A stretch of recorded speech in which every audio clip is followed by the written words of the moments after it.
Forward. There are a million energies in man. What may we not become when we learn to use them all? This is the declaration of the poet, and though poetry is usually inspired by transcendental visions, and therefore more or less impressed with apparent exaggerations, nevertheless there is in this poetic expression far more actual, practical truth than we may at first believe.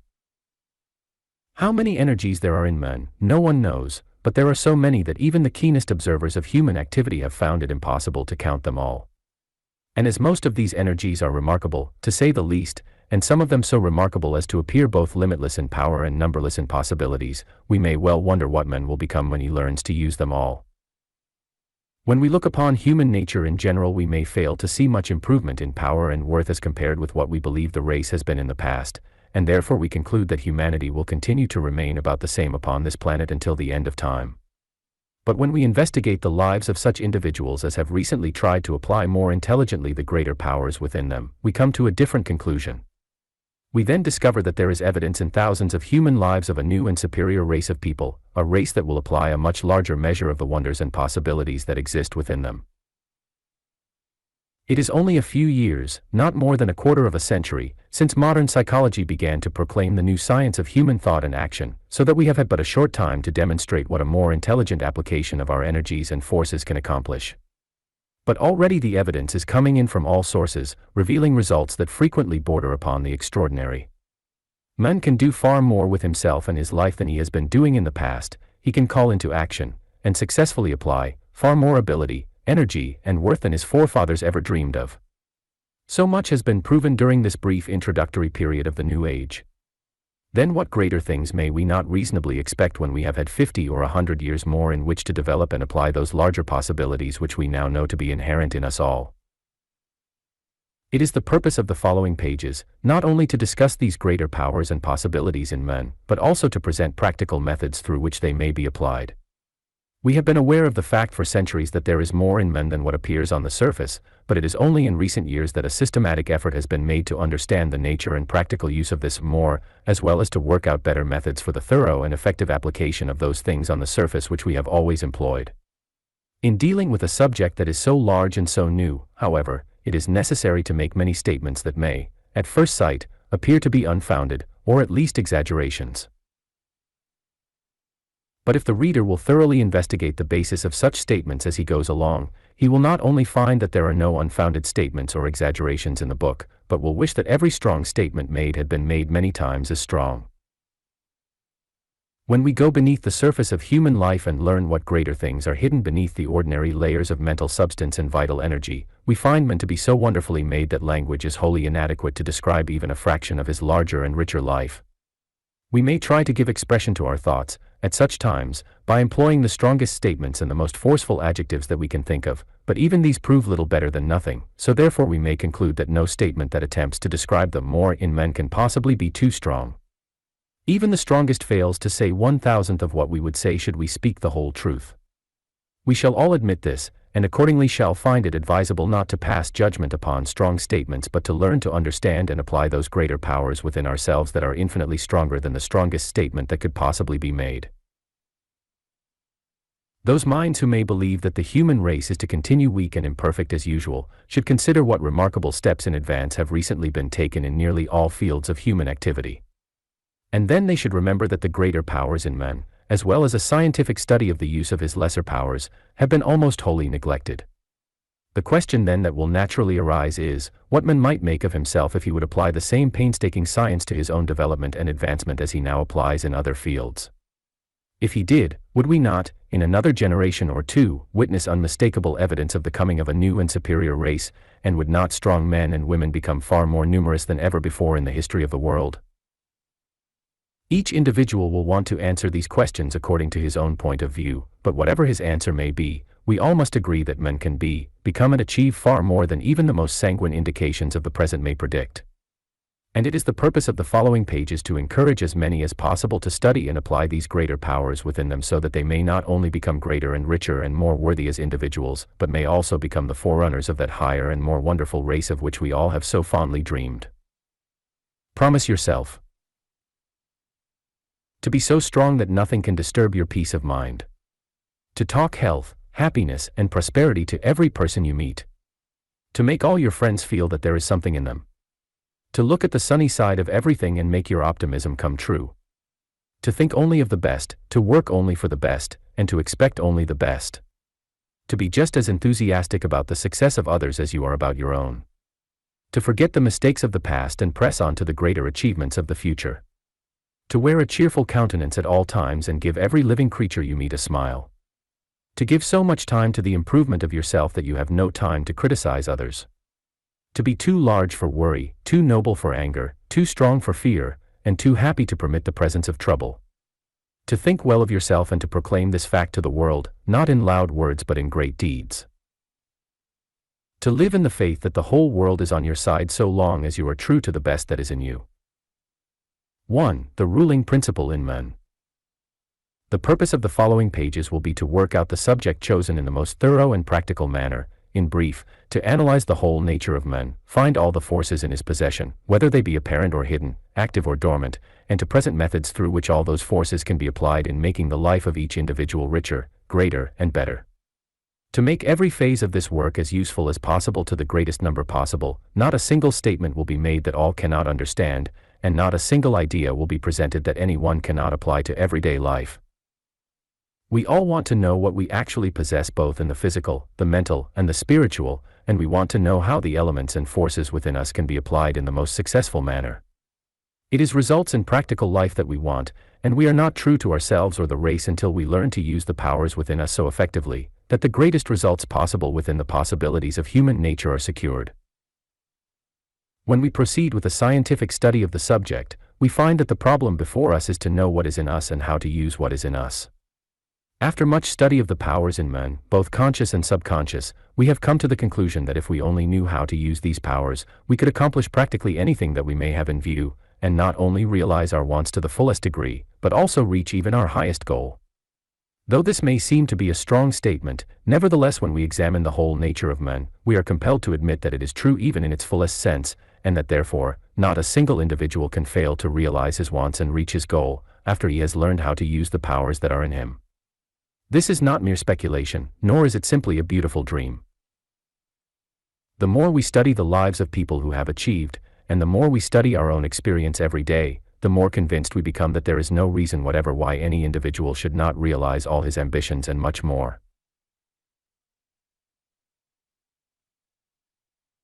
The basis of this study will naturally be found in the understanding of the whole nature of men, as we must know what we are, before we can know and use what we inherently possess.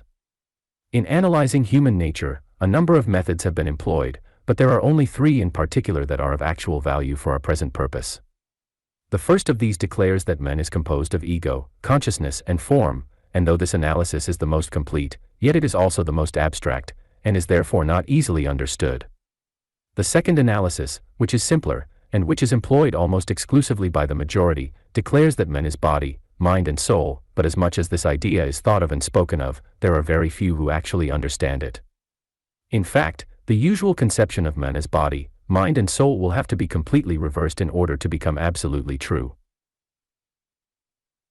The third analysis, which is the simplest and the most serviceable, declares that man is composed of individuality and personality, and it is this conception of human nature that will constitute the phases of our study in this work.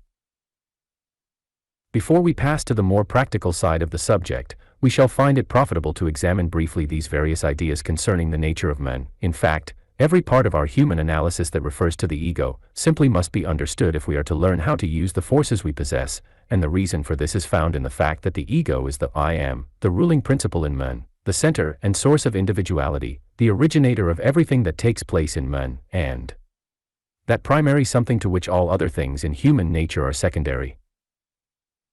When the average person employs the term ego, he thinks that he is dealing with something that is hidden so deeply in the abstract, that it can make but little difference whether we understand it or not. This, however, does not happen to be true, because it is the ego that must act before any action can take place anywhere in the human system, and it is the ego that must originate the new before any step in advance can be taken. And in addition, it is extremely important to realize that the power of will to control the forces we possess depends directly upon how fully conscious we are of the ego as the ruling principle within us. We understand, therefore, that it is absolutely necessary to associate all thought, all feeling and all actions of mind or personality with the ego, or what we shall hereafter speak of as the I am. The first step to be taken in this connection is to recognize the I am in everything you do, and to think always of the I am as being you, the supreme you. Whenever you think, realize that it is the I am that originated the thought. Whenever you act, realize that it is the I am that gives initiative to that action, and whenever you think of yourself or try to be conscious of yourself, realize that the I am occupies the throne of your entire field of consciousness.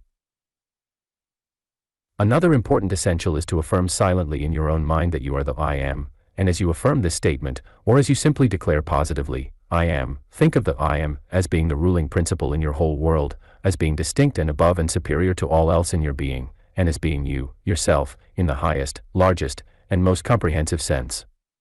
You thus lift yourself up, so to speak, to the mountaintop of masterful individuality. You enthrone yourself, you become true to yourself, you place yourself where you belong.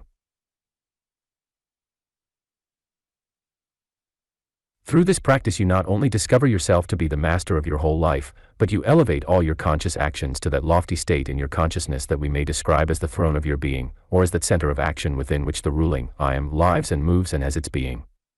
If you wish to control and direct the forces you possess, you must act from the throne of your being, so to speak, or in other words, from that conscious point in your mental world wherein all power of control, direction, and initiative proceeds, and this point of action is the center of the I am. You must act, not as a body, not as a personality, not as a mind, but as the I am, and the more fully you recognize the lofty position of the I am, the greater becomes your power to control and direct all other things that you may possess. In brief, whenever you think or act, you should feel that you stand with the I am. At the apex of mentality on the very heights of your existence, and you should at the same time realize that this I am is you, the supreme you. The more you practice these methods, the more you lift yourself up above the limitations of mind and body, into the realization of your own true position as a masterful individuality. In fact, you place yourself where you belong, over and above everything in your organized existence. When we examine the mind of the average person, we find that he usually identifies himself with mind or body. He either thinks that he is body or that he is mind, and therefore he can control neither mind nor body. The I am, in his nature, is submerged in a bundle of ideas, some of which are true and some of which are not, and his thought is usually controlled by those ideas without receiving any direction whatever from that principle within him that alone was intended to give direction. Such a man lives in the lower story of human existence, but as we can control life only when we give directions from the upper story, we discover just why the average person neither understands his forces nor has the power to use them.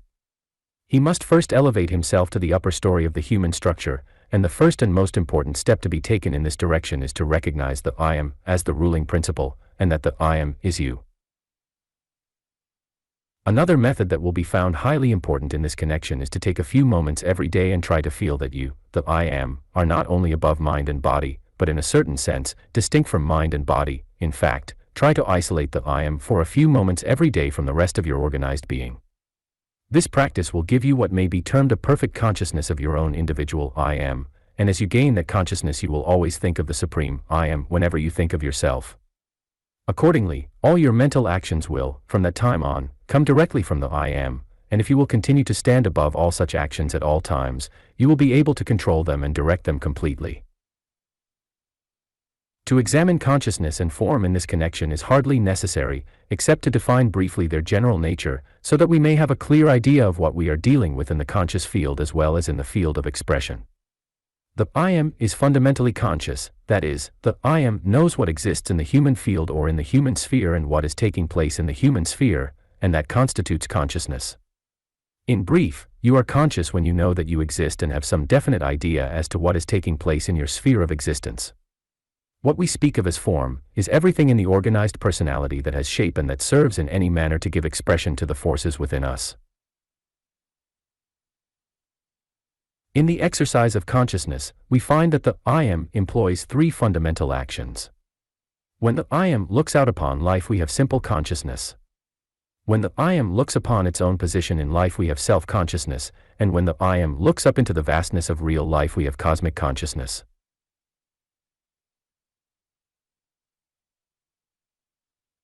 In simple consciousness, you are only aware of those things that exist externally to yourself, but when you begin to become conscious of yourself as a distinct entity, you begin to develop self-consciousness. When you begin to turn your attention to the great within and begin to look up into the real source of all things, you become conscious of that world that seemingly exists within all worlds, and when you enter upon this experience, you are on the borderland of cosmic consciousness, the most fascinating subject that has ever been known. When we come to define body, mind, and soul, we must, as previously stated, reverse the usual definition. In the past, we have constantly used the expression, I have a soul, which naturally implies the belief that, I am a body, and so deeply has this idea become fixed in the average mind that nearly everybody thinks of the body whenever the term me or myself is employed. But in this attitude of mind, the individual is not above the physical states of thought and feeling. In fact, he is more or less submerged in what may be called a bundle of physical facts and ideas, of which he has very little control. You cannot control anything in your life, however, until you are above it. You cannot control what is in your body until you realize that you are above your body.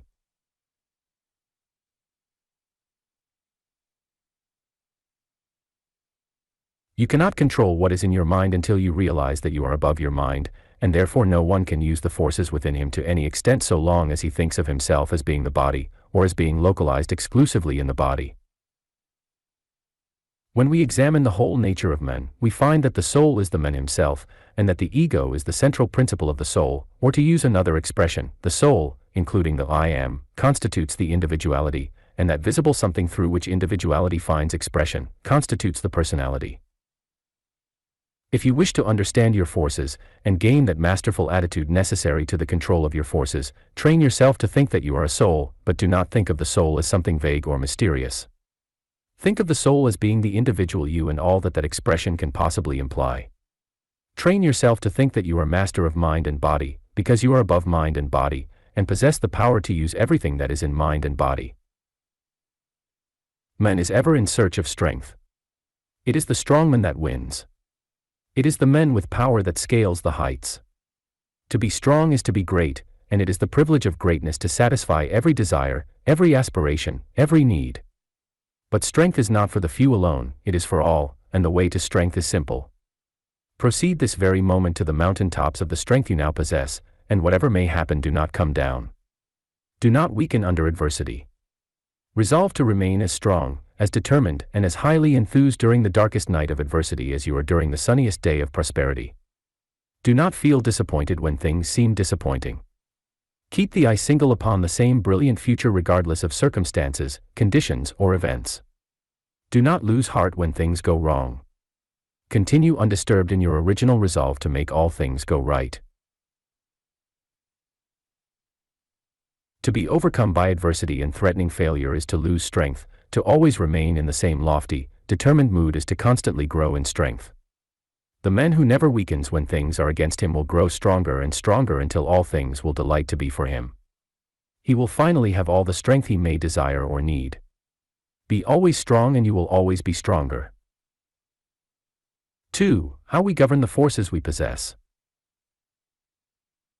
Whenever you think or whenever you feel, whenever you speak, whenever you act, or whatever may be taking place in your life, your supreme idea should be that you are above it all, superior to it all, and have control of it all. You simply must take this higher ground in all action, thought, and consciousness before you can control yourself and direct, for practical purposes, the forces you possess. Therefore, what has been said in connection with the I am. The soul and the individuality as being one, and as standing at the apex of human existence, is just as important as anything that may be said hereafter in connection with the application of the forces in men to practical action. And though this phase of the subject may appear to be somewhat abstract, we shall find no difficulty in understanding it more fully as we apply the ideas evolved. In fact, when we learn to realize that we, by nature, occupy a position that is above mind and body, this part of the subject will be found more interesting than anything else, and its application more profitable. We can define individuality more fully by stating that it is the invisible man and that everything in man that is invisible belongs to his individuality. It is the individuality that initiates, that controls or directs. Therefore, to control and use a force in your own system, you must understand and develop individuality. Your individuality must be made distinct, determined, and positive. You must constantly know what you are and what you want, and you must constantly be determined to secure what you want. It is individuality that makes you different from all other organized entities, and it is a highly developed individuality that gives you the power to stand out distinct above the mass, and it is the degree of individuality that you possess that determines largely what position you are to occupy in the world. Whenever you see a man who is different, who seems to stand out distinct, and who has something vital about him that no one else seems to possess, you have a man whose individuality is highly developed, and you also have a man who is going to make his mark in the world. Take two men of equal power, ability, and efficiency, but with this difference. In the one, individuality is highly developed, while in the other it is not. You know at once which one of these two is going to reach the highest places in the world of achievement, and the reason is that the one who possesses individuality lives above mind and body, thereby being able to control and direct the forces and powers of mind and body. The man, however, whose individuality is weak, lives more or less down in mind and body, and instead of controlling mind and body, is constantly being influenced by everything from the outside that may enter his consciousness. Whenever you find a man or a woman who is doing something worthwhile, who is creating an impression upon the race, who is moving forward towards greater and better things, you find the individuality strong, positive, and highly developed. It is therefore absolutely necessary that you give your best attention to the development of a strong, positive individuality if you wish to succeed in the world and make the best use of the forces in your possession. A negative or weak individuality drifts with the stream of environment, and usually receives only what others choose to give, but a firm, strong, positive, well-developed individuality actually controls the ship of his life and destiny, and sooner or later will gain possession of what he originally set out to secure. A positive individuality has the power to take hold of things and turn them to good account. This is one reason why such an individuality always succeeds. Another reason is that the more fully your individuality is developed, the more you are admired by everybody with whom you may come in contact. The human race loves power, and counts it a privilege to give lofty positions to those who have power. And every man or woman whose individuality is highly developed does possess power, usually exceptional power. To develop individuality, the first essential is to give the I am its true and lofty position in your mind. The I am is the very center of individuality, and the more fully conscious you become of the I am, the more of the power that is in the I am you arouse, and it is the arousing of this power that makes individuality positive and strong. Another essential is to practice the idea of feeling or conceiving yourself as occupying the masterful attitude. Whenever you think of yourself as being and living and acting in the masterful attitude. Then in addition, make every desire positive, make every feeling positive, make every thought positive, and make every action of mind positive. To make your wants distinct and positive, that is, to actually and fully know what you want and then proceed to want what you want with all the power that is in you, will also tend to give strength and positiveness to your individuality, and the reason is that such actions of mind will tend to place in positive, constructive action every force that is in your system.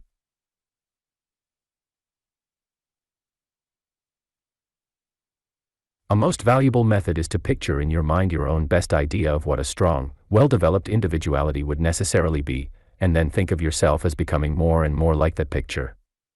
In this connection, it is well to remember that we gradually grow into the likeness of that which we think of the most. Therefore, if you have a very clear idea of a highly developed individuality, and think a great deal of that individuality with a strong, positive desire to develop such an individuality, you will gradually and surely move towards that lofty ideal.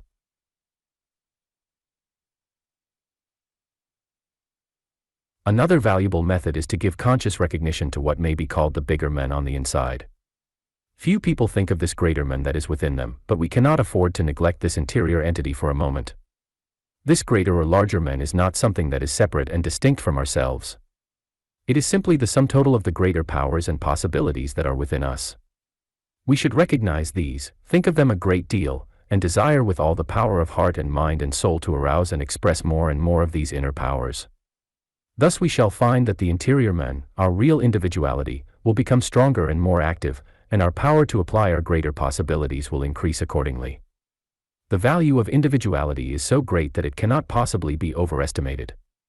Every known method that will develop individuality, therefore, should be applied faithfully, thoroughly, and constantly. In fact, no one other thing we can do will bring greater returns. The personality is the visible man. Everything that is visible in the human entity belongs to the personality, but it is more than the body. To say that someone has a fine personality may and may not mean that that personality is beautiful, in the ordinary sense of the term. There might be no physical beauty and yet the personality might be highly developed. There might be nothing striking about such a personality, and yet there would be something extremely attractive, something to greatly admire.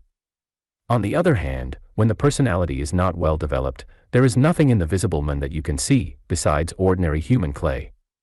Everything existing in such a personality is crude and even gross, but there is no excuse for any personality being crude, unrefined, or undeveloped. There is not a single personality that cannot be so refined and perfected as to become strikingly attractive, and there are scores of reasons why such development should be sought. The most important reason is that all the forces of men act through the personality, and the finer the personality, the more easily can we direct and express the forces we possess. When the personality is crude, we find it difficult to apply in practical life the finer elements that are within us, and here we find one reason why talent or ability so frequently fails to be its best. In such cases the personality has been neglected, and is not a fit instrument through which finer things and greater things can find expression. The personality is related to the individual as the piano is to the musician. If the piano is out of tune, the musician will fail, no matter how much of a musician he may be, and likewise, if the piano or instrument is crude in construction, the finest music cannot be expressed through it as a channel. To develop the personality, the principal essential is to learn how to transmute all the creative energies that are generated in the human system, a subject that will be given thorough attention in another chapter. When we proceed to apply the forces within us, we find three fields of action. The first is the conscious field, the field in which the mind acts when we are awake. The second field is the subconscious, that field in which the mind acts when it goes beneath consciousness. It is also the field in which we act when asleep. The term, falling asleep, is therefore literally true, as when we go to sleep, the ego goes down, so to speak, into another world, a world so vast, that only portions of it have thus far been explored. The third field is the superconscious, the field in which the mind acts when it touches the upper realm, and it is when acting in this field that we gain real power and real inspiration. In fact, when we touch the superconscious, we frequently feel as if we have become more than mere men. To know how to act in the superconscious field is therefore highly important, even though the idea may at first sight seem to be vague and somewhat mystical. We are constantly in touch, however, with the superconscious, whether we know it or not. We frequently enter the superconscious when we listen to inspiring music, when we read some book that touches the finer intellect, when we listen to someone who speaks from what may be termed the inner throne of authority, when we witness some soul-stirring scene in nature. We also touch the superconscious when we are carried away with some tremendous ambition, and herein we find practical value in a great measure. When men of tremendous ambition are carried away, so to speak, with the power of that ambition, they almost invariably reach the higher and finer state of mind, a state where they not only feel more power and determination than they ever felt before, but a state in which the mind becomes so extremely active that it almost invariably gains the necessary brilliancy to work out those plans or ideas that are required in order that the ambition may be realized. It can readily be demonstrated that we get our best ideas from this lofty realm, and it is a well-known fact that no one ever accomplishes great or wonderful things in the world without touching frequently this sublime inspiring state. When we train the mind to touch the superconscious at frequent intervals, we always find the ideas we want. We always succeed in providing the ways and means required. No matter what the difficulties may be, we invariably discover something by which we may overcome and conquer completely. Whenever you find yourself in what may be termed a difficult position, proceed at once to work your mind up into higher and higher attitudes, until you touch the superconscious, and when you touch that lofty state you will soon receive the ideas or the methods that you need. But this is not the only value connected with the superconscious. The highest forces in men are the most powerful, but we cannot use those higher forces without acting through the superconscious field. Therefore, if you want to understand and apply all the forces you possess, you must train the mind to act through the superconscious as well as the conscious and the subconscious. However, we must not permit ourselves to live exclusively in this lofty state, though it is the source of the higher forces in men, those forces that are indispensable to the doing of great and important things. Nevertheless, those forces cannot be applied unless they are brought down to earth, so to speak, and united with practical action. He who lives exclusively in the superconscious will dream wonderful dreams, but if he does not unite the forces of the superconscious with practical action, he will do nothing else but dream dreams, and those dreams will not come true. It is when we combine mental action in the conscious, subconscious and superconscious that we get the results we desire. In brief, it is the full use of all the forces in mind through all the channels of expression that leads to the highest attainment and the greatest achievements.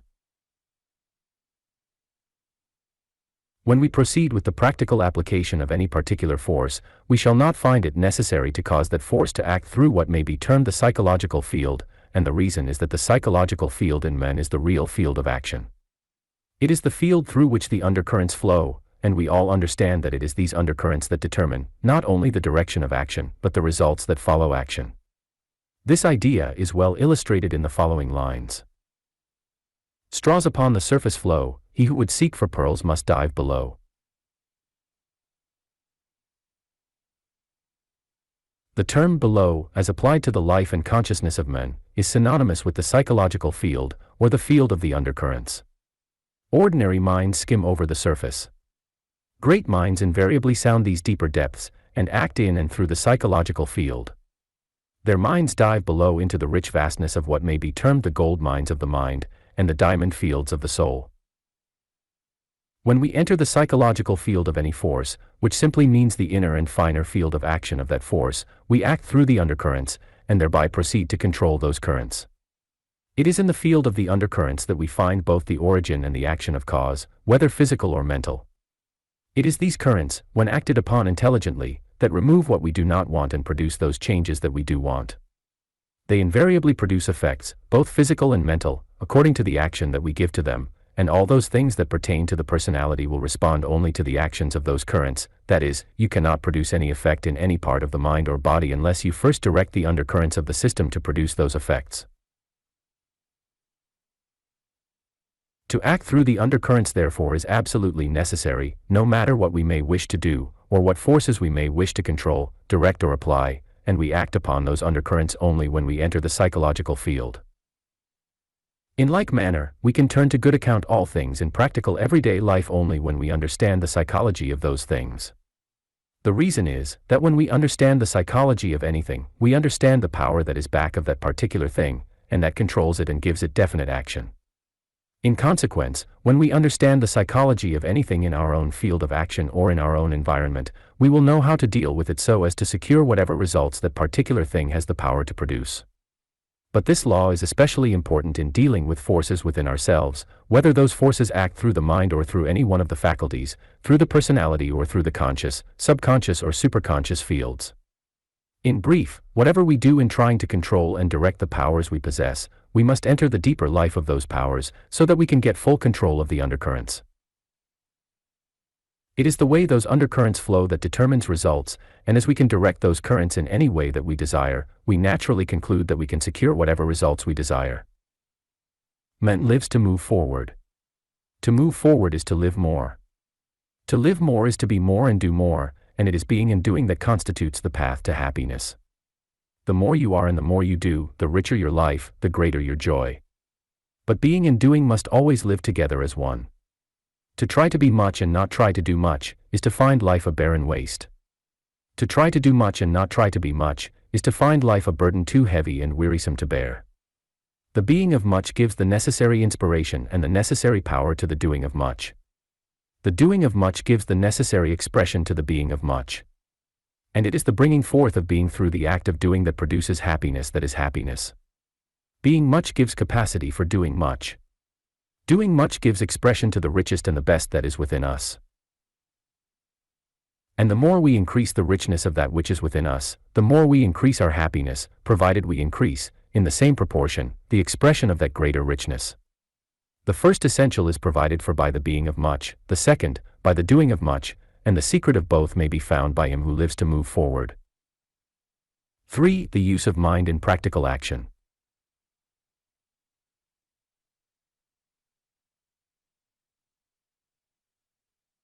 In the present age, it is the power of mind that rules the world, and therefore it is evident that he who has acquired the best use of the power of mind, will realize the greatest success, and reach the highest places that attainment and achievement hold in store. The man who wins is the man who can apply in practical life every part of his mental ability, and who can make every action of his mind tell.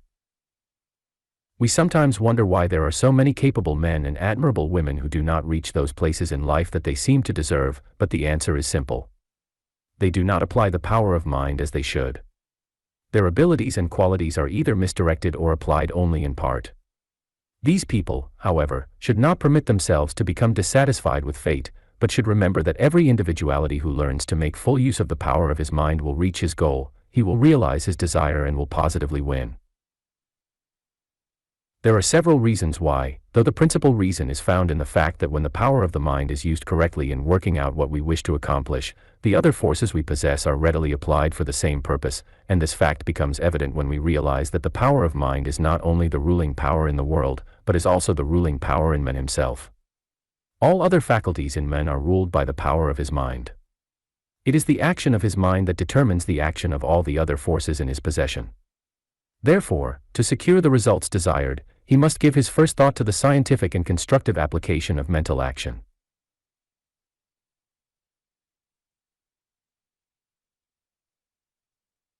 In a preceding chapter, it was stated that the I am is the ruling principle in man, and from that statement the conclusion may be drawn that the I am is the ruling power as well, but this is not strictly correct. There is a difference between principle and power, though for practical purposes it is not necessary to consider the abstract phase of this difference. All that is necessary is to realize that the I am directs the mind, and that the power of the mind directs and controls everything else in the human system. It is the mind that occupies the throne, but the I am is the power behind the throne. This being true, it becomes highly important to understand how the power of the mind should be used, but before we can understand the use of this power, we must learn what this power actually is. Generally speaking, we may say that the power of mind is the sum total of all the forces of the mental world, including those forces that are employed in the process of thinking. The power of mind includes the power of the will, the power of desire, the power of feeling, and the power of thought. It includes conscious action in all its phases and subconscious action in all its phases. In fact, it includes anything and everything that is placed in action through the mind, by the mind or in the mind. To use the power of the mind, the first essential is to direct every mental action toward the goal in view, and this direction must not be occasional, but constant. Most minds, however, do not apply this law. They think about a certain thing one moment, and about something else the next moment. At a certain hour their mental actions work along a certain line, and at the next hour those actions work along a different line. Sometimes the goal in view is one thing, and sometimes another, so the actions of the mind do not move constantly toward a certain definite goal, but are mostly scattered. We know, however, that every individual who is actually working himself steadily and surely toward the goal he has in view, invariably directs all the power of his thought upon that goal. In his mind not a single mental action is thrown away, not a single mental force wasted. All the power that is in him is being directed to work for what he wishes to accomplish, and the reason that every power responds in this way is because he is not thinking of one thing now and something else the next moment. He is thinking all the time of what he wishes to attain and achieve. The full power of mind is turned upon that object, and as mind is the ruling power, the full power of all his other forces will tend to work for the same object.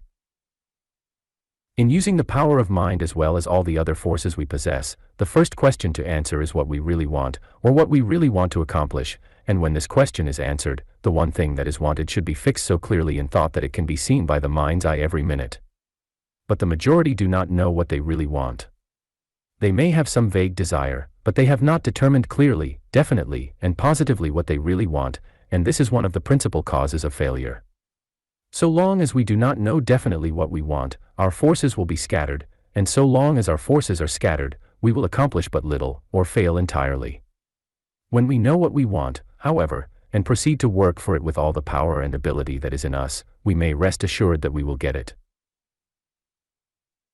When we direct the power of thinking, the power of will, the power of mental action, the power of desire, the power of ambition, in fact, all the power we possess on the one thing we want, on the one goal we desire to reach, it is not difficult to understand why success in a greater and greater measure must be realized. To illustrate this subject further, we will suppose that you have a certain ambition and continue to concentrate your thought and the power of your mind upon that ambition every minute for an indefinite period, with no cessation whatever.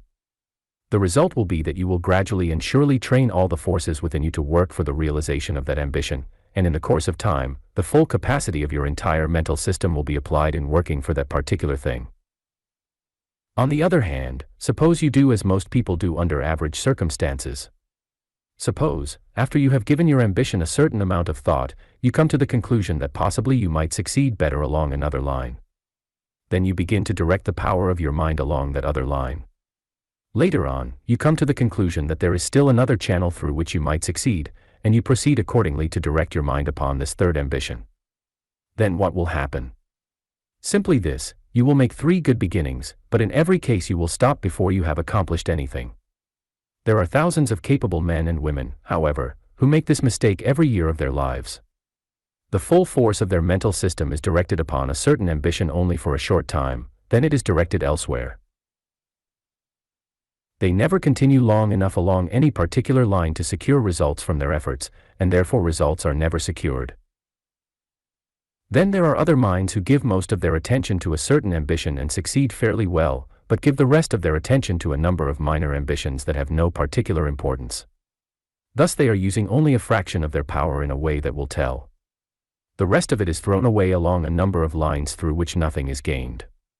But in this age high efficiency is demanded everywhere in the world's work, and anyone who wants to occupy a place that will satisfy his ambition and desire cannot afford to waste even a small part of the power he may possess.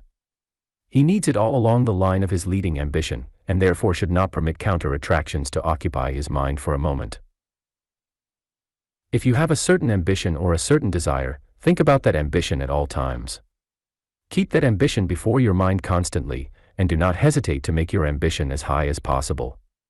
The higher you aim, the greater will be your achievements, though that does not necessarily mean that you will realize your highest aims as fully as you have pictured them in your mind, but the fact is that those who have low aims usually realize what is even below their aims, while those who have high aims usually realize very nearly, if not fully, what their original ambition calls for.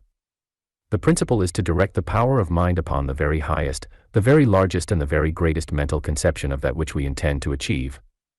The first essential, therefore, is to direct the full power of mind and thought upon the goal in view, and to continue to direct the mind in that manner every minute, regardless of circumstances or conditions. The second essential is to make every mental action positive. When we desire certain things or when we think of certain things we wish to attain or achieve, the question should be if our mental attitudes at the time are positive or negative. To answer this, we only have to remember that every positive action always goes toward that which receives its attention, while a negative action always retreats. A positive action is an action that you feel when you realize that every force in your entire system is pushed forward, so to speak, and that it is passing through what may be termed an expanding and enlarging state of feeling or consciousness. The positive attitude of mind is also indicated by the feeling of a firm, determined fullness throughout the nervous system. When every nerve feels full, strong and determined, you are in the positive attitude, and whatever you may do at the time will produce results along the line of your desire or your ambition. When you are in a positive state of mind, you are never nervous or disturbed, you are never agitated or strenuous. In fact, the more positive you are, the deeper your calmness and the better your control over your entire system.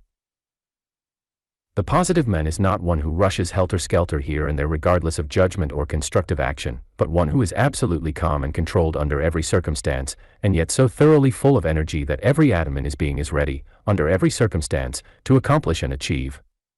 This energy is not permitted to act, however, until the proper time arrives, and then its action goes directly to the goal in view. The positive mind is always in harmony with itself, while the negative mind is always out of harmony, and thereby loses the greater part of its power. Positiveness always means strength stored up, power held in the system under perfect control, until the time of action, and during the time of action directed constructively under the same perfect control. In the positive mind, all the actions of the mental system are working in harmony and are being fully directed toward the object in view, while in the negative mind, those same actions are scattered, restless, nervous, disturbed, moving here and there, sometimes under direction, but most of the time not. That the one should invariably succeed is therefore just as evident as that the other should invariably fail. Scattered energy cannot do otherwise but fail, while positively directed energy simply must succeed. A positive mind is like a powerful stream of water that is gathering volume and force from hundreds of tributaries all along its course. The further on it goes, the greater its power, until when it reaches its goal, that power is simply immense. A negative mind, however, would be something like a stream that the further it flows the more divisions it makes, until, when it reaches its goal, instead of being one powerful stream, it has become 100 small, weak, shallow streams. To develop positiveness, it is necessary to cultivate those qualities that constitute positiveness. Make it a point to give your whole attention to what you want to accomplish, and give that attention firmness, calmness, and determination. Try to give depth to every desire until you feel as if all the powers of your system were acting, not on the surface, but from the greater world within. As this attitude is cultivated, positiveness will become more and more distinct, until you can actually feel yourself gaining power and prestige. And the effect will not only be noticed in your own ability to better direct and apply your talents, but others will discover the change. Accordingly, those who are looking for men of power, men who can do things, will look to you as the one to occupy the position that has to be filled. Positiveness, therefore, not only gives you the ability to make a far better use of the forces you possess, but it also gives you personality, that much admired something that will most surely cause you to be selected where men of power are needed. The world does not care for negative personalities. Such personalities look weak and empty, and are usually ignored, but everybody is attracted to a positive personality, and it is the positive personality that is always given the preference. Nor is this otherwise but right, because the positive personality has better use of his power, and therefore is able to act with greater efficiency wherever he is called upon to act.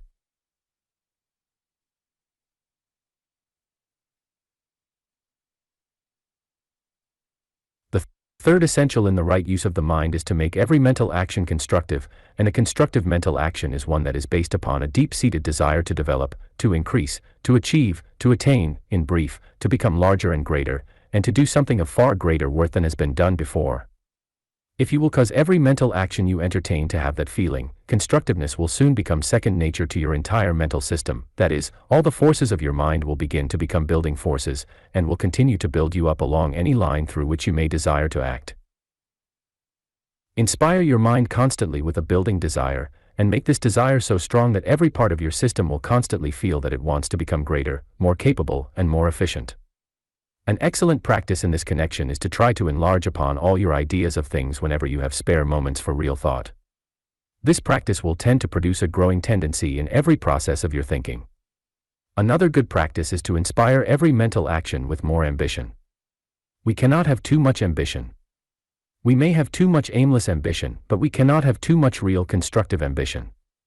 If your ambition is very strong, and is directed toward something definite, every action of your mind, every action of your personality, and every action of your faculties will become constructive. That is, all those actions will be inspired by the tremendous force of your ambition to work for the realization of that ambition. Never permit restless ambition. Whenever you feel the force of ambition, direct your mind at once in a calm, determined manner upon that which you really want to accomplish in life. Make this a daily practice, and you will steadily train all your faculties and powers not only to work for the realization of that ambition, but become more and more efficient in that direction. Ere long, your forces and faculties will be sufficiently competent to accomplish what you want. In the proper use of the mind, therefore, these three essentials should be applied constantly and thoroughly. First, direct all the powers of mind, all the powers of thought, and all your thinking upon the goal you have in view. Second, train every mental action to be deeply and calmly positive. Third, train every mental action to be constructive, to be filled with a building spirit, to be inspired with a ceaseless desire to develop the greater, to achieve the greater, to attain the greater. When you have acquired these three, you will begin to use your forces in such a way that results must follow. You will begin to move forward steadily and surely, and you will be constantly gaining ground. Your mind will have become like the stream mentioned above. It will gather volume and force as it moves on, until finally that volume will be great enough to remove any obstacle in its way, and that force powerful enough to do anything you may have in view. In order to apply these three essentials in the most effective manner, there are several misuses of the mind that must be avoided. Avoid the forceful, the aggressive, and the domineering attitudes, and do not permit your mind to become intense, unless it is under perfect control. Never attempt to control or influence others in any way whatever. You will seldom succeed in that manner, and when you do, the success will be temporary. Besides, such a practice always weakens your mind. Do not turn the power of your mind upon others, but turn it upon yourself in such a way that it will make you stronger, more positive, more capable, and more efficient, and as you develop in this manner, success must come of itself. There is only one way by which you can influence others legitimately, and that is through the giving of instruction, but in that case, there is no desire to influence. You desire simply to impart knowledge and information, and you exercise a most desirable influence without desiring to do so. A great many men and women, after discovering the immense power of mind, have come to the conclusion that they might change circumstances by exercising mental power upon those circumstances in some mysterious manner, but such a practice means nothing but a waste of energy. The way to control circumstances is to control the forces within yourself to make a greater man of yourself, and as you become greater and more competent, you will naturally gravitate into better circumstances. In this connection, we should remember that like attracts like. If you want that which is better, make yourself better. If you want to realize the ideal, make yourself more ideal. If you want better friends, make yourself a better friend. If you want to associate with people of worth, make yourself more worthy. If you want to meet that which is agreeable, make yourself more agreeable.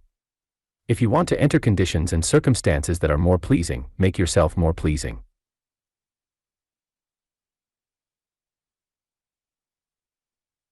In brief, whatever you want, produce that something in yourself, and you will positively gravitate towards the corresponding conditions in the external world. But to improve yourself along those lines, it is necessary to apply for that purpose all the power you possess. You cannot afford to waste any of it, and every misuse of the mind will waste power. Avoid all destructive attitudes of the mind, such as anger, hatred, malice, envy, jealousy, revenge, depression, discouragement, disappointment, worry, fear, and so on. Never antagonize, never resist what is wrong, and never try to get even. Make the best use of your own talent, and the best that is in store for you will positively come your way.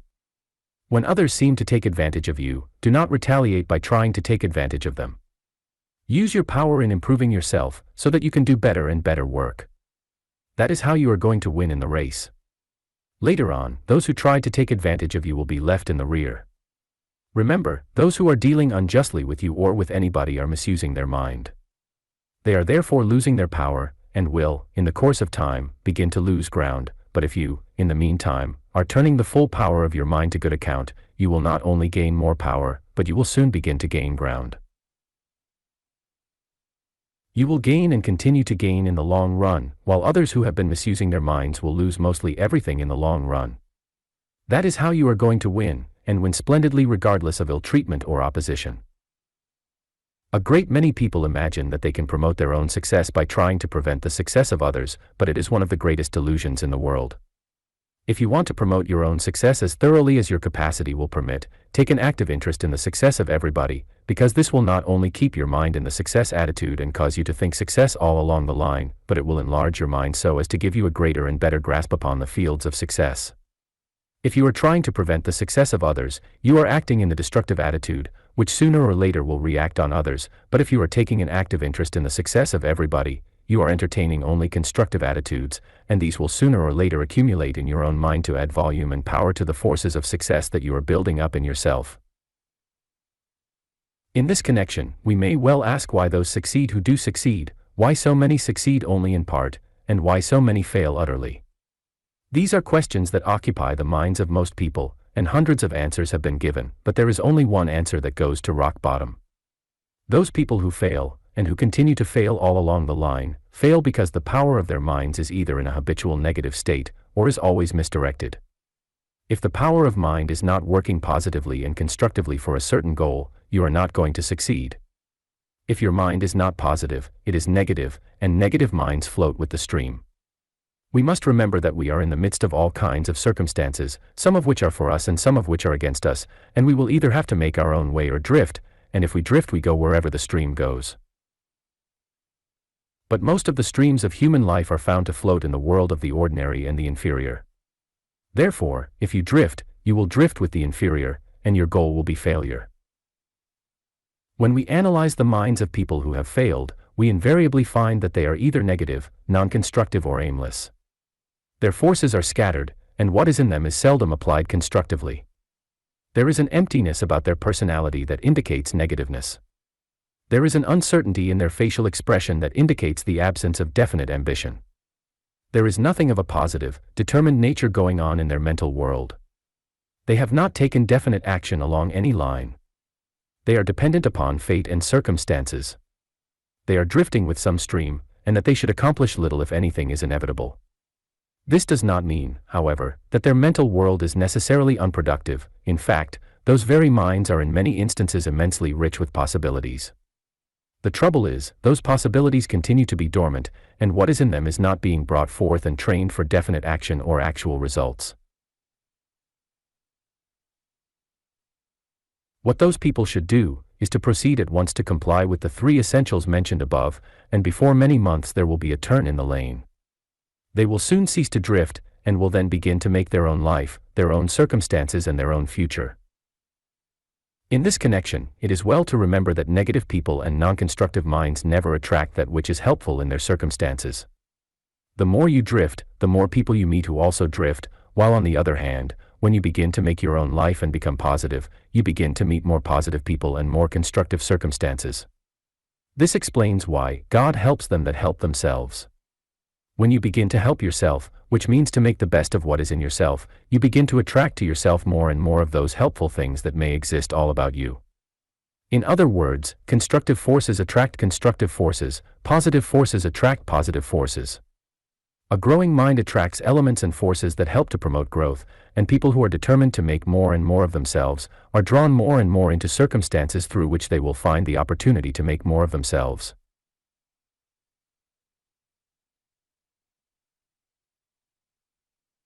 And this law works not only in connection with the external world, but also the internal world.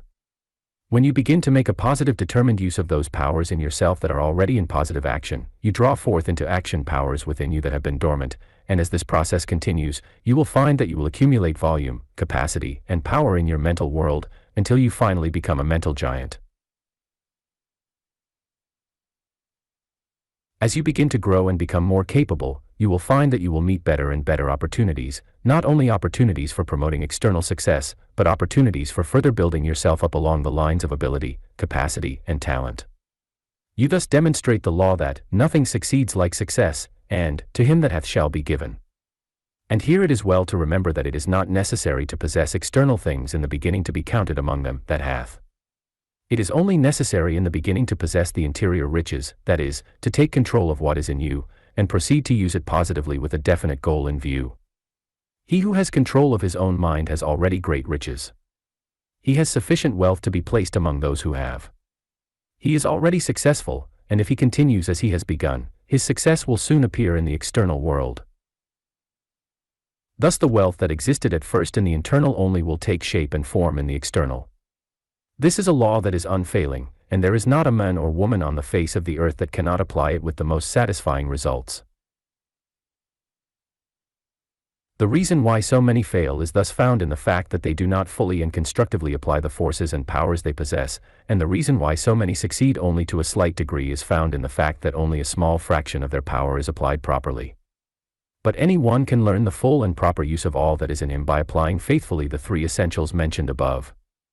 The reason why those succeed who do succeed is found in the fact that a large measure of their forces and powers is applied according to those 3 essentials, and as those essentials can be applied by any one, even to the most perfect degree, there is no reason why all should not succeed.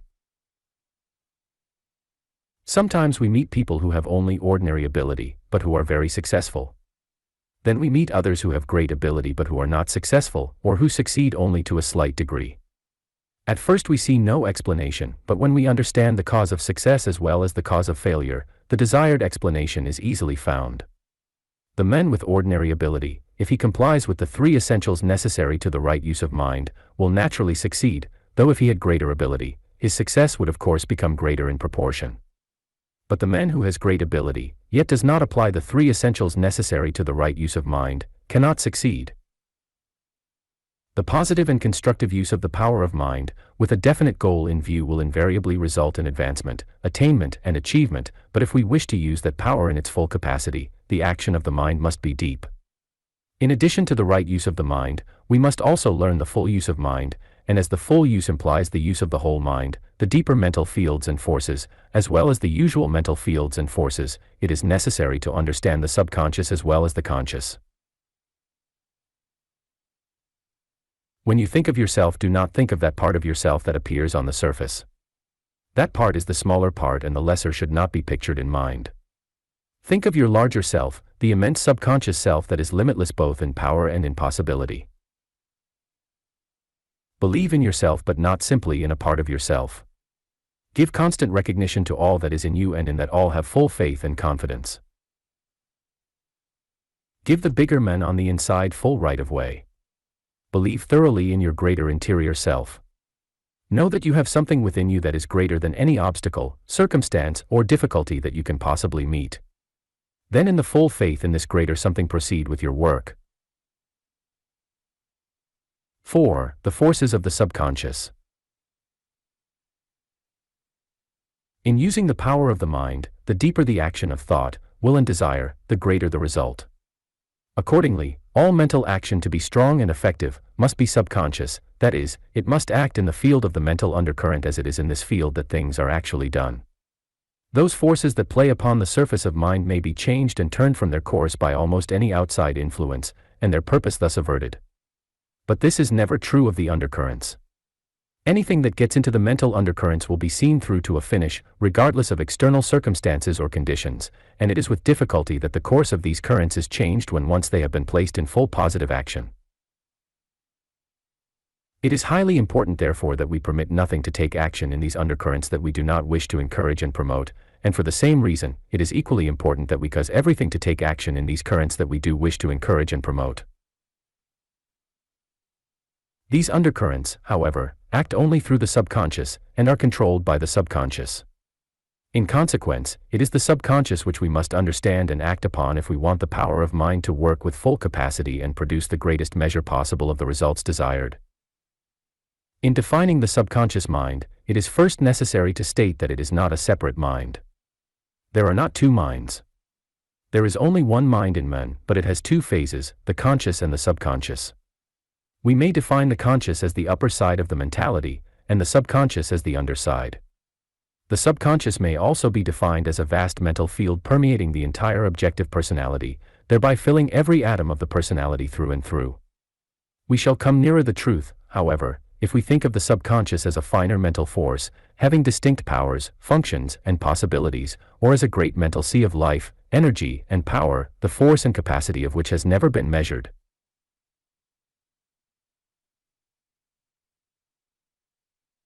The conscious mind is on the surface, and therefore we act through the conscious mind whenever mental action moves through the surface of thought, will or desire, but whenever we enter into deeper mental action and sound the vast depths of this underlying mental life, we touch the subconscious, though we must remember that we do not become oblivious to the conscious every time we touch the subconscious, as the two are inseparably united. That the two phases of the mind are related can be well illustrated by comparing the conscious mind with a sponge, and the subconscious with the water permeating the sponge. We know that every fiber of the sponge is in touch with the water, and in the same manner, every part of the conscious mind, as well as every atom in the personality is in touch with the subconscious, and completely filled, through and through, with the life and the force of the subconscious. It has frequently been stated that the subconscious mind occupies the fourth dimension of space, and though this is a matter that cannot be exactly demonstrated, nevertheless, the more we study the nature of the subconscious, as well as the fourth dimension, the more convinced we become that the former occupies the field of the latter. This, however, is simply a matter that holds interest in philosophical investigation. Whether the subconscious occupies the fourth dimension or some other dimension of space will make no difference as to its practical value.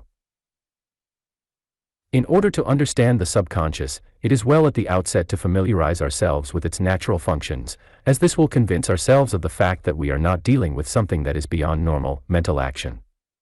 The subconscious mind controls all the natural functions of the body, such as the circulation, respiration, digestion, assimilation, physical repair, etc. It also controls all the involuntary actions of the body, and all those actions of mind and body that continue their natural movements without direction from the will.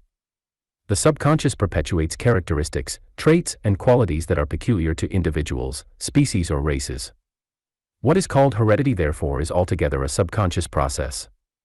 The same is true of what is called second nature.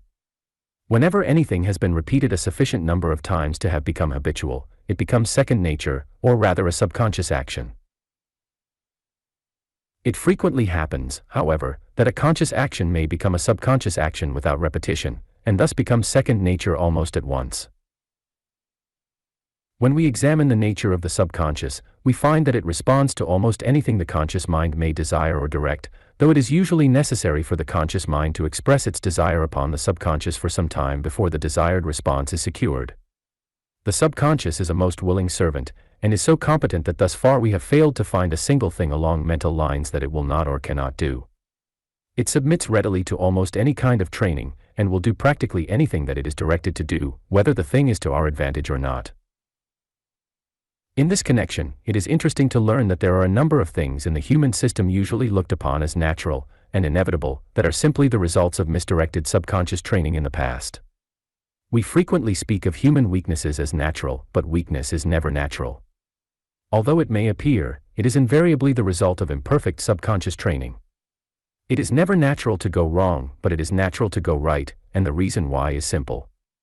Every right action is in harmony with natural law, while every wrong action is a violation of natural law. It has also been stated that the aging process is natural, but modern science has demonstrated that it is not natural for a person to age at 60, 70, or 80 years. The fact that the average person does manifest nearly all the conditions of old age at those periods of time, or earlier, simply proves that the subconscious mind has been trained through many generations to produce old age at 60, 70, 80, or 90, as the case may be, and the subconscious always does what it has been trained to do. It can just as readily be trained, however, to produce greater physical strength and greater mental capacity at 90 than we possess at 30 or 40. It can also be trained to possess the same virile youth at 100 as the healthiest man or woman of 20 may possess. In fact, practically every condition that appears in the mind, the character, and the personality of the human race is the result of what the subconscious mind has been directed to do during past generations. It is therefore evident that as the subconscious is directed to produce different conditions in mind, character, and personality, conditions that are in perfect harmony with the natural law of human development, such conditions will invariably appear in the race. Thus we understand how a new race or a superior race may appear upon this planet.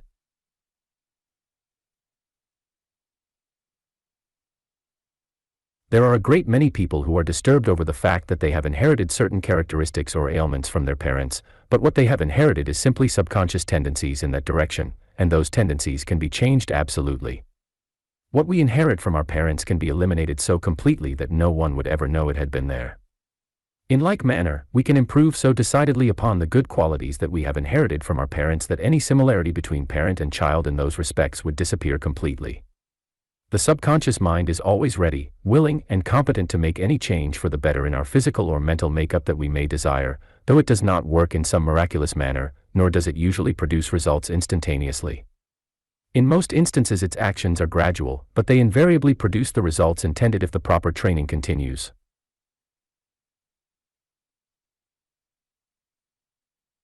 The subconscious mind will respond to the directions of the conscious mind so long as those directions do not interfere with the absolute laws of nature. The subconscious never moves against natural law, but it has the power to so use natural law that improvement along any line can be secured. It will reproduce in mind and body any condition that is thoroughly impressed and deeply felt by the conscious mind. It will bring forth undesirable conditions when directed to produce such conditions, and it will bring forth health, strength, youth, and added power when so directed. If you continue to desire a strong physical body, and fully expect the subconscious to build for you a stronger body, you will find that this will gradually or finally be done.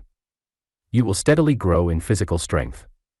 If you continue to desire greater ability along a certain line and expect the subconscious to produce greater mental power along that line, your ability will increase as expected, but it is necessary in this connection to be persistent and persevering.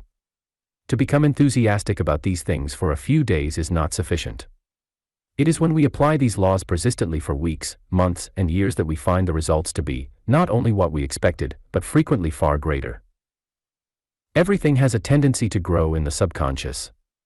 Whenever an impression or desire is placed in the subconscious, it has a tendency to become larger, and therefore the bad becomes worse when it enters the subconscious, while the good becomes better. We have the power, however, to exclude the bad from the subconscious and cause only the good to enter that immense field. Whenever you say that you are tired and permit that feeling to sink into the subconscious, you will almost at once feel more tired. Whenever you feel sick and permit that feeling to enter the subconscious, you always feel worse. The same is true when you are weak, sad, disappointed or depressed. If you let those feelings sink into your subconscious, they will become worse. On the other hand, when we feel happy, strong, persistent and determined, and permit those feelings to enter the subconscious, we always feel better. It is therefore highly important that we positively refuse to give in to any undesirable feeling. Whenever we give in to any feeling, it becomes subconscious, and if that feeling is bad, it becomes worse, but so long as we keep undesirable feelings on the outside, so to speak, we will hold them at bay, until nature can readjust itself or gather reserve force and thus put them out of the way altogether. We should never give in to sickness, though that does not mean that we should continue to work as hard as usual when not feeling well, or cause mind and body to continue in their usual activities. When we find it necessary, we should give ourselves a complete rest, but we should never give in to the feeling of sickness. The rest that may be taken will help the body to recuperate, and when it does, the threatening ailment will disappear. When you feel tired or depressed, do not admit it, but turn your attention at once upon something that is extremely interesting, something that will completely turn your mind towards the pleasing, the more desirable or the ideal. Persist in feeling the way you want to feel, and permit only wholesome feelings to enter the subconscious. Thus wholesome feelings will live and grow, and after a while your power to feel good at all times will have become so strong that you can put out of the way any adverse feeling that may threaten at any time. In this connection, we may mention something that holds more than usual interest. It has been stated by those who are in a position to know that no one dies until he gives up, that is, gives into those adverse conditions that are at work in his system, tending to produce physical death. So long as he refuses to give in to those conditions, he continues to live. How long a person could refuse to give in even under the most adverse circumstances is a question, but one thing is certain, that thousands and thousands of deaths could be prevented every year if the patient in each case refused to give in. In many instances, the forces of life and death are almost equally balanced. Which one is going to win depends upon the mental attitude of the patient. If he gives over his mind and his will to the side of the forces of life, those forces are most likely to win, but if he permits the mind to act with death, the forces of death are most certain to win. So long as he continues to persist in living, refusing absolutely to give in to death, he is throwing the full power of mind, thought and will on the side of life. He thereby increases the power of life, and he may increase that power sufficiently to overcome death. Again we say that it is a question how many times a person could overcome death by this method, but the fact remains that this method alone can save life repeatedly in a majority of cases, and all will admit after further thought on this subject that the majority will be very large. This is a method, therefore, that deserves the best of attention in every sick room. No person should be permitted to die until all available methods for prolonging life have been exhausted, and this last mentioned method is one that will accomplish far more than most of us may expect, and its secret is found in the fact that whenever we give in to any condition or action, it becomes stronger, due to the tendency of the subconscious to enlarge, increase and magnify whatever it receives. Give in to the forces of death, and the subconscious mind will increase the powers of that force. Give in to the forces of life, and the subconscious mind will increase the power of your life and you will continue to live. Concerning the general possibilities of the subconscious, we should remember that every faculty has a subconscious side, and that it becomes larger and more competent as this subconscious side is developed. This being true, it is evident that ability and genius might be developed in any mind even to a remarkable degree, as no limit has been found to the subconscious in any of its forces. In like manner, every cell in your body has a subconscious side, and therefore, if the subconscious side of the personality were developed, we can realize what improvement would become possible in that field. There is a subconscious side to all the faculties in human nature, and if these were developed, we understand how man could become ideal, even far beyond our present dreams of a new race. It is not well, however, to give the major portion of our attention to future possibilities. It is what is possible now that we should aim to develop and apply, and present possibilities indicate that improvement along any line, whether it be in working capacity, ability, health, happiness, and character, can be secured without fail if the subconscious is properly directed. To direct the subconscious along any line, it is only necessary to desire what you want and to make those desires so deep and so persistent that they become positive forces in the subconscious field. When you feel that you want a certain thing, give in to that feeling and also make that feeling positive. Give in to your ambitions in the same manner, and also to every desire that you wish to realize. Let your thought of all those things that you wish to increase in any line get into your system, because whatever gets into your system, the subconscious will proceed to develop, work out and express. In using the subconscious, we should remember that we are not using something that is separated from normal life. The difference between the man who makes scientific use of the subconscious and the one who does not is simply this: the latter employs only a small part of his mind, while the former employs the whole of his mind. And this explains why those who employ the subconscious intelligently have greater working capacity, greater ability, and greater endurance. In consequence, they sometimes do the work of 2 or 3 men, and do excellent work in addition. To train the subconscious for practical action is therefore a matter of common sense. It is a matter of refusing to cultivate only a small corner of your mental field when you can cultivate the entire field. The path to greater things. Dream constantly of the ideal, work ceaselessly to perfect the real. Believe in yourself, believe in everybody, believe in all that has existence. Give the body added strength, give the mind added brilliancy, give the soul added inspiration. Do your best under every circumstance, and believe that every circumstance will give its best to you. Live for the realization of more life and for the more efficient use of everything that proceeds from life. Desire eternally what you want, expect eternally what you desire, and act always as if every expectation were coming true. Training the subconscious for special results. When we proceed to train the subconscious along any line, or for special results, we must always comply with the following law: the subconscious responds to the impressions, the suggestions, the desires, the expectations, and the directions of the conscious mind, provided that the conscious touches the subconscious at the time. The secret therefore is found in the 2 phases of the mind touching each other as directions are being made, and to cause the conscious to touch the subconscious, it is necessary to feel conscious action penetrating your entire interior system. That is, you should feel at the time that you are living not simply on the surface, but through and through. At such times, the mind should be calm and in perfect poise, and should be conscious of that finer, greater something within you that has greater depth than mere surface existence. When you wish to direct the subconscious to produce physical health, first picture in your mind a clear idea of perfect health. Try to see this idea with the mind's eye, and then try to feel the meaning of this idea with consciousness, and while you are in the attitude of that feeling, permit your thought and your attention to pass into that deep, quiet, serene state of being wherein you can feel the mental idea of wholeness and health entering into the very life of every atom in your system. In brief, try to feel perfectly healthy in your mind and then let that feeling sink into your entire physical system. Whenever you feel illness coming on, you can nip it in the bud by this simple method, because if the subconscious is directed to produce more health, added forces of health will soon begin to come forth from within, and put out of the way, so to speak, any disorder or ailment that may be on the verge of getting a foothold in the body. Always remember that whatever is impressed on the subconscious will after a while be expressed from the subconscious into the personality, and where the physical conditions that you wish to remove are only slight, enough subconscious power can be aroused to restore immediate order, harmony, and wholeness. When the condition you wish to remove has continued for some time, however, repeated efforts may be required to cause the subconscious to act in the matter. But one thing is certain, that if you continue to direct the subconscious to remove that condition, it positively will be removed. The subconscious does not simply possess the power to remove undesirable conditions from the physical or mental state. It can also produce those better conditions that we may want, and develop further those desirable conditions that we already possess. To apply the law for this purpose, deeply desire those conditions that you do want, and have a very clear idea in your mind as to what you want those conditions to be.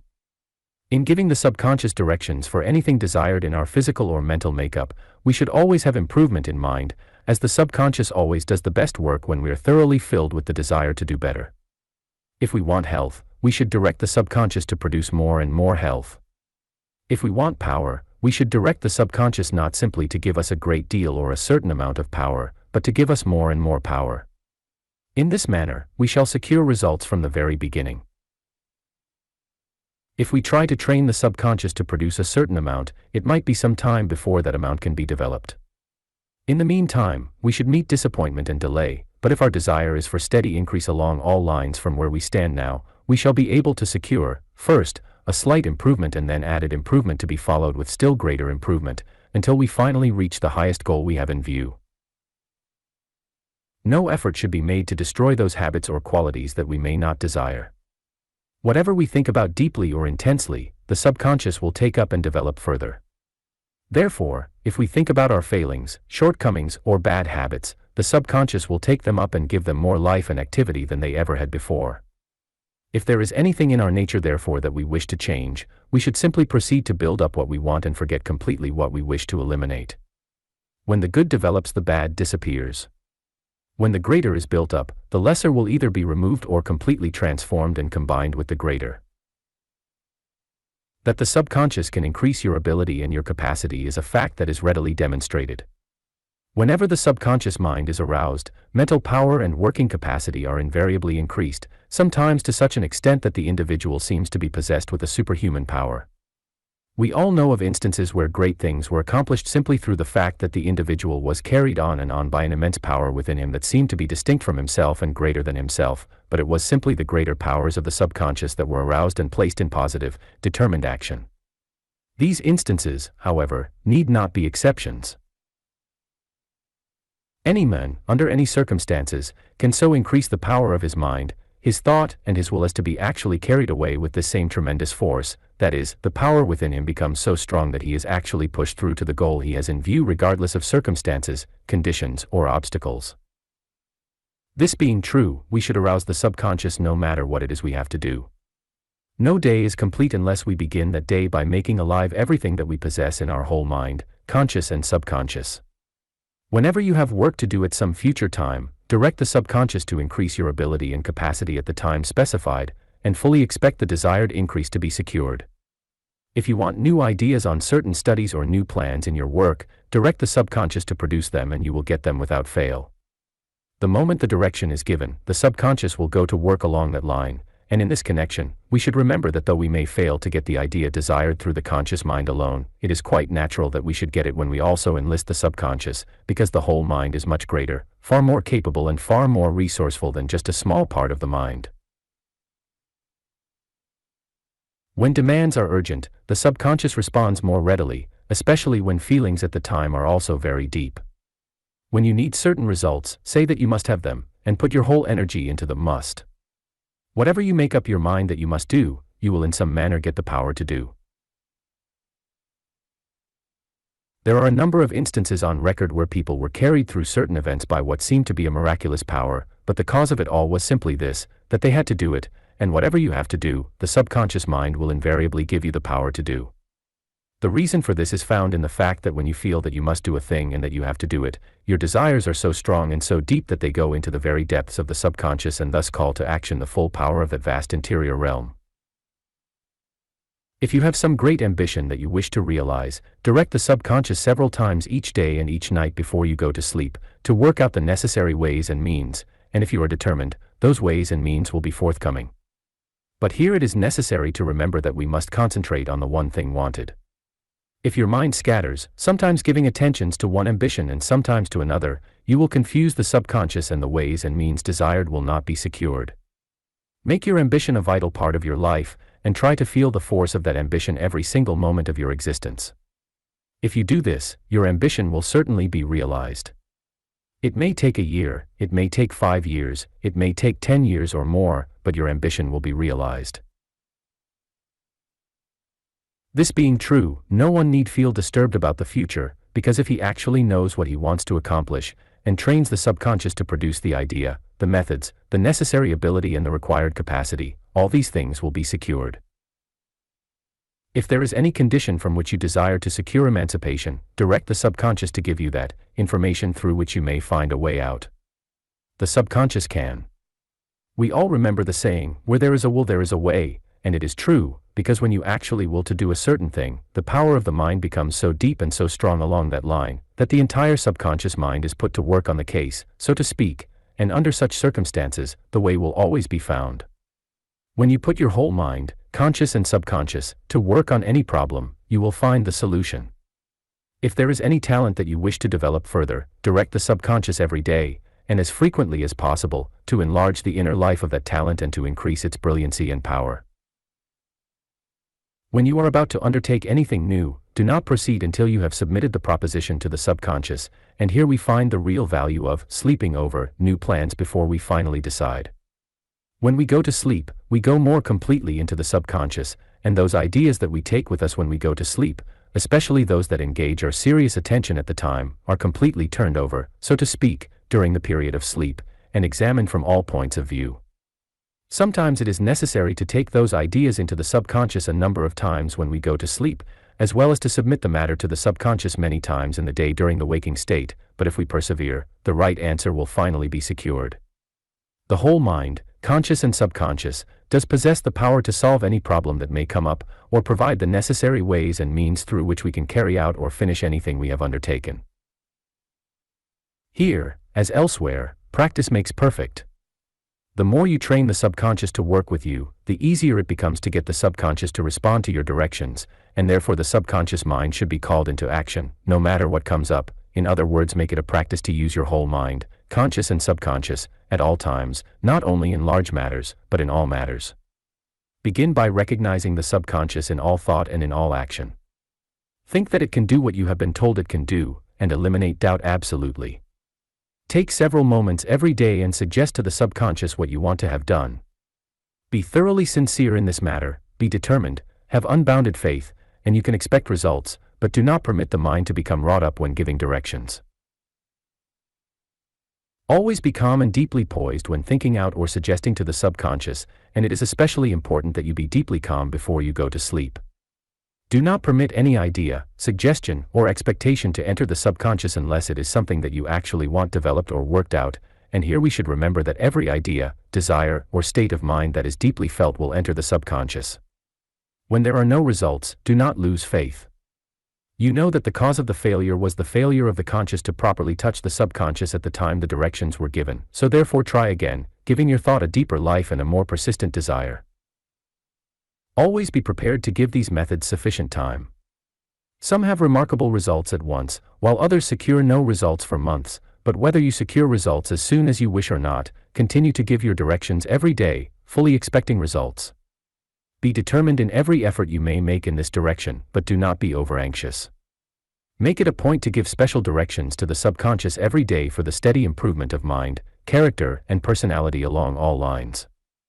You cannot give the subconscious too much to do because its power is immense, and as far as we know, its capacity limitless.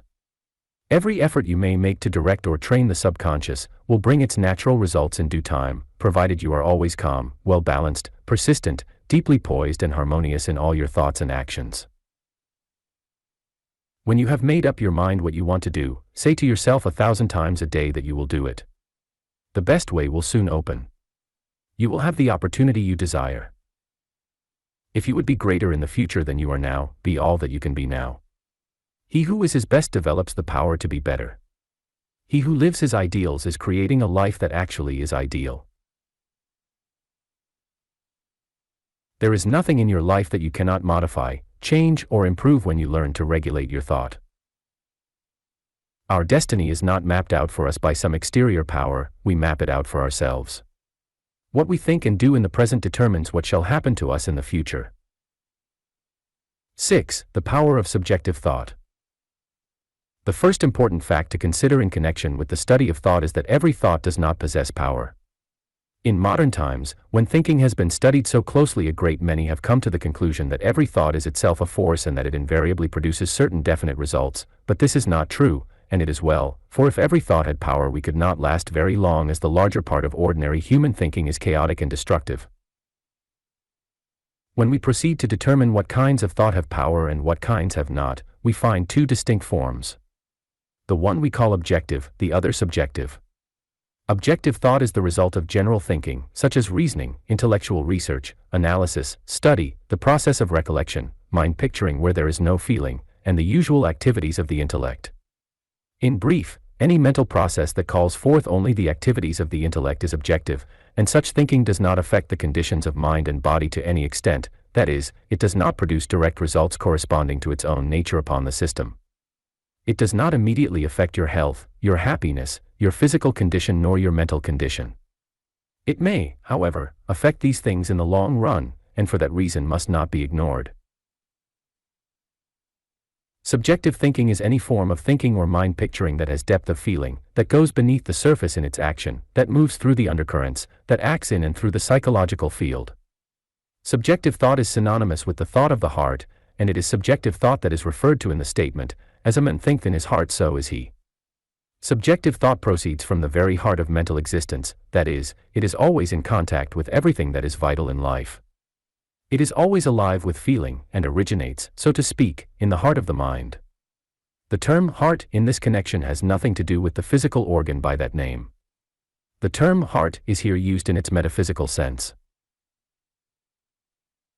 We speak of the heart of a great city, meaning thereby, the principal part of the city, or that part of the city where its most vital activities are taking place. Likewise, the heart of the mind is the most vital realm of the mind, or the center of the mind, or the deeper activities of the mind as distinguished from the surface of the mind. Subjective thinking being in the heart of the mind is therefore necessarily the product of the deepest mental life, and for this reason every subjective thought is a force.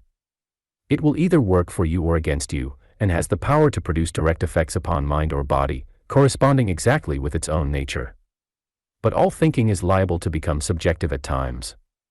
All thoughts may sink into the deeper or vital realms of mind and thus become direct forces for good or ill. Therefore, all thinking should be scientific, that is, designed or produced with a definite object in view. All thought should be produced according to the laws of right thinking or constructive thinking. Though objective thinking usually produces no results whatever, nevertheless there are many objective thoughts that become subjective, and it is the objective mind that invariably determines the nature of subjective thinking. Every thought therefore should have the right tendency, so that it may produce desirable results in case it becomes subjective, or may act in harmony with the objective mind whenever it is being employed in giving directions to the subjective. In this connection, it is well to remember that subjective thinking invariably takes place in the subconscious mind, as the terms subjective and subconscious mean practically the same, though in speaking of thought, the term subjective is more appropriate in defining that form of thought that is deep, vital, and alive, or that acts through the mental undercurrents. To define scientific thinking, it may be stated that your thinking is scientific when your thought has a direct tendency to produce what you want, or when all the forces of your mind are working together for the purpose you desire to fulfill. Your thinking is unscientific when your thought has a tendency to produce what is detrimental, or when your mental forces are working against you. To think scientifically, the first essential is to think only such thoughts and permit only such mental attitudes as you know to be in your favor, and the second essential is to make only such thoughts subjective. In other words, every thought should be right and every thought should be a force. When every thought is scientific, it will be right, and when every thought is subjective it will be a force. Positively refuse to think of what you do not wish to retain or experience. Think only of what you desire, and expect only what you desire, even when the very contrary seems to be coming into your life. Make it a point to have definite results in mind at all times. Permit no thinking to be aimless. Every aimless thought is time and energy wasted, while every thought that is inspired with a definite aim will help to realize that aim. And if all your thoughts are inspired with a definite aim, the whole power of your mind will be for you and will work with you in realizing what you have in view. That you should succeed is therefore assured, because there is enough power in your mind to realize your ambitions, provided all of that power is used in working for your ambitions. And in scientific thinking all the power of mind and thought is being caused to work directly and constantly for what you wish to attain and achieve. To explain further the nature of scientific thinking, as well as unscientific thinking, it is well to take several well-known illustrations from real life. When things go wrong, people usually say, "That's always the way," and though this may seem to be a harmless expression, nevertheless, the more you use that expression the more deeply you convince your mind that things naturally go wrong most of the time. When you train your mind to think that it is usual for things to go wrong, the forces of your mind will follow the trend of thinking, and will also go wrong, and for that reason it is perfectly natural that things in your life should go wrong more and more, because as the forces of your mind are going wrong, you will go wrong, and when you go wrong, those things that pertain to your life cannot possibly go right. A great many people are constantly looking for the worst. They usually expect the worst to happen, though they may be cheerful on the surface, deep down in their heart they are constantly looking for trouble. The result is that their deeper mental currents will tend to produce trouble. If you are always looking for the worst, the forces of your mind will be turned in that direction, and therefore will become destructive. Those forces will tend to produce the very thing that you expect. At first they will simply confuse your mind and produce troubled conditions in your mental world, but this will in turn confuse your faculties, your reason, and your judgment, so that you will make many mistakes, and he who is constantly making mistakes will certainly find the worst on many or all occasions. When things go wrong, do not expect the wrong to appear again. Look upon it as an exception. Call it past and forget it. To be scientific under these circumstances, always look for the best. By constantly expecting the best, you will turn the different forces of your mind and thought to work for the best. Every power that is in you will have a higher and finer ideal upon which to turn its attention, and accordingly, results will be better, which is perfectly natural when your whole system is moving towards the better. A number of people have a habit of saying, something is always wrong, but why should we not say instead, something is always right? We would thereby express more of the truth and give our minds a more wholesome tendency. It is not true that something is always wrong. When we compare the wrong with the right, the wrong is always in the minority. However, it is the effect of such thinking upon the mind that we wish to avoid, whether the wrong be in our midst or not. When you think that there is always something wrong, your mind is more or less concentrated on the wrong, and will therefore create the wrong in your own mentality, but when you train yourself to think there is always something right, your mind will concentrate upon the right, and accordingly will create the right. And when the mind is trained to create the right, it will not only produce right conditions within itself, but all thinking will tend to become right, and right thinking invariably leads to health, happiness, power, and plenty. The average person is in the habit of saying, "The older I get," and he thereby calls the attention of his mind to the idea that he is getting older. In brief, he compels his mind to believe that he is getting older and older, and thereby directs the mind to produce more and more age. The true expression in this connection is, "The longer I live." This expression calls the mind's attention to the length of life, which will, in turn, tend to increase the power of that process in you that can prolong life. When people reach the age of 60 or 70, they usually speak of the rest of my days, thus implying the idea that there are only a few more days remaining.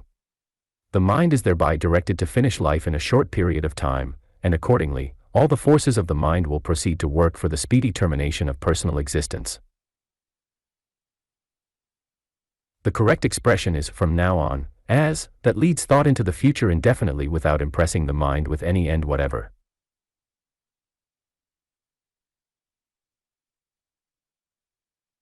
We frequently hear the expression, "I can never do anything right," and it is quite simple to understand that such a mode of thought would train the mind to act below its true ability and capacity.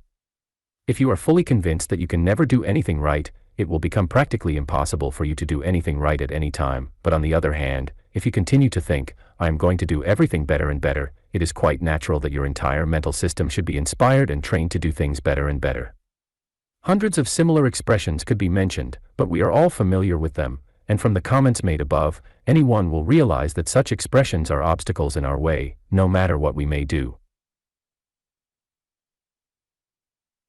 In right thinking, the purpose should be never to use any expression that conveys to your mind what you do not want, or what is detrimental or unwholesome in any manner whatever.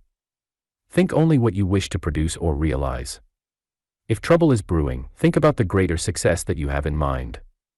If anything adverse is about to take place, do not think of what that adversity may bring, but think of the greater good that you are determined to realize in your life. When trouble is brewing, the average person usually thinks of nothing else.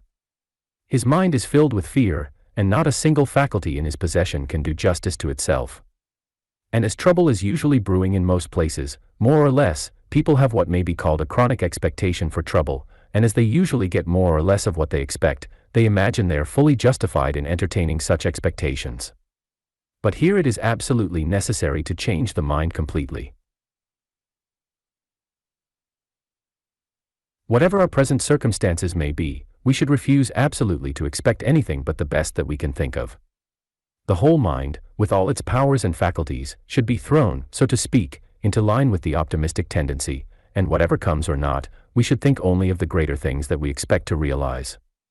In brief, we should concentrate the mind absolutely upon whatever goal we may have in view, and should look neither to the left nor to the right. When we concentrate absolutely upon the greater things we expect to attain or achieve, we gradually train all the forces of the mind and all the powers of thought to work for those greater things. We shall thereby begin in earnest to build for ourselves a greater destiny, and sooner or later we shall find ourselves gaining ground in many directions. Later on, if we proceed, we shall begin to move more rapidly, and if we pay no attention to the various troubles that may be brewing in our environment, those troubles will never affect us nor disturb us in the least. The mental law involved in the process of scientific thinking may be stated as follows: the more you think of what is right, the more you tend to make every action in your mind right. The more you think of the goal you have in view, the more life and power you will call into action in working for that goal. The more you think of your ambition, the more power you will give to those faculties that can make your ambitions come true. The more you think of harmony, of health, of success, of happiness, of things that are desirable, of things that are beautiful, of things that have true worth, the more the mind will tend to build all those things in yourself, provided, of course, that all such thinking is subjective. To think scientifically, therefore, is to train your every thought and your every mental action to focus the whole of attention upon that which you wish to realize, to gain, to achieve, or attain in your life.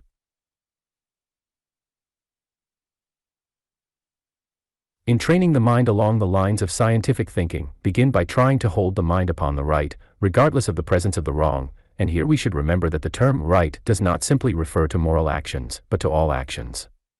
When the wrong is coming your way, persist in thinking of the right, persist in expecting only the right. And there is a scientific reason for this attitude, besides what has been mentioned above. We know that the most important of all is to keep the mind right or moving along right lines, and if we persistently expect the right, regardless of circumstances, the mind will be kept in the lines of right action. But there is another result that frequently comes from this same practice. It sometimes happens that the wrong which is brewing in your environment has such a weak foundation that only a slight increase in the force of the right would be necessary to overthrow that wrong completely. In fact, we shall find that most wrongs that threaten can be overcome in a very short time, if we continue to work for the right in a positive, constructive, determined manner. It is when the individual goes all to pieces, so to speak, that adversity gets the best of him, but no individual will go to pieces unless his thinking is chaotic, destructive, scattered, confused and detrimental. Continue to possess your whole mind and you will master the situation, no matter what it may be, and it is scientific thinking that will enable you to perform this great feat. To make thinking scientific, there are three leading essentials to be observed. The first is to cultivate constructive mental attitudes, and all mental attitudes are constructive when mind, thought, feeling, desire and will constantly face the greater and the better. A positive and determined optimism has the same effect, and the same is true of the practice of keeping the mental eye single on the highest goal in view. To make every mental attitude constructive, the mind must never look down, and mental depression must be avoided completely. Every thought and every feeling must have an upward look, and every desire must desire to inspire the same rising tendency in every action of mind. The second essential is constructive mental imagery. Use the imagination to picture only what is good, what is beautiful, what is beneficial, what is ideal, and what you wish to realize. Mentally see yourself receiving what you deeply desire to receive. What you imagine, you will think, and what you think, you will become. Therefore, if you imagine only those things that are in harmony with what you wish to obtain or achieve, all your thinking will soon tend to produce what you want to attain or achieve. The third essential is constructive mental action. Every action of the mind should have something desirable in view and should have a definite, positive aim. Train yourself to face the sunshine of life regardless of circumstances. When you face the sunshine, everything looks right, and when everything looks right, you will think right. It matters not whether there is any sunshine in life just now or not. We must think of sunshine just the same. If we do not see any silver lining, we must create one in our own mental vision. However dark the dark side may seem to be, we cannot afford to see anything but the bright side, and no matter how small or insignificant the bright side may be, we must continue to focus attention on that side alone. Be optimistic, not in the usual sense of that term, but in the real sense of that term. The true optimist not only expects the best to happen, but goes to work to make the best happen. The true optimist not only looks upon the bright side, but trains every force that is in him to produce more and more brightness in his life, and therefore complies with the three essentials just mentioned. His mental attitudes are constructive because they are always facing greater things. His imagination is constructive because it is always picturing the better and the ideal, and his mental actions are constructive because he is training the whole of his life to produce those greater and better things that his optimism has inspired him to desire and expect. In this connection, we must remember that there is a group of mental forces at work in every mental attitude, and therefore if that attitude is downcast, those forces will become detrimental, that is, they will work for the lesser and the inferior. On the other hand, if every mental attitude is lifted up or directed towards the heights of the great and the true and the ideal, those forces will become constructive, and will work for the greater things in view. In the perusal of this study, we shall find it profitable to examine our mental attitudes closely, so as to determine what our minds are actually facing the greater part of the time. If we find that we are mentally facing things and conditions that are beneath our expectations, or find that our imaginations are concerned too much about possible failure, possible mistakes, possible trouble, possible adversity, etc., our thinking is unscientific, and no time should be lost in making amends. When you are looking into the future, do not worry about troubles that might come to pass. Do not mentally see yourself as having a hard time of it.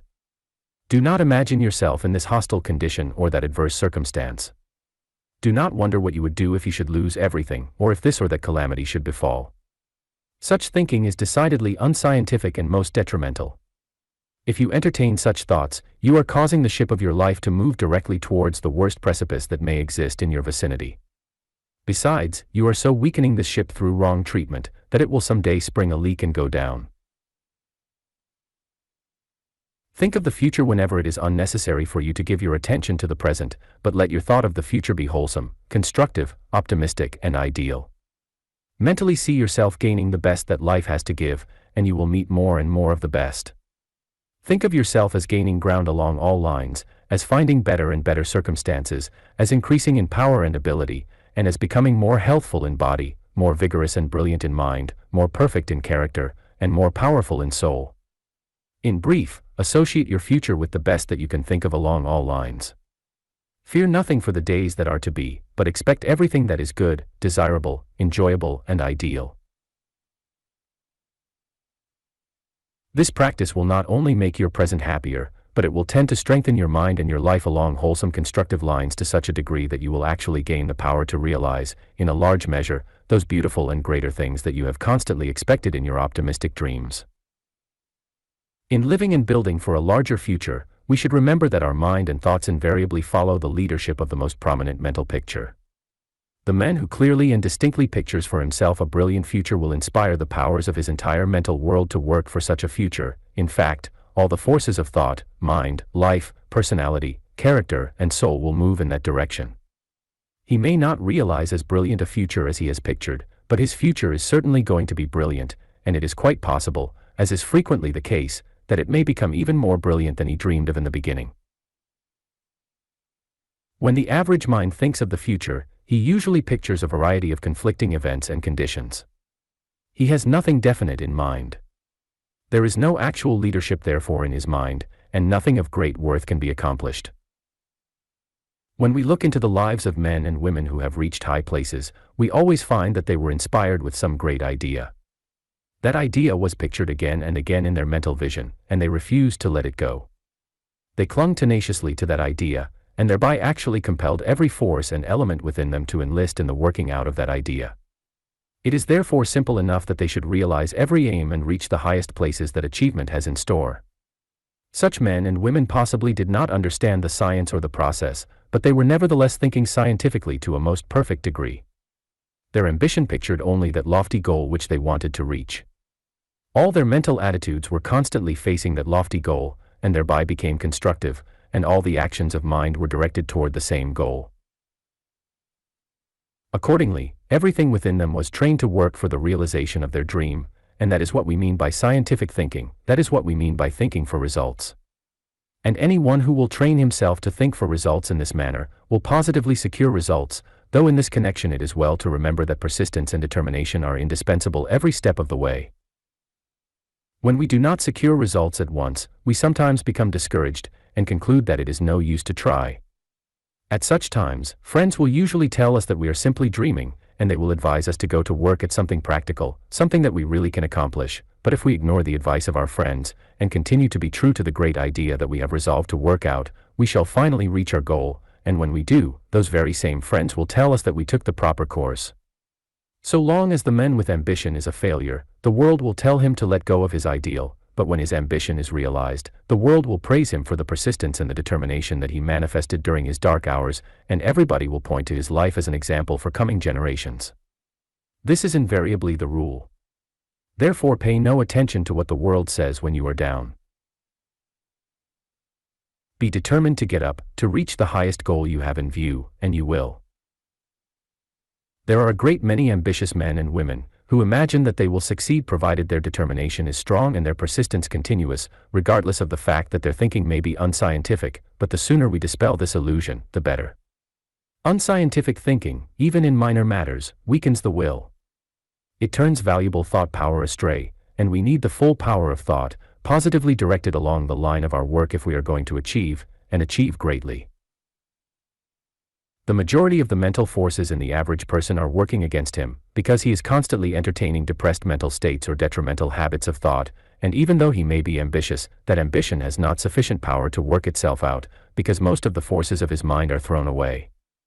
We therefore see the necessity of becoming scientific in all thinking, and in making every mental habit wholesome and beneficial in the largest sense of those terms. But scientific thinking not only tends to turn the power of thought in the right direction, it also tends to increase mental power, to promote efficiency and to build up every faculty that we may employ. To illustrate the effect of right thinking upon the faculties, we will suppose that you have musical talent, and are trying to perfect that talent. Then, we will suppose that you are constantly expressing dissatisfaction with the power of that talent. What will be the result? Your mental action upon that faculty will tend to lower its efficiency, because you are depressing its action instead of inspiring those actions. On the other hand, if you encourage this talent, you will tend to expand its life, and thereby increase its capacity for results. In this respect, talents are similar to people. Take two people of equal ability and place them in circumstances that are direct opposites.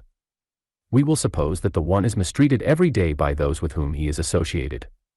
He is constantly being criticized and constantly being told that he will never amount to anything, he is blamed for everything that is wrong, and is in every manner discouraged and kept down. What would happen to the ability and efficiency of that man if he continued under such treatment year after year?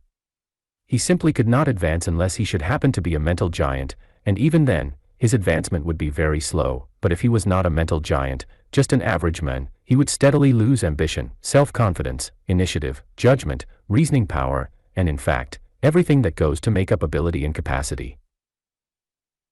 We will suppose the other man is encouraged continually.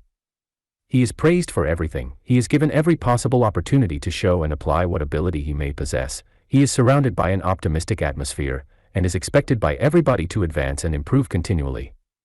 What will happen to this man? The best will be brought out in his power and ability. He will be pushed to the fore constantly, and he will climb steadily and surely until he reaches the top. Treat your talents in the same way, and you have the same results in every case. To state it briefly, make it a point to encourage your talents, your faculties, and your powers. Give every element and force within you encouragement and inspiration. Expect them all to do their best, and train yourself to think and feel that they positively will. Train yourself to think of your whole system as all right. Deal with your mental faculties in this manner, under all circumstances, and deal with your physical organs in the same way. Most people among those who do not have perfect health, have a habit of speaking of their stomachs as bad, their livers as always out of order, their eyes as weak, their nerves as all upset, and the different parts of their systems as generally wrong. But what are they doing to their physical organs through this practice? The very same as was done to the unfortunate man just mentioned, and we shall find, in this connection, one reason why so many people continue to be sick. They are keeping their physical organs down, so to speak, by depressing the entire system with unwholesome thinking. But if they would change their tactics and begin to encourage their physical organs, praise them and expect them to do better, and to treat them right from the mental as well as a physical standpoint, they would soon be restored to perfect health. In training the mind in scientific thinking, the larger part of attention should be given to that of controlling our feelings.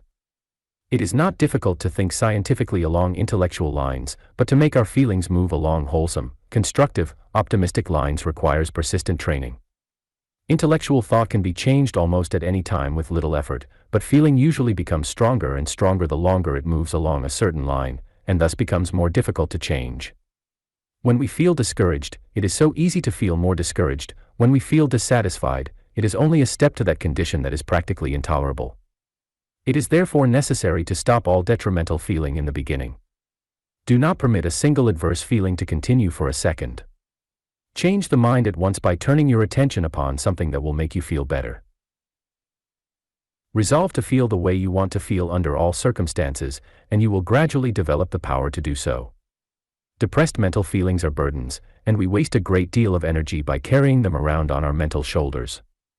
Besides, such feelings tend to direct the power of thought towards the lower and the inferior. Whenever you permit yourself to feel bad, you will cause the power of mind and thought to go wrong. Therefore, persist in feeling right and good. Persist in feeling joyous. Persist in feeling cheerful, hopeful, optimistic, and strong. Place yourself on the bright side and the strong side of everything that transpires in your life, and you will constantly gain power, power that will invariably be in your favor. Life is growth, and the object of right thinking is to promote that growth. Give less time trying to change the opinions of others, and more time trying to improve your own life. Life becomes the way it is lived, and man may live the way he wants to live when he learns to think what he wants to think. Create your own thought and you become what you want to become because your thought creates you. We all know that man is as he thinks. Then we must think only such thoughts as tend to make us what we wish to be. The secret of right thinking is found in always keeping the mind's eye stayed upon the greater and the better in all things. 7. How man becomes what he thinks. Scientific research in the metaphysical field has demonstrated the fact that man is as he thinks, that he becomes what he thinks, and that what he thinks in the present determines what he is to become in the future, and also that since he can change his thought for the better along any line, he can therefore completely change himself along any line. But the majority who try to apply this law do not succeed to a great degree, the reason being that instead of working entirely upon the principle that man is as he thinks, they proceed in the belief that man is what he thinks he is. At first sight there may seem to be no difference between the principle that man is as he thinks and the belief that man is as he thinks he is, but close study will reveal the fact that the latter is absolutely untrue. Man is not what he thinks he is, because personality, mentality, and character are not determined by personal opinions. It is the thought of the heart, that is, the mental expression from the subconscious that makes the personal man what he is, but the subconscious is affected only by what man actually thinks in the real field of creative thought, and not by what he may think of himself in the field of mere personal opinion. It is subjective thought that makes you what you are, but to think that you are thus or so, will not necessarily make you thus or so. To create subjective thought you must act directly upon the subconscious, but it is not possible to impress the subconscious while you are forming opinions about your personal self. A mere statement about yourself will not affect or change the subconscious, and so long as the subconscious remains unchanged, you will remain unchanged. While you are thinking simply about your external or personal self, you are acting upon the objective, but to change yourself you must act upon the subjective. Man may think that he is great, but so long as he continues to think small thoughts, he will continue to be small. No matter how high an opinion he may have of himself, while he is living in the superficial, his thoughts will be empty, and empty thoughts are not conducive to high attainments and great achievements. Man becomes great when he thinks great thoughts, and to think great thoughts he must transcend the limitations and circumscribed conditions of the person, and mentally enter into the world of the great and the superior. He must seek to gain a larger and a larger consciousness of the world of real quality, real worth and real superiority, and must dwell upon the loftiest mountain peaks of mind that he can possibly reach. He must live in the life of greatness, breathe the spirit of greatness, and feel the very soul of greatness. Then, and only then, will he think great thoughts, and the mind that continues to think great thoughts will continue to grow in greatness. It is not what you state in your thought but what you give to your thought that determines results. The thought that is merely stated may be empty, but it is the thought with something in it that alone can exercise real power in personal life. And what is to be in your thought will depend upon what you think into your thought. What you give to your thought will give to you, and you will be and become accordingly, no matter what you may think that you are. The cause that you originate in the within will produce its effect in the without, regardless of what your opinions may be. Your personal life will consequently be the result of what you think, but it will not necessarily be what you think it is. Having discovered the fact that the physical body is completely renewed every 8 or 10 months, you will naturally think that you are young, but to simply think you are young will not cause the body to look as young as it really is. To retain your youth, you must remove those subconscious tendencies and conditions that produce old age, and you must eliminate worry. So long as you worry, you will cause your personality to grow older and older in appearance, no matter how persistently you may think that you are young. To simply think that you are young will not avail. You must think thoughts that produce, retain, and perpetuate youth. If you wish to look young, your mind must feel young, but you will not feel young until the whole of your mind produces the feeling of youth. To develop the feeling of youth in the whole mind, you must become fully conscious of the fact that youth is naturally produced in your entire system every minute, and you must train the mind to take cognizance only of the eternal now. So long as we feel that we are passing with time, we will imagine that we feel the weight of more and more years, and this feeling will invariably cause the body to show the mark of years, growing older and older in appearance as more years are added to the imaginary burden of age. You will look young when you feel young, but to simply feel that you are young will not always cause you to feel young. The real feeling of youth comes when we actually think in the consciousness of youth and give the realization of the now to every thought. You may think that you are well, but you will not secure health until you think thoughts that produce health. You may persistently affirm that you are well, but so long as you live in discord, confusion, worry, fear, and other wrong states of mind, you will be sick, that is, you will be as you think and not what you think you are. You may state health in your thought, but if you give worry, fear, and discord to that thought, your thinking will produce discord. It is not what we state in our thoughts, but what we give to our thoughts that determine results. To produce health, thought itself must be healthful and wholesome. It must contain the quality of health, and the very life of health. This, however, is not possible unless the mind is conscious of health at the time when such thought is being produced. Therefore, to think thoughts that can produce health, the mind must enter into the realization of the being of health, and not simply dwell in the objective belief about health. Again, to produce health, all the laws of life must be observed, that is, the mind must be in that understanding of law, and in that harmony with law where the guiding thought will naturally observe law. To simply think that you are well will not teach the mind to understand the laws of lire and health, nor will that thinking place you in harmony with those laws. That thinking that does understand the laws of life will not come from the mere belief that you are well, but from the effort to enter into the understanding of all law, the spirit of all law, the very life of health, and into the very soul of all truth. You may think that your mind is brilliant and may undertake most difficult tasks in the belief that you are equal to the occasion, but the question is if your conception of brilliancy is great or small.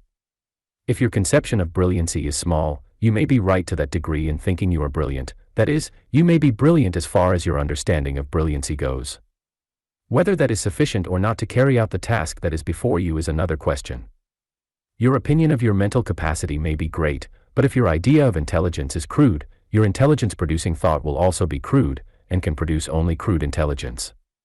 It is therefore evident that to simply think that you are brilliant will not produce brilliancy, unless your understanding of brilliancy is made larger, higher, and finer. What you understand and mentally feel concerning intelligence, mental capacity, and brilliancy, is what you actually think on those subjects, and it is this understanding or feeling or realization that will determine how much intelligence you will give to your thought. Your thought will be as brilliant as the brilliancy you think into your thought, and how much brilliancy you will think into your thought will depend upon how high your realization of brilliancy happens to be at the time. When your thinking is brilliant, you will be brilliant, but if your thinking is not brilliant, you will not be brilliant, no matter how brilliant you may think you are. To make your thinking more brilliant, try to enter into the consciousness of finer intelligence, larger mental capacity, and the highest order of mental brilliancy that you can possibly realize. Do not call yourself brilliant at any time, or do not think of yourself as lacking in brilliancy. Simply fix the mental eye upon absolute brilliancy, and desire with all the power of mind and soul to go on and on into higher steps of that brilliancy. When all the elements and forces of your system are working in such a way that beauty will naturally be produced, you will be beautiful, whether you think you are beautiful or not, and it is the actions of the subconscious that determine how the elements and forces of the system are to work. Therefore, the beautiful person is beautiful because her real interior thinking is conducive to the creation of the beautiful. That person, however, who is not beautiful, does not necessarily think ugly thoughts, but her interior mental actions have not been brought together in such a way as to produce the expression of beauty, that is, the subconscious actions have not been arranged according to the most perfect pattern. But these actions can be arranged in that manner, not by thinking that one is beautiful, but by thinking thoughts that are beautiful. When you think that you are beautiful, you are liable to think that you are more beautiful than others, and such a thought is not a beautiful thought. To recognize or criticize ugliness and inferiority in others is to create the inferior and the ugly in yourself, and what you create in yourself will sooner or later be expressed through your mind and personality. So long as you worry, hate or fear, your thought will make you disagreeable in mind and character, and later on in the person as well, and no amount of affirming or thinking that you are beautiful will overcome those ugly states of mind that you have created. You will thus be as you think, worried, hateful and ugly, and not beautiful as you may try to think you are. The personal man is the result, not of beliefs or opinions, but of the quality of all the mental actions that are at work throughout the whole mind. Man is as he thinks in every thought, and not what he thinks he is in one or more isolated parts of his personal self. You may think that you are good, but your idea of goodness may be wrong. Your thought therefore will not be conducive to goodness. On the contrary, the more you praise yourself for being good, the less goodness you will express in your nature. In addition, to think of yourself as good will have a tendency to produce a feeling of self-righteousness. This feeling will cause the mind to look down upon the less fortunate, and a mind that looks down will soon begin to go down, and you will be no better than those whom you criticized before. You are only as good as the sum total of all your good thoughts, and these can be increased in number indefinitely by training the mind to perpetually grow in the consciousness of absolute goodness. To grow in the consciousness of goodness, keep the mental eye upon the highest conception of absolute goodness. Try to enlarge, elevate, and define this conception or understanding of goodness perpetually. Pattern your whole life, all your thoughts and all your actions after the likeness of this highest understanding. Then never look back nor try to measure the goodness that you may think you now possess. Press on eternally to the higher and larger realization of absolute goodness, and leave results to the law. More and more real goodness will naturally appear in all your thoughts and actions. You will therefore become good, not by thinking that you are good, but by thinking thoughts that are created in the image and likeness of that which is good. From the foregoing, it is evident that man is as he thinks, and not necessarily what he thinks he is. But there is still more evidence. That your personal self is the result of your thought has been demonstrated, but what thought? To make yourself thus or so, the necessary thought must first be created, but to think that you are thus or so, will not create the thought that can make you thus or so. The reason is because it is subconscious thought alone that can produce effects in your nature, physical or mental, and you cannot enter the subconscious while you are thinking exclusively of your personal self. What you think about yourself is always objective thought, and mere objective thought is powerless to affect or change anything in your nature. To think thoughts that can give you more life, you must enter into the consciousness of absolute life, but you cannot enter the absolute while you are defining or measuring the personal. If you wish to possess more quality, you must give your thoughts more quality and worth, you must forget the lesser worth of the personal and enter into the consciousness of the greater worth of absolute worth itself. So long as you think that you are thus or so in the personal sense, your thought will be on the surface. You will mentally live among effects. You will not create new causes, therefore will not produce any changes in yourself. You will continue to be as you are thinking deep down in the subconscious where hereditary tendencies, habits, race thoughts, and other mental forces continue their usual work, regardless of your personal opinion or empty thoughts on the surface. To change yourself you must go to the depth of mind where the causes of your personal condition exist. But your mind will not enter the depth of the within so long as your thought is on the surface, and your thought will be on the surface so long as you are thinking exclusively about your personal self. The secret therefore is not to form opinions about yourself or to think about yourself as being thus or so, but to form larger conceptions of principles and qualities. Enter the richness of real life and you will think richer thoughts. Forget the limitations, the weaknesses, and the shortcomings of your personal self as well as your superficial opinions of your personal self, and enter mentally into the greatness, the grandeur, the sublimity, and the splendor of all things. Seek to gain a larger and a larger understanding of the majesty and marvelousness of all life, and aspire to think the thoughts of the infinite. This is the secret of thinking great thoughts, and he will positively become great whose thoughts are always great. In like manner, he who thinks wholesome thoughts, and wholesome thoughts only, will become healthful and wholesome. Such thoughts will have the power to produce health, and thoughts never fail to do what they have the power to do. Place in action the necessary subconscious thought and the expected results will invariably follow. Man therefore is not what he thinks he is because such thinking is personal, and consequently superficial and powerless. The thought that determines his personality, his character, his mentality, and his destiny is his subjective thought, the thought that is produced in the subconscious during those moments when he forgets his personal opinions about himself and permits his mind to act with deep feeling and subjective conviction. But those thoughts that enter the subconscious are not always good thoughts. Man's subjective thinking is not always conducive to the true, the wholesome, and the best, as his thinking is not always right.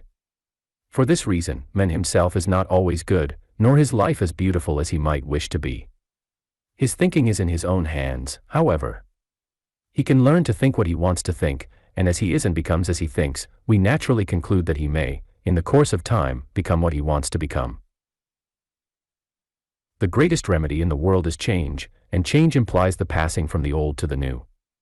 It is also the only path that leads from the lesser to the greater, from the dream to the reality, from the wish to the heart's desire fulfilled. It is change that brings us everything we want.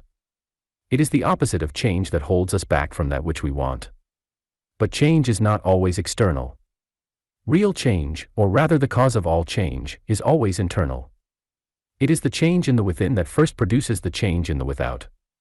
To go from place to place is not a change unless it produces a change of mind, a renewal of mind. It is the change of mind that is the change desired. It is the renewal of mind that produces better health, more happiness, greater power, the increase of life, and the consequent increase of all that is good in life. And the constant renewal of mind, the daily change of mind, is possible regardless of times, circumstances, or places.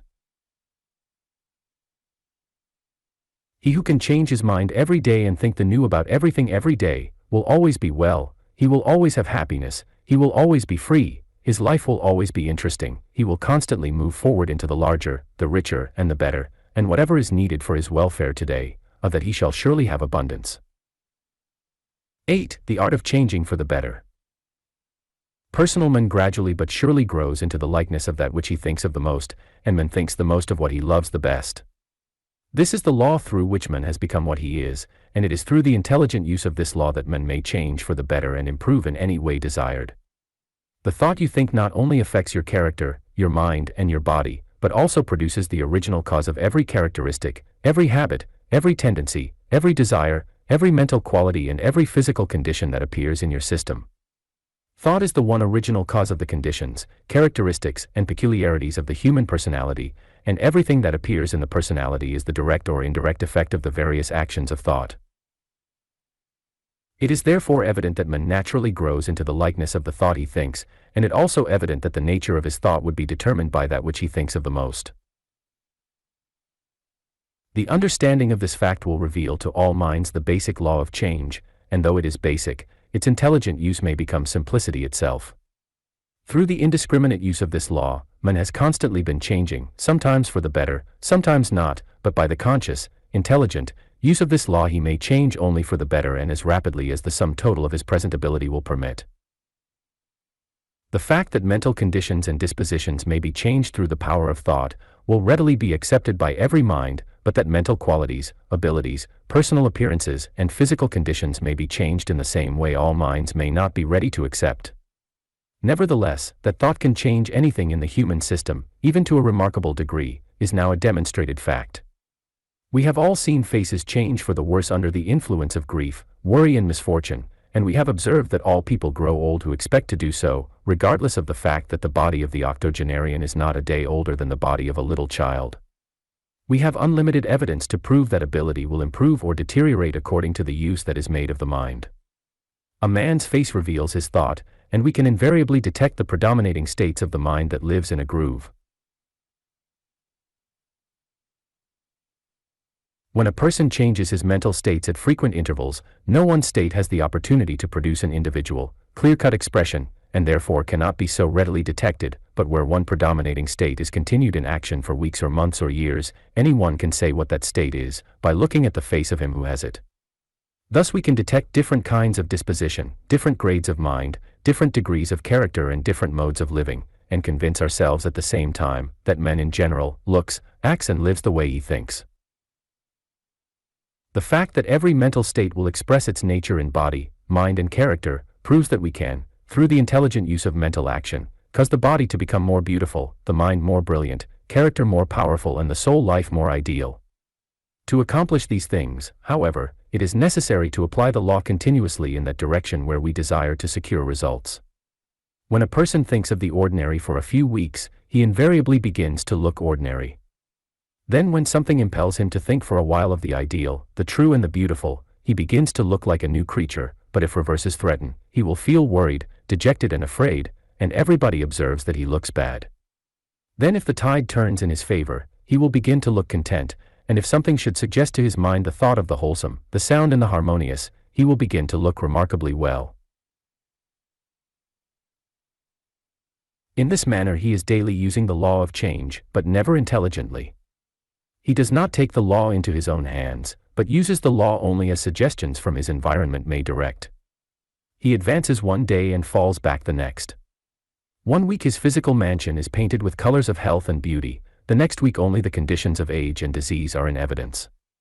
He plants a flower seed today, and tomorrow hoes it up to plant a weed in its place.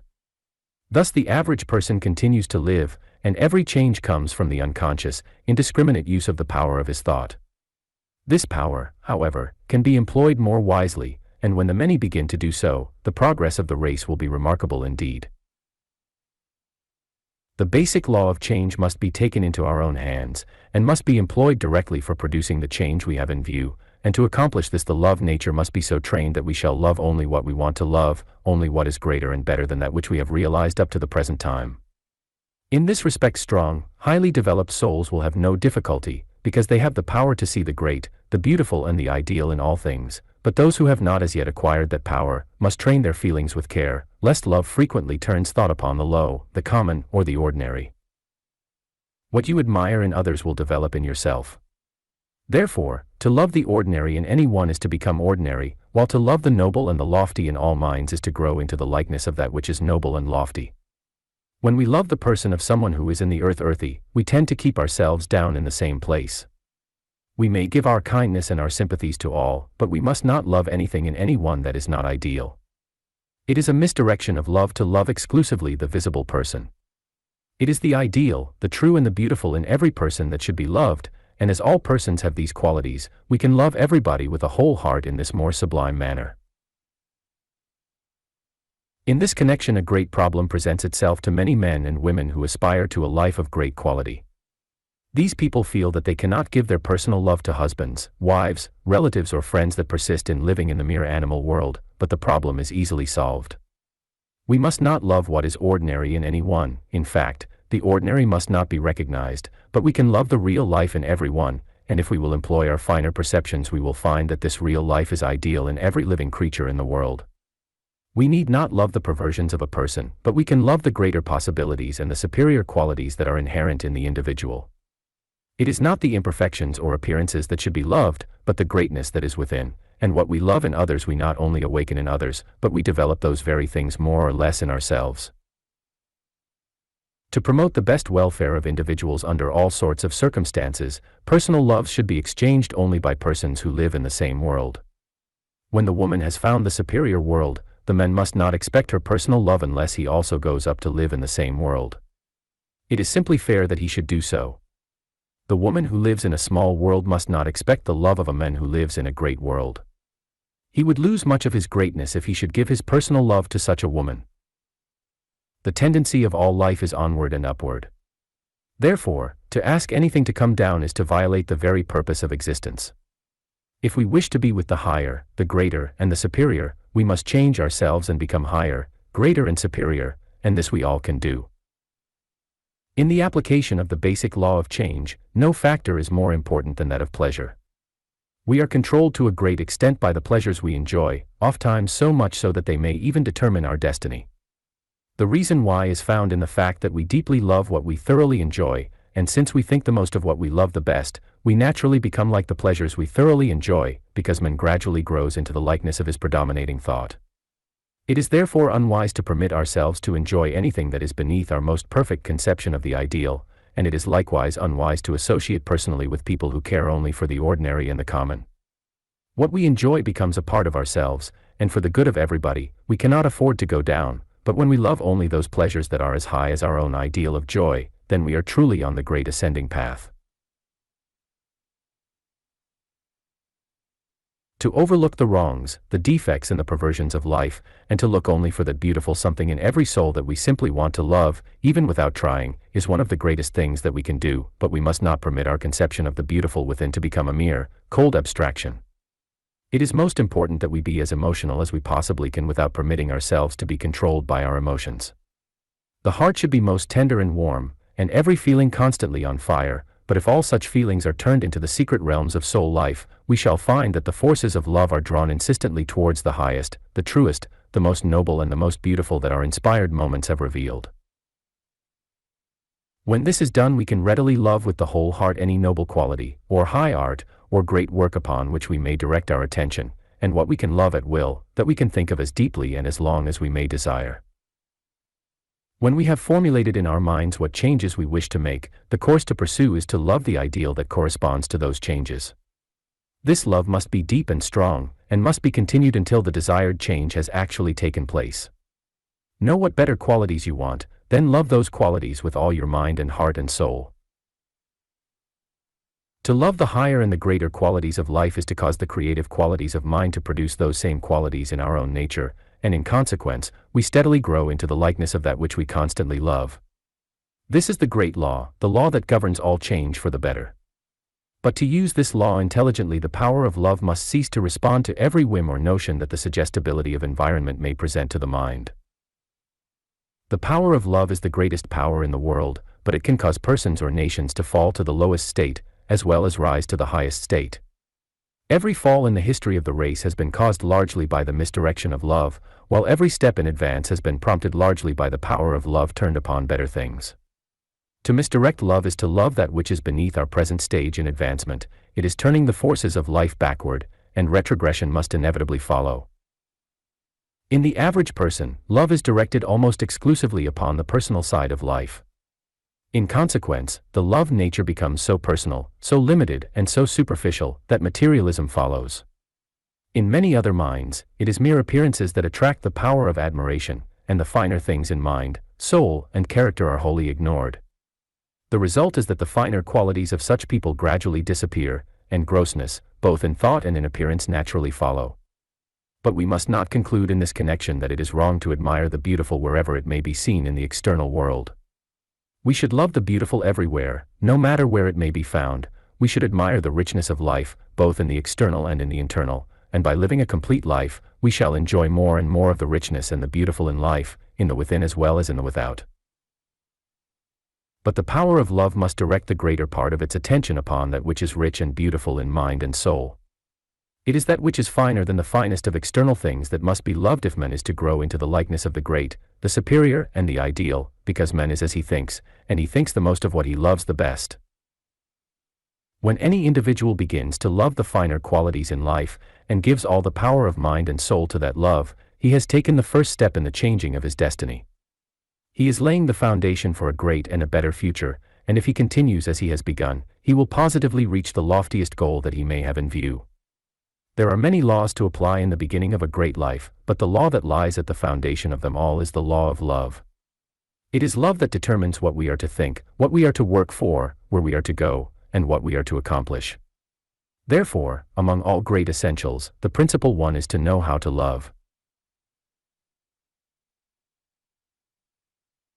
To apply this essential for all practical purposes, the secret is to love the great, the beautiful, and the ideal in everybody and in everything, and to love with such a strong, passionate love that its ascending power becomes irresistible. The whole of life will thus change and go up with the power of love into the great, the superior, and the ideal. Everything, both in the being of man and in his environment, will advance and change accordingly, and the dreams of the soul will come true. The ideal will become real, the desires of the heart will be granted, and what man has hoped to make his own will be absent no more. When failure comes, be more determined than ever to succeed. The more feeling there is in your thought, the greater its power. You steadily and surely become in the real what you constantly and clearly think that you are in the ideal.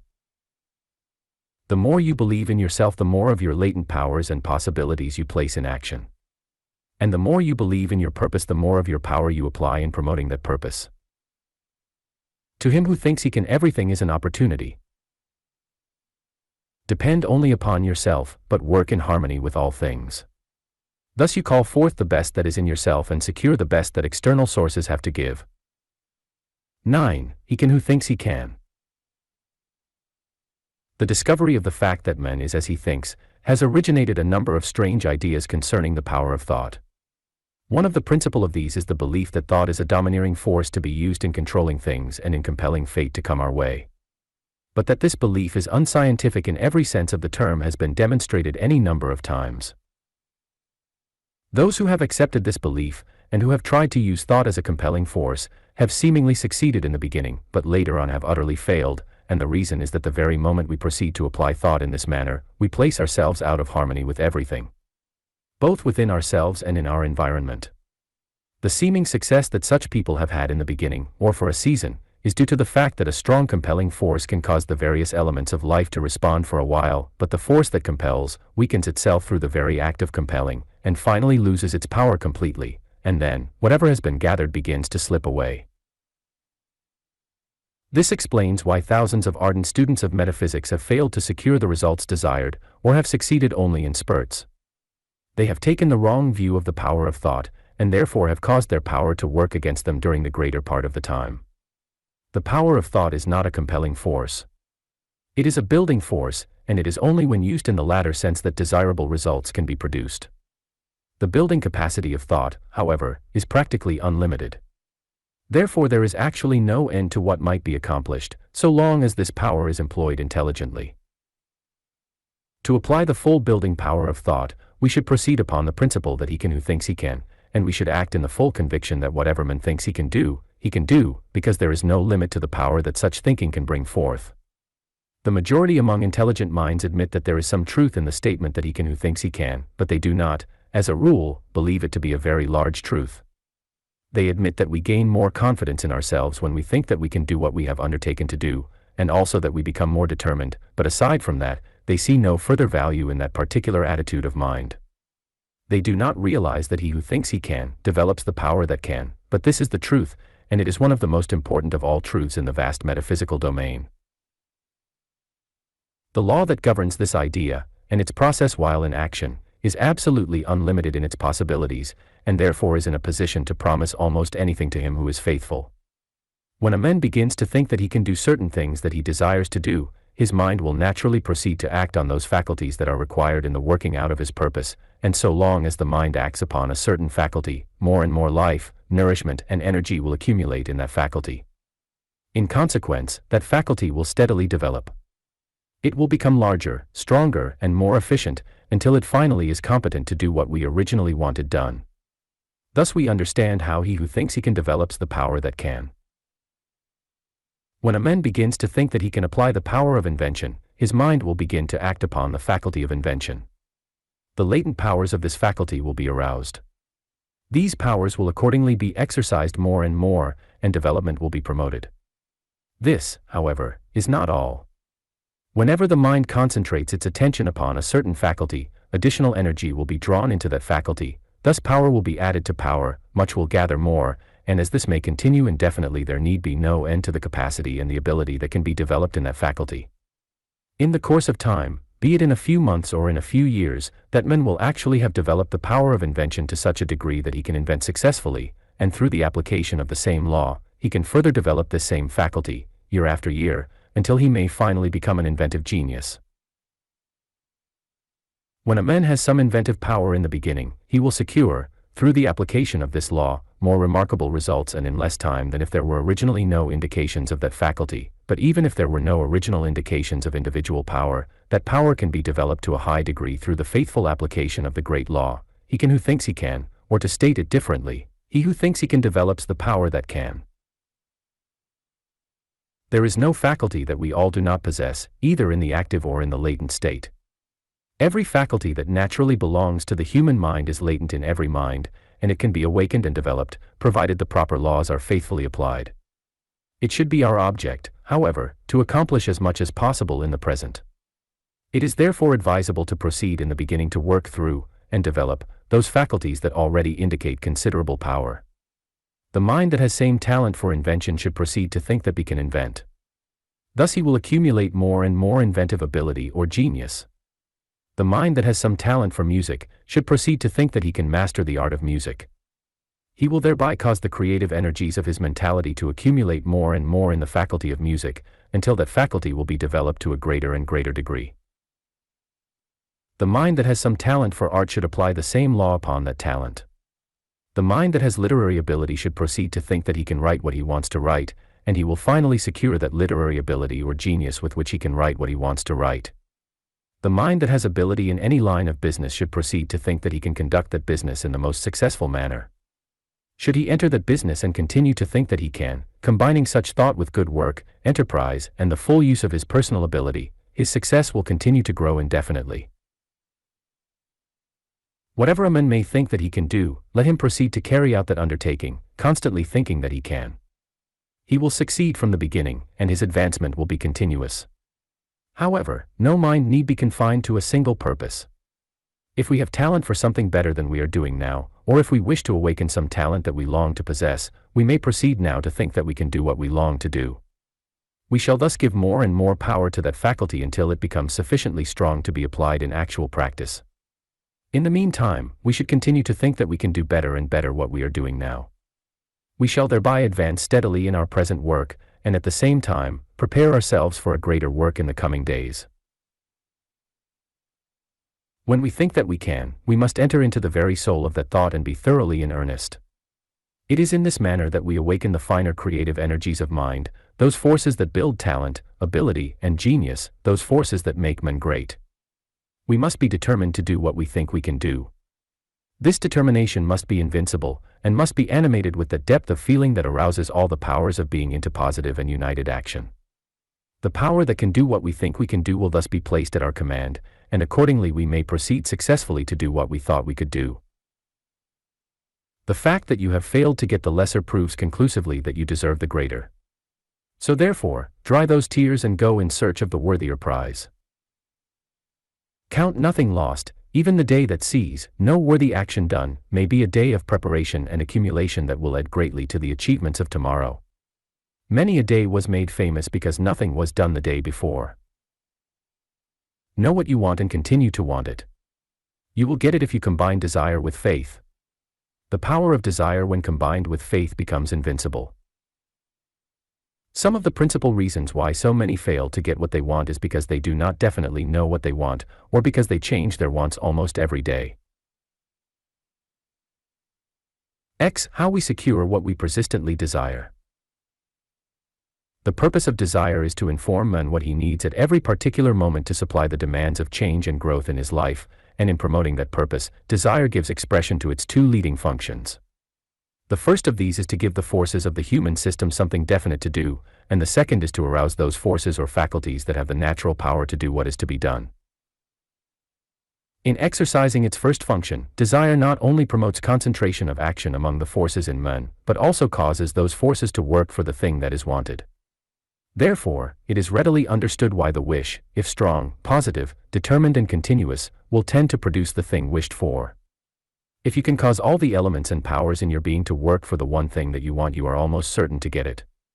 In fact, you will get it unless it is so large that it is beyond you, or beyond the power of your present capacity to produce, though in that case you have exercised poor judgment, you have permitted yourself to desire what lies outside of your sphere, and what you could neither appreciate nor use were you to get it. What you can appreciate, enjoy, and use in your present sphere of existence, you have the power, in your present state of development, to produce. That is, you can produce it if all your power is applied in your effort to produce it, and when you desire any particular thing with the full force and capacity of your desire, you cause all your power to be applied in producing that particular thing. In exercising its second function, desire proceeds directly into that faculty or group of forces that can, if fully applied, produce the very thing that is desired. In its first function, it tends to bring all the forces of the system together, and inspires them with the desire to work for what is wanted. It acts upon the system in general and gives everything in the system something definite to do, that something definite in each case being the one thing desired. In its second function, it acts upon certain parts of the system in particular, always upon those parts that can do what is wanted done, and it tends to arouse all the life and power that those particular parts may contain. How desire proceeds, and how it secures results in this respect is easily illustrated. We will take, for example, a man who is not earning as much as he feels that he needs. Naturally, he will begin to desire more money, and we will suppose that this desire becomes stronger and stronger until it actually stirs every atom of his being. Now what happens?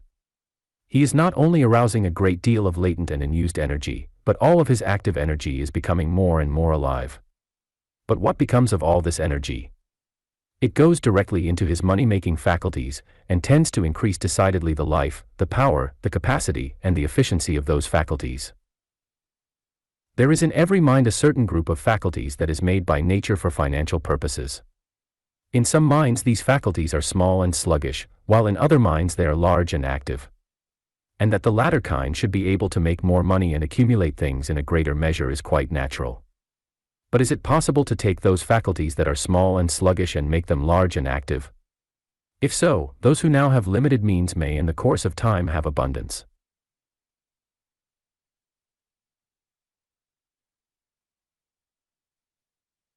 To answer this question, we will ask what it is that can arouse any faculty to become larger and more active, and we find that it is more energy, and energy that is more alive.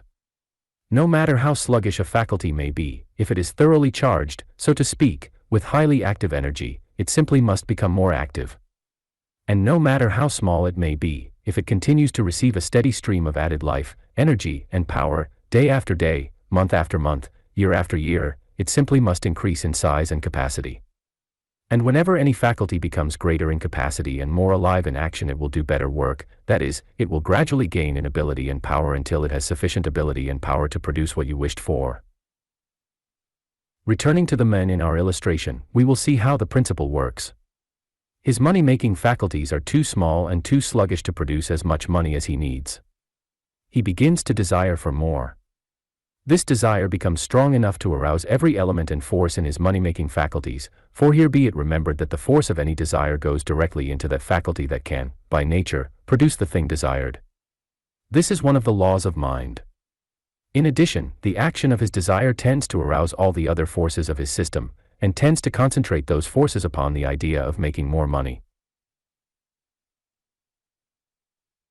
In the beginning, no important change in his financial ability may be noticed, except that he feels more and more confidence in his power to secure the greater amount desired.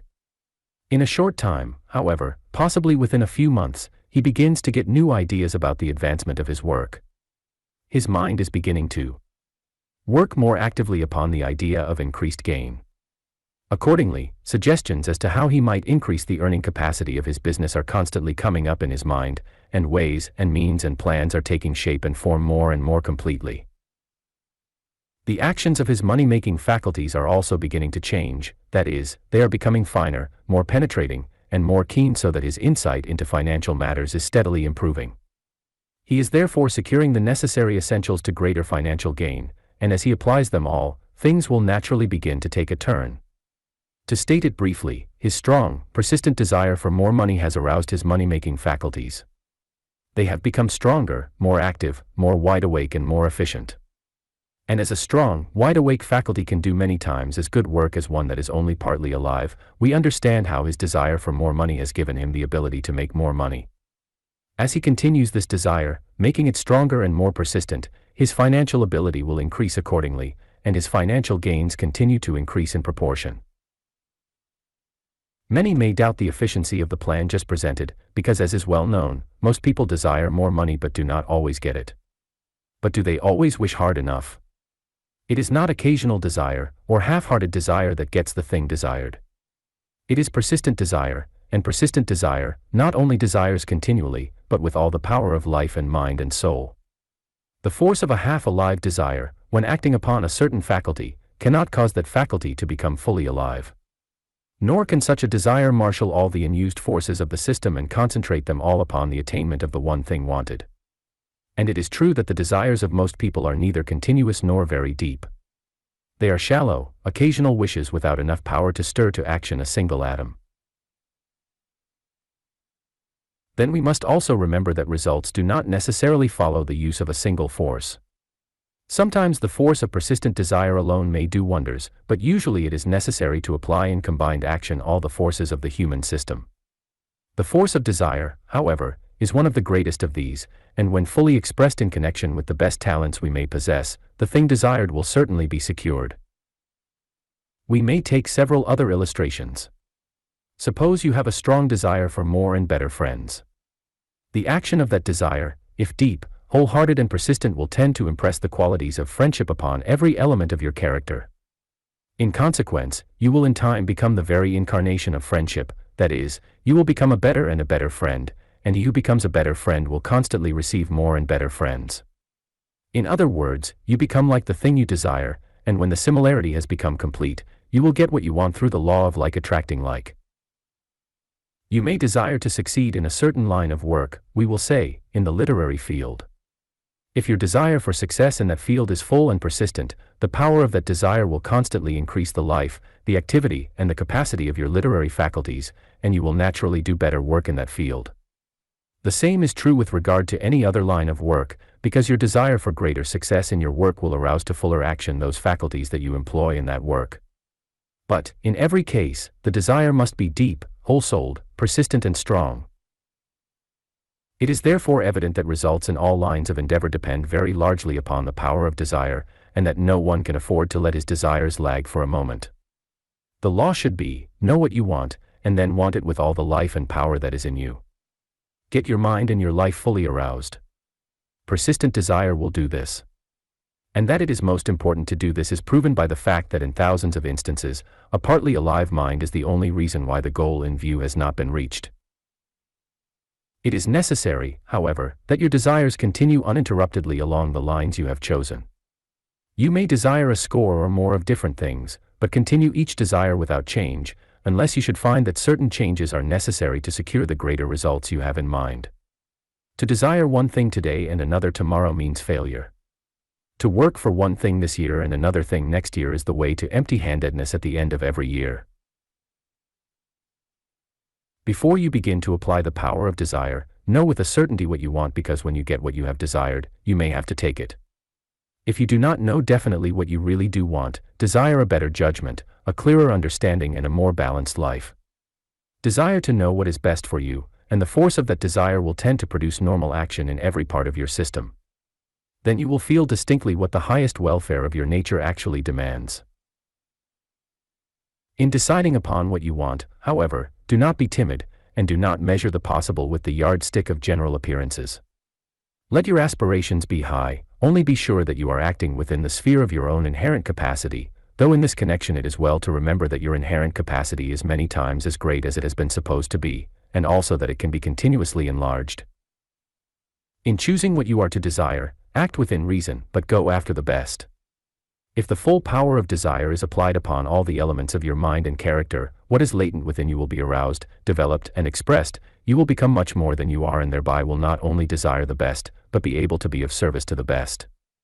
And this latter fact is important. When we desire the great and the wonderful, we must ask what we have to give the great and the wonderful in return. It is not only necessary to get the best, to realize our ideal, but it is also necessary to be so good and so great that we can give to the best as much as we are receiving from the best. Before we begin to wish for an ideal, we must ask what that ideal is going to get when it comes. Coupled with our desire for the ideal, therefore, we must have an equally strong desire for the remaking of ourselves so that we may become equal to that ideal in every respect. If we want an ideal companion, we must not only wish for such a companion, but we must also desire the development of those qualities in ourselves that we know would make us agreeable to that companion.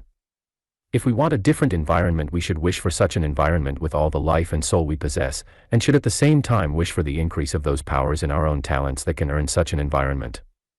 If we want a better position, we should desire such a position every minute and also desire that we may become more competent to fill it when it comes. The power of desire not only tends to arouse added life and power in these faculties upon which it may act, but it also tends to make the mind as a whole more alert and wide awake along those lines. This is well illustrated by the fact that when we have a strong, continuous desire for information on a certain subject, we always find someone or something that can give us that information. And the reason is that all the faculties of the mind are prompted by the force of this desire to be constantly on the lookout for that information. That the same law will apply in the desire or search for wisdom, new ideas, better plans, better opportunities, more agreeable environments and more ideal companions, is clearly understood. And when we couple this fact with the fact that the power of desire tends to increase the life, the ability, the working capacity and the efficiency of these faculties or forces that can produce what we desire, we must certainly admit that those who have found the secret of using desire have made a great find indeed. But, as stated before, and it cannot be repeated too often, the desire must be persistent and strong as all the life and soul we possess. In other words, we must wish hard enough, and we wish hard enough when our desires are sufficiently full and deep and strong to thoroughly arouse those faculties that have the natural ability to fulfill those desires. Many desires are only strong enough to arouse their corresponding faculties to a slight degree, not enough to increase the activity or working capacity of these faculties, while most desires are too weak to arouse any force or faculty in the least. The act of wishing hard enough, however, does not imply hard mental work. If you make hard work of your wishing, you will use up your energy instead of turning it into those channels where it can be applied to good account. It is depth of desire and fullness of desire combined in an action that is directed continuously upon the one thing desired that constitutes true desire. To wish hard enough is simply to wish for all that you want with all that is in you. But we cannot wish with all that is in us unless our wish is subconscious as well as conscious, because the subconscious is a part of us, the larger part of us. To make every desire subconscious, the subconscious mind should always be included in the process of desire. That is, whenever we express a desire we should think of the subconscious, and combine the thought of that desire with our thought of the subconscious mind. Every desire should be deeply felt, as all deeply felt mental actions become subconscious actions. It is an excellent practice to let every desire sink into the deeper mental life, so to speak, and also to act in and through the deeper mental life whenever we give expression to desire, or, in other words, when we turn on the full force and power of that desire. To become proficient in these methods requires some practice, though all that is necessary to become proficient is to continue to try. No special rule is required. Begin by feeling your desires through and through.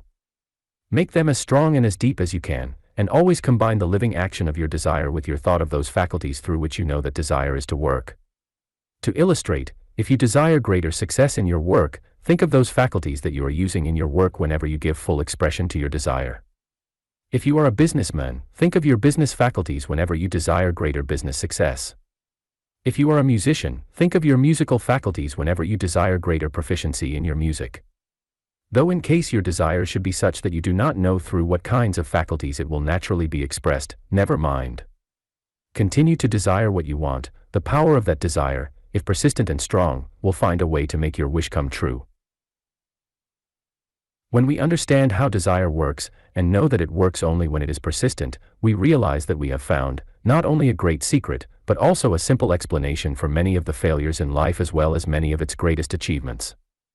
And from the facts in the case we conclude that no matter what a man's condition or position may be today, if he will decide upon that something better that he wants, he may get it, provided his wish for it is as strong as his own life and as large as his own soul. The optimist lives under a clear sky, the pessimist lives in a fog. The pessimist hesitates, and loses both time and opportunity. The optimist makes the best use of everything now, and builds himself up, steadily and surely, until all adversity is overcome and the object in view realized. The pessimist curbs his energies and concentrates his whole attention upon failure. The optimist gives all his thought and power to the attainment of success, and arouses his faculties and forces to the highest point of efficiency. The pessimist waits for better times, and expects to keep on waiting. The optimist goes to work with the best that is at hand now, and proceeds to create better times. The pessimist pours cold water on the fires of his own ability. The optimist adds fuel to those fires. The pessimist links his mind to everything that is losing ground. The optimist lives, thinks and works with everything that is determined to press on. The pessimist places a damper on everything. The optimist gives life, fire, and go to everything. The optimist is a building force. The pessimist is always an obstacle in the way of progress. The pessimist lives in a dark, soggy, unproductive world. The optimist lives in that mental sunshine that makes all things grow. 11. Concentration and the power back of suggestion. The purpose of concentration is to apply all the active forces of mind and personality upon that one thing which is being done now, and it may therefore be called the master key to all attainments and achievement. In its last analysis, the cause of all failure can be traced to the scattering of forces, and the cause of all achievement to the concentration of forces. This does not imply, however, that concentration is the only essential, but it does imply that concentration must be perfect, or failure is inevitable no matter how many good methods one may employ. The ruling thought of concentration is, "This one thing I do," and it can be stated as an absolute truth that whenever the mind works completely in the attitude of that thought, concentration is perfect. The value of concentration is very easily illustrated by taking, for example, a wheel of 20 spokes with every spoke a pipe, and all those pipes connected with another conveying steam. The steam will thereby pass out through 20 channels. Then connect an engine with one of the pipes. That engine will accordingly receive only 1/20th of the steam conveyed through the wheel, while 19/20ths will pass out in waste. But suppose the other 19 pipes were plugged so that all the steam would pass out through the one pipe connected with the engine. The engine would then have 20 times as much power as before. The average mind is quite similar to such a wheel. An enormous amount of energy is generated at the hub, so to speak, or at the vital center of mental life, but as a rule, that power passes out through a score of channels, so that the channel of action receives only a fraction of the power generated in the human system. But here we must remember that you can apply your power effectively only in one direction at a time. Therefore, if all your power is to be applied in that one direction, all other channels must be closed up for the time being, or in other words, all the power of mind and thought must be concentrated where you are acting at the time. In learning how to concentrate, it is necessary in the beginning to remember that the usual methods are of no value. You cannot develop concentration by fixing thought or attention upon some external object. Real concentration is subjective, and subjective thought is deep, that is, it acts through the deeper or interior realms of mind. When you fix your attention, however, upon some external object, like a spot on the wall, as has been suggested by some would-be instructors in this field, your thought goes out towards the surface, so that you are actually getting away from the true field of concentration.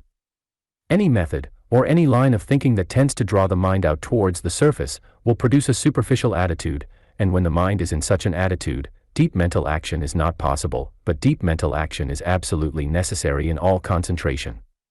There is no use trying to concentrate unless the action of the mind is deep. That is the first essential. In other words, the mind must go into the psychological field, the mind must act, not on the surface of things, but through the deeper life of its thought process. To develop concentration, all that is necessary is to apply consciously those two factors that are invariably found in natural concentration. In the conscious application of these two factors, the following two methods will be found sufficient. In fact, nothing further will be required in the attainment of concentration to any degree desired. The first method is to train the mind to act in the subjective or psychological field, in other words, cause all thinking, all feeling and all actions of thought, will and desire to become deeper and finer, in fact, deepen as far as possible all mental action. Whenever you concentrate or turn your attention upon any subject or object, try to feel deeply, try to think deeply and try to turn thought into deeper realms of feeling. The moment your mental action begins to deepen, you will find your attention directed upon the object in mind with perfect ease and with full force. Whenever you are thinking about anything, try to feel your thought getting into the vital life of that something, and wherever you turn your attention, try to feel that the force of that attention acts through your whole mind instead of simply on the surface of your mind.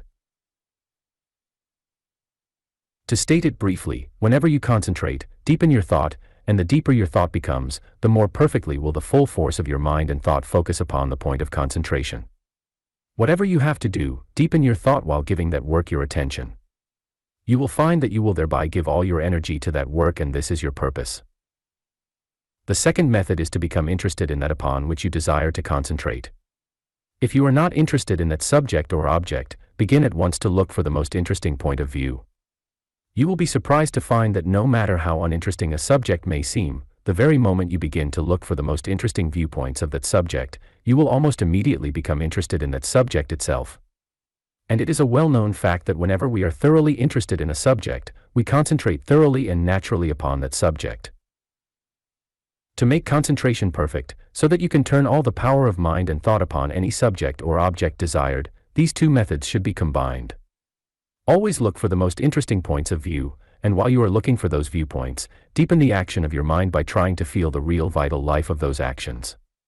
You thereby become interested in the subject on the one hand, and you make every action of the mind subjective on the other hand, and when perfect interest is combined with subjective mental action, you have perfect concentration. The constant practice of these two methods will develop the power of concentration to such an extent that you can concentrate completely at any time and for any length of time, by simply deciding to do so, and that such an attainment is of enormous value is evident when we understand how much power there is in men, and how concentration can turn all of that power upon the one thing that is being done now. All modern psychologists agree that there is enough power in any man to accomplish what he has in view, provided it is all constructively applied in that one direct. And when man can concentrate perfectly, he can use all of his power wherever he may choose to act. Then, if he combines scientific thinking and constructive mental action with concentration, nothing can prevent him from realizing his very highest ambition. Another important essential in the use of the forces of mind and thought is that of understanding suggestion and the power back of suggestion, and this becomes especially true when we realize that there is no factor or condition that we may come in contact with anywhere or under any circumstances that does not suggest something. To define suggestion, it may be stated that anything is a suggestion that brings into mind some thought, idea or feeling that tends to undermine some similar idea, thought or feeling that happens to be in the mind at the time. When you have certain ideas or feelings, and you meet circumstances that tend to remove those ideas or feelings, the power of suggestion is working in your mind. If your mind is in a wholesome state and an unwholesome picture removes that wholesome state by replacing something that is degrading, your mind is in the power of suggestion. If you feel joyous and some idea given to you makes your mind depressed, you are in the hands of suggestion. In fact, when anything enters your mind in such a manner as to remove certain similar or opposite states already in your mind, it exercises the power of suggestion. It is therefore necessary to understand how this power works, so that we can take advantage of good suggestions and avoid those that are not good. The great majority are receiving all sorts of suggestions every hour, and they respond to a very large number of them. In fact, we can truthfully say that most people are controlled, most of the time, by suggestions that come to them from their environment. Those minds, however, who understand the power of thought, and who know the difference between detrimental and beneficial suggestions, can close their minds to the former and open them fully to the latter. And the method to apply is this, that whenever you are in the presence of an adverse suggestion, concentrate your attention upon some idea or mental state which you know will act as a counter-suggestion. In other words, when adverse suggestion is trying to produce in your mind what you do not want, persist in suggesting to yourself what you do want. This practice, if employed frequently, will soon make you so strong in this direction that you will unconsciously, so to speak, be on your guard. In fact, the very moment that an adverse suggestion is given, your mind will spring up of its own accord with a wholesome suggestion to meet the requirements. To avoid becoming a victim to adverse suggestions, and we have such suggestions about us almost constantly, fill your mind so full of good, wholesome thoughts and suggestions that there is no room for anything else. Feel right at all times, and nothing from without can tempt you to think wrong. Make every good thought subconscious, and no adverse thought from without can possibly get into your subconscious mind at any time. A great many suggestions do not produce results, a fact which should be perfectly understood, because every thought that we think does contain some suggestion. When we are trying to impress good thoughts upon our minds, we want the good suggestions conveyed by those thoughts to take effect, but frequently they do not, and the reason is that a suggestion takes effect only when we exercise the power that is back of suggestion. The outward suggestion itself is simply the vehicle through which another power is acting, and that other power is nothing more nor less than the real life of that idea which the suggestion intends to convey. To simplify this matter, we will suppose that you are suggesting to yourself that you are well. The suggestion itself is simply a vehicle conveying the idea of health, but if your mind is not in touch with the interior or living force of that idea of health at the time you are giving the suggestion, you have not exercised the power back of suggestion, and the idea of health will not be conveyed to your subconscious mind. On the other hand, if you can actually feel the power of this interior idea of health when you are giving the suggestion, you are in mental touch with the power back of that suggestion, and whenever you touch the power back of suggestion you use that power. Results, therefore, will be forthcoming. To explain further, we might say that you use the power back of suggestion whenever you mentally feel that vital idea which the suggestion aims to convey. When you feel that idea, you respond to the suggestion, but when you do not feel it, you do not respond.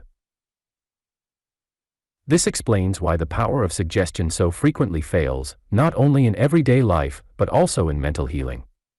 When you think health, you will produce health in your system if you feel the real or interior life of health at the time. When you think harmony, you will produce harmony in your system, if your mind actually goes into the soul of harmony at the time.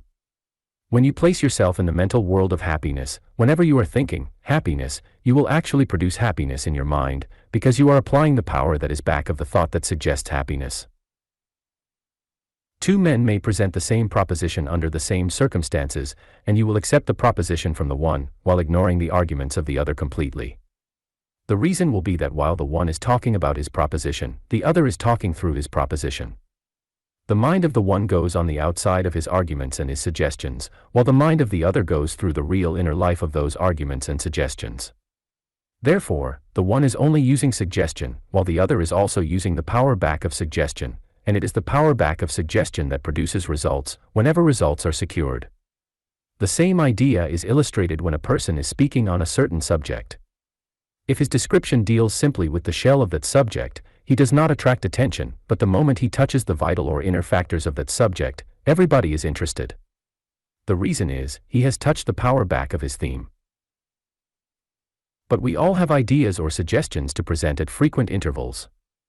Therefore, if we can use the power back of our suggestion at such times, we may receive a hearing, but if we cannot, we attract little or no attention. Thus we understand the value of knowing how to use the power back of suggestion, and we can learn to use this power by training ourselves to get into the real life of every idea and every thought that we may try to think or convey. When we try to live our ideas and thoughts, we will begin to express that interior power, and we shall succeed in living our ideas when we try to feel consciously and constantly the real life and the real truth that is contained in those ideas. To secure the best results from the power of thought in its various modes of application, we must understand that there is something back of everything that takes form or action in life, and that it is through this something that the actions of mind should move whenever we use thought or suggestion in any manner whatever. When we are conscious only of the body of our ideas, those ideas convey no power. It is when we become conscious of the soul of those ideas that we have aroused that something within that alone produces results in the mental world. Any thought or suggestion that conveys simply the external form invariably falls flat. There is nothing to it. It is entirely empty and produces no impression whatever. But our ideas and suggestions become alive with the fullness of life and power when we also convey the real life or the real soul that is contained within the body of those thoughts. We have, at such times, entered the depths of mental life. We are beginning to act through undercurrents, and we are beginning to draw upon the immensity of that power that exists in the vast interior realms of our own mental world. Say to yourself 100 times every day and mean it with all your heart, I will become more than I am. I will achieve more and more every day because I know that I can. I will recognize only that which is good in myself, only that which is good in others, only that in all things and places that I know should live and grow. When adversity threatens, I will be more determined than ever in my life to prove that I can turn all things to good account. And when those whom I have trusted seem to fail me, I will have 1,000 times more faith in the honor and nobleness of men. I will think only of that which has virtue and worth. I will wish only for that which can give freedom and truth. I will expect only that which can add to the welfare of the race. I will live to live more. I will speak to give encouragement, inspiration, and joy. I will work to be of service to an ever-increasing number. And in every thought, word, and action my ruling desire shall be, to enrich, ennoble and beautify existence for all who come my way. 12. The development of the will. No force in the human system can be properly used unless it is properly directed, and as the will is the only factor in man that has the power to direct or control, a thorough development of the will, as well as a clear understanding of its application under every circumstance, becomes absolutely necessary if we are to use all the forces within us to the very best advantage. To define the will with absolute exactness is hardly possible, though a clear knowledge as to its general nature and special functions must be secured. In a previous chapter, it was stated that the I am is the ruling principle in men, and it may be added here that when the I am exercises this function of rulership anywhere in the human system, will power is the result, or it may be stated that the will is that attribute of the I am which is employed whenever there is a definite intention followed by actual action, with a view of initiating, controlling, or directing. To state it briefly therefore, will power is the result of the I am either taking initiative action or controlling and directing any action after it has been taken. Among the many functions of the will, the principal ones are as follows: the will to initiate, the will to direct, the will to control, the will to think, the will to imagine, the will to desire, the will to act, the will to originate ideas, the will to give expression to those ideas, the will to will into action any purpose, the will to carry through that purpose, the will to employ the highest and most perfect action of any force or faculty in mind, and the will to push up, so to speak, any talent in the mind to its highest point of efficiency. This last mentioned function has been ignored, but it is by far the most important in the practical life of attainment and achievement. To illustrate this idea, we will suppose that you have a group of faculties, all of which are well developed, and contain a great deal of ability and power. But how can those faculties be caused to act? The fact is they will not act in the least until the will wills them into action. The will therefore must first be applied, but the act of initiating action among those faculties is not its only function. To illustrate again, we will suppose that your will is very weak. It therefore stands to reason that the original impulse given those faculties will also be weak. Then when we understand that it is necessary for the will to continue to prompt or impel the continued action of any faculty, we realize how weak, half-hearted and limited such an action will necessarily be when the will is weak. On the other hand, if your will is very strong, the original impulse given to the faculty will be strong and the continued action of that faculty will be much stronger, larger, and more efficient. In brief, when a faculty is backed up, so to speak, with a powerful will, it easily doubles its capacity and efficiency. In other words, it is pushed up to a higher state of action.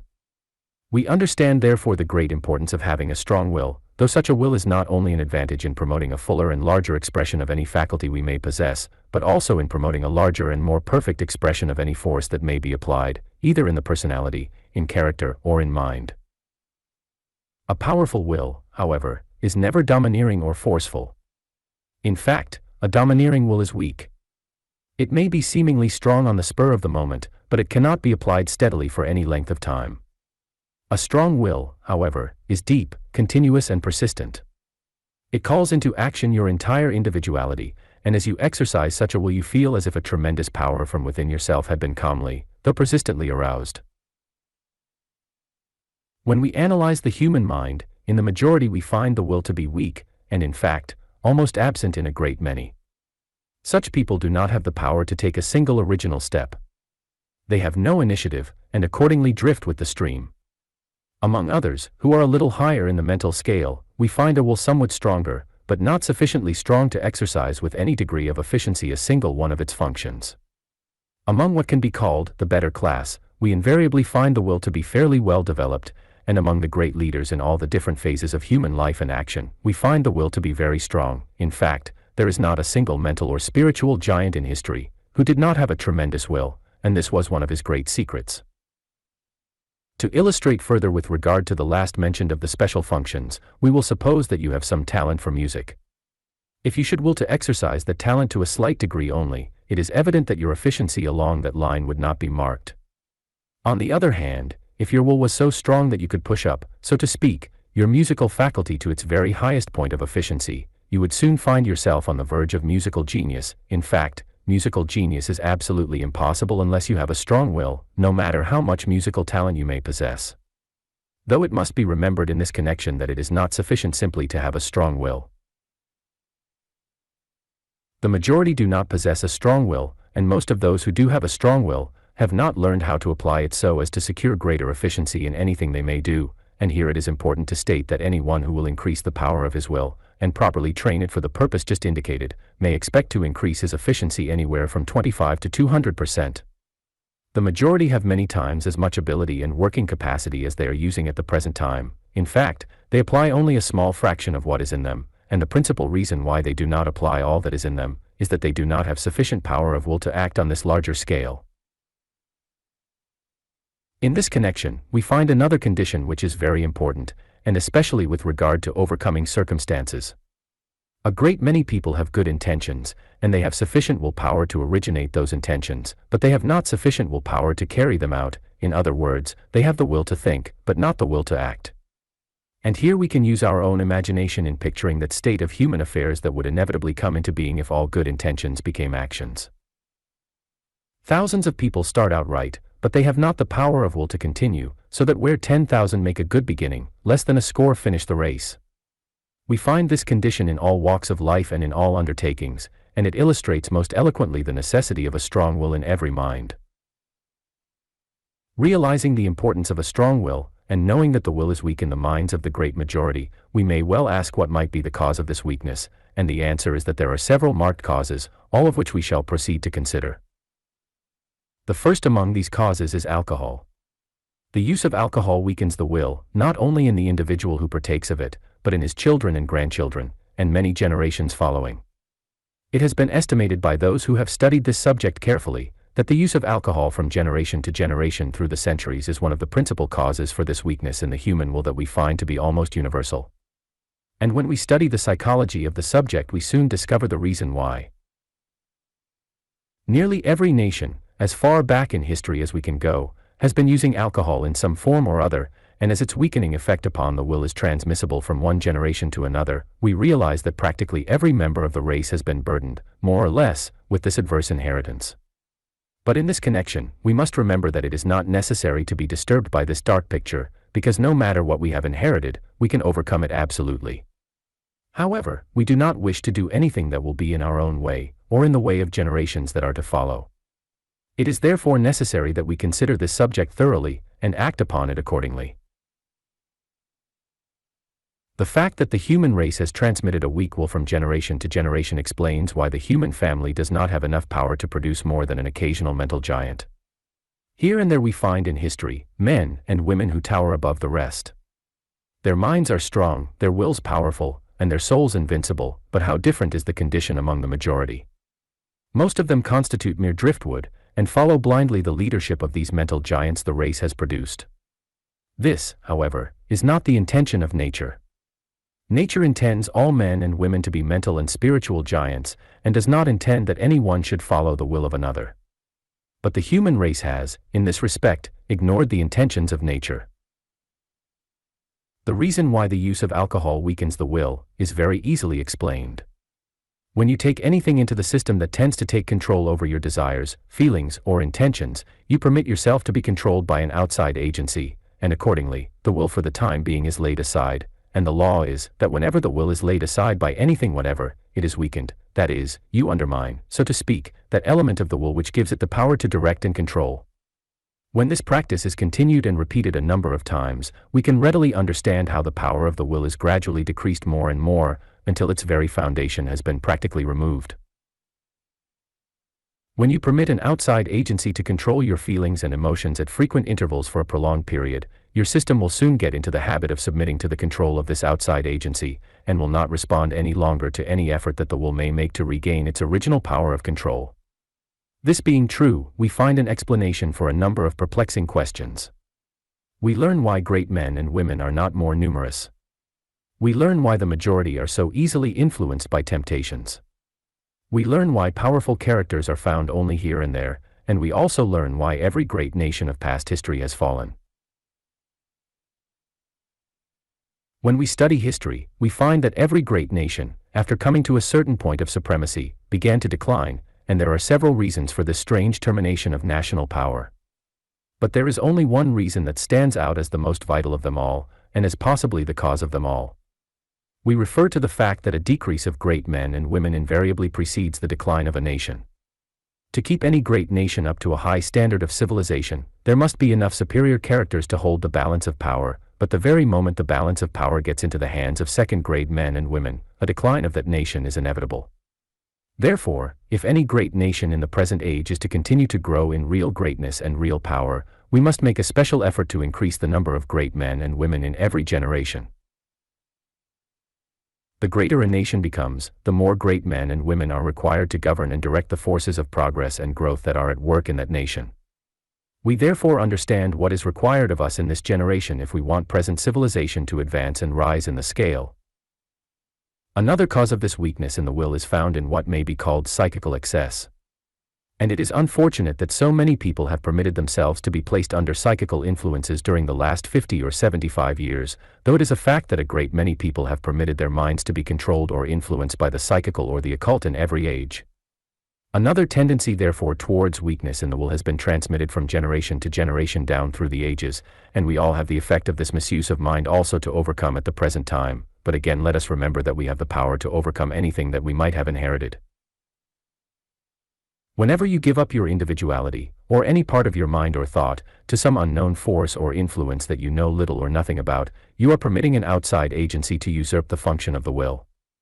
You lay the will aside, you undermine its power to some extent, and thereby weaken those elements in its nature that constitute self-mastery and self-control. That psychical excess has this tendency to a most pronounced degree is well illustrated by the fact that every individual, who is fascinated with psychical experience, invariably lacks in self-control. Such people are usually so sensitive that they are swayed in every direction by every suggestion or influence or environment with which they may come in contact. But here we may well ask what we are living for, if we are living to give up to the influence of environment, visible or invisible, or if we are living to attain such full control over the powers and talents that are within us, that we can not only control, modify and perfect environment, but also so perfectly control ourselves that we can become all that nature intends that we should become. If we are to rise in the scale, we must attain greater degrees of self-mastery, but we cannot learn to master ourselves so long as we are constantly permitting ourselves to be mastered by something else, and those who indulge in psychical experiences to any degree whatever, are permitting themselves to be mastered by something else. They are therefore losing ground every day. Their characters are becoming weaker, their standards of morality and rightness becoming more and more lax, as we all have discovered, and their power to apply those faculties and forces in their natures through which they may accomplish more and achieve more, are constantly decreasing, both in working capacity and in efficiency. If man wants to live his own life as it should be lived, if he wants to master circumstances and determine his own destiny, he must have the power to say under all sorts of conditions what he is going to think and what he is going to do, but he cannot exercise this power unless his own will is permitted to have absolute control over every thought, effort, and desire in his life. Emotional excess is another cause that weakens the will, and by emotional excess we mean the act of giving way to uncontrolled feelings of any kind. To give way to anger, hatred, passion, excitability, intensity, sensitiveness, grief, discouragement, despair, or any other uncontrolled feeling, is to weaken the will. The reason is that you cannot control yourself through your will when you permit yourself to be controlled by your feelings, and any act that rules out the will, weakens the will. Whenever you permit yourself to become angry, you weaken the will. Whenever you permit yourself to become offended or hurt, you weaken your will. Whenever you permit yourself to become despondent or discouraged, you weaken your will. Whenever you give way to grief, mental intensity, or excitability, you weaken your will. You permit some artificial mental state to take possession of your mind, and your will at the time is put aside. We therefore should avoid absolutely all emotional excess. We must not permit any feeling whatever to take possession of us, or permit ourselves to be influenced in any form or manner by anything that may enter the mind uncontrolled through the emotions, but this does not mean that we should ignore emotion. Emotion is one of the most valuable factors in human life, and should be used and enjoyed under every normal circumstance, but should never become a ruling factor in mind, thought or feeling. You may look at a beautiful picture, and lose yourself, so to speak, in its charms. You may listen to exceptional music, and be carried away, or be thrilled through and through by the joy of its harmony, or you may witness some scene in nature that causes your soul to take wings and soar to empyrean heights. You may permit yourself to enjoy any or all of these ecstasies at any time, provided you have conscious control over every movement of your emotions at the time. Whenever you feel the touch of some sublime emotion, try to direct the force of that emotion into a finer and a higher state of expression. Thus you will not be controlled by it, but will exercise control over it, and accordingly will enjoy the pleasure of that emotion many times as much. It is a well-known fact that whenever we control any feeling, whether it be physical or mental or spiritual, and try to turn it into a larger sphere of expression, we enjoy far more the pleasure that naturally comes through the exercise of that feeling. To control our emotions therefore is to lose nothing and gain much. Another cause of weakness in the will is what might be called mental dependence. To depend upon anybody or anything outside of yourself is to weaken the will, for the simple reason that you let the will of someone else rule your actions, while your own will remains dormant. Nothing, however, that remains dormant can grow or develop. On the other hand, it will continue to become weaker and weaker, like an unused muscle, until it has no strength whatever.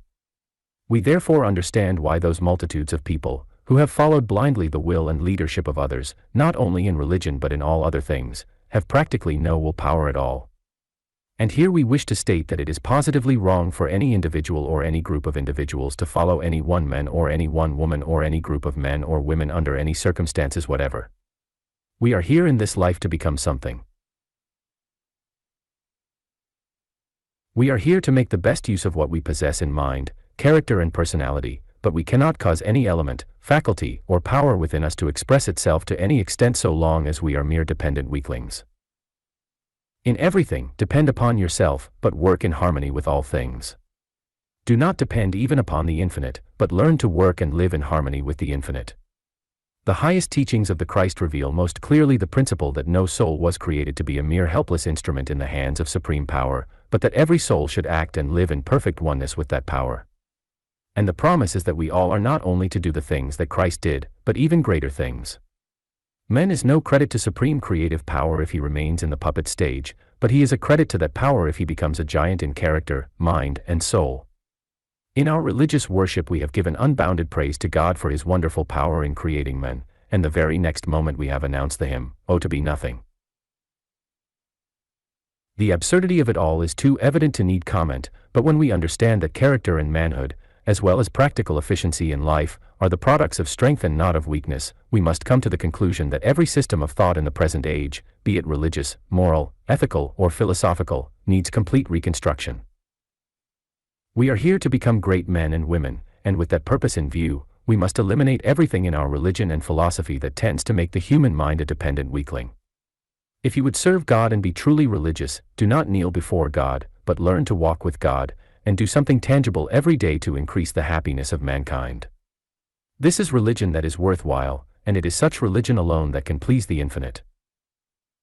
Another cause which is too large and diversified to outline in detail, is that of intemperance, that is, immoderation in anything in life.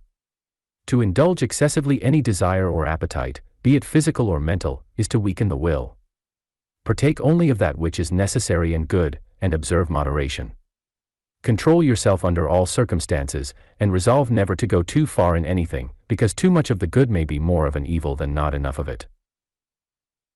The effects of weakness in the will are numerous, but there are two in particular that should receive marked attention. The first is that when the will is weak, the human system becomes incapable of resisting temptations, and therefore moral weakness or a complete moral downfall is inevitable. Character in the largest sense of the term is impossible without a strong will, and it is impossible to accomplish anything that is of permanent value without character.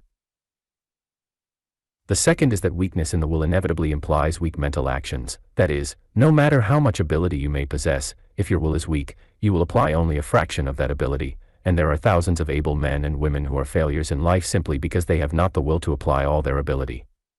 If they would simply increase the power of their will, and properly train that will, they would immediately pass from failure to success, and, in many instances, remarkable success.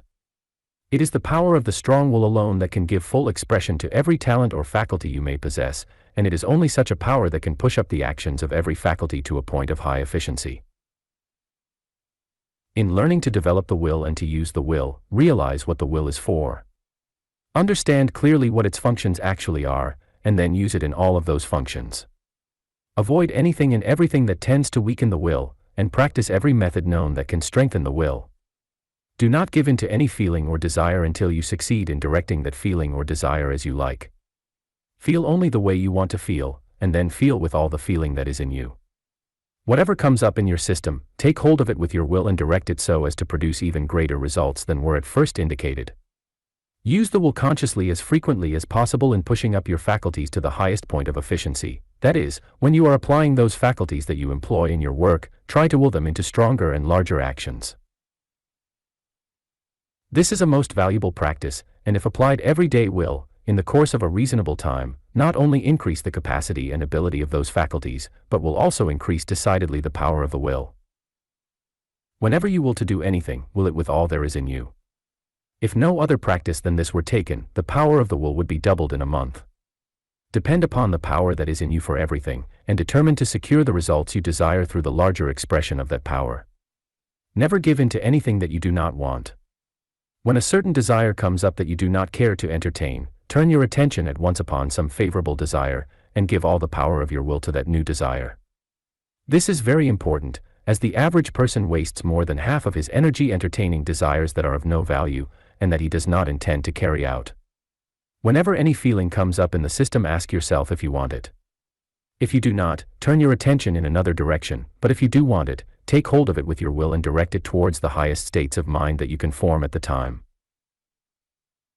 In brief, every action that enters the system, whether it comes through thought, feeling, desire, or imagination, should be redirected by the power of the will and turned into higher and greater actions. Whenever you think, make it a practice to think with your whole mind. Make your thinking wholehearted instead of half-hearted. Whenever you act, act with all there is in you. Make every action firm, strong, positive and determined. In other words, put your whole soul into everything that you feel, think or do. In this way, you turn on, so to speak, the full current of the will, and whenever the will is used to its full capacity, it will grow and develop. Try to deepen every action of mind and thought, that is, do not think simply on the surface, but also think subconsciously. Think and act with your deeper mental life. You thereby give the power of the will a deeper field of action, and it is established in the larger life of your individuality instead of in the surface thought of your objective mind. The difference between a superficial will and a deeply established will is readily found in everyday experience. When you will to do anything and your intentions are easily thwarted by the suggestion of someone else, your will is on the surface. But when your intentions are so deeply rooted in the subconsciousness of your mind that nothing can thwart those intentions, your will has gained that great depth which you desire. The more easily you are disturbed, the weaker your will, while the stronger the will, the more difficult it is for anything to disturb your mind. When the will is strong, you live and exercise self-control in a deeper or interior mental world, and you look out upon the confusions of the outer world without being affected in the least by what takes place in the external. Whenever you exercise the will, try to place the action of that will as deeply in the world of your interior mental feeling as you possibly can. That is, do not originate will action on the surface, but in the depth of your own supreme individuality. Try to feel that it is the I am that is exercising the power of the will, and then remember that the I am lives constantly upon the supreme heights of absolute self-mastery. With this inspiring thought constantly in mind, you will carry the throne of the will, so to speak, farther and farther back into the interior realms of your greater mental world, higher and higher up into the ruling power of the supreme principle in mind. The result will be that you will steadily increase the power of your will, and appropriate more and more the conscious control of that principle in your greater nature through which all the forces in your possession may be governed and directed. He who would become great must live a great life. Happiness adds life, power, and worth to all your talents and powers. It is most important, therefore, that every moment should be full of joy. However much you may do, always remember you have the ability to do more. No one has as yet applied all the ability in his possession. But all of us should learn to apply a greater measure every year. While you are waiting for an opportunity to improve your time, improve yourself. The man who never weakens when things are against him will grow stronger and stronger until he will have the power to cause all things to be for him. 13. The building of a great mind. A great mind does not come from ancestors, but from the life, the thought, and the actions of the individual himself, and such a mind can be constructed by anyone who understands the art of mind building, and who faithfully applies his art. You may have a small mind today, and your ancestors for many generations back may have been insignificant in mental power. Nevertheless, you may become even exceptional in mental capacity and brilliancy if you proceed to build your mind according to the principles of exact science, and those principles anyone can apply. There are two obstacles, however, that must be removed before this building process can begin, and the first one of these is the current belief in heredity. That we inherit things is true, but the belief that we cannot become any larger or any better than our inheritance is not true.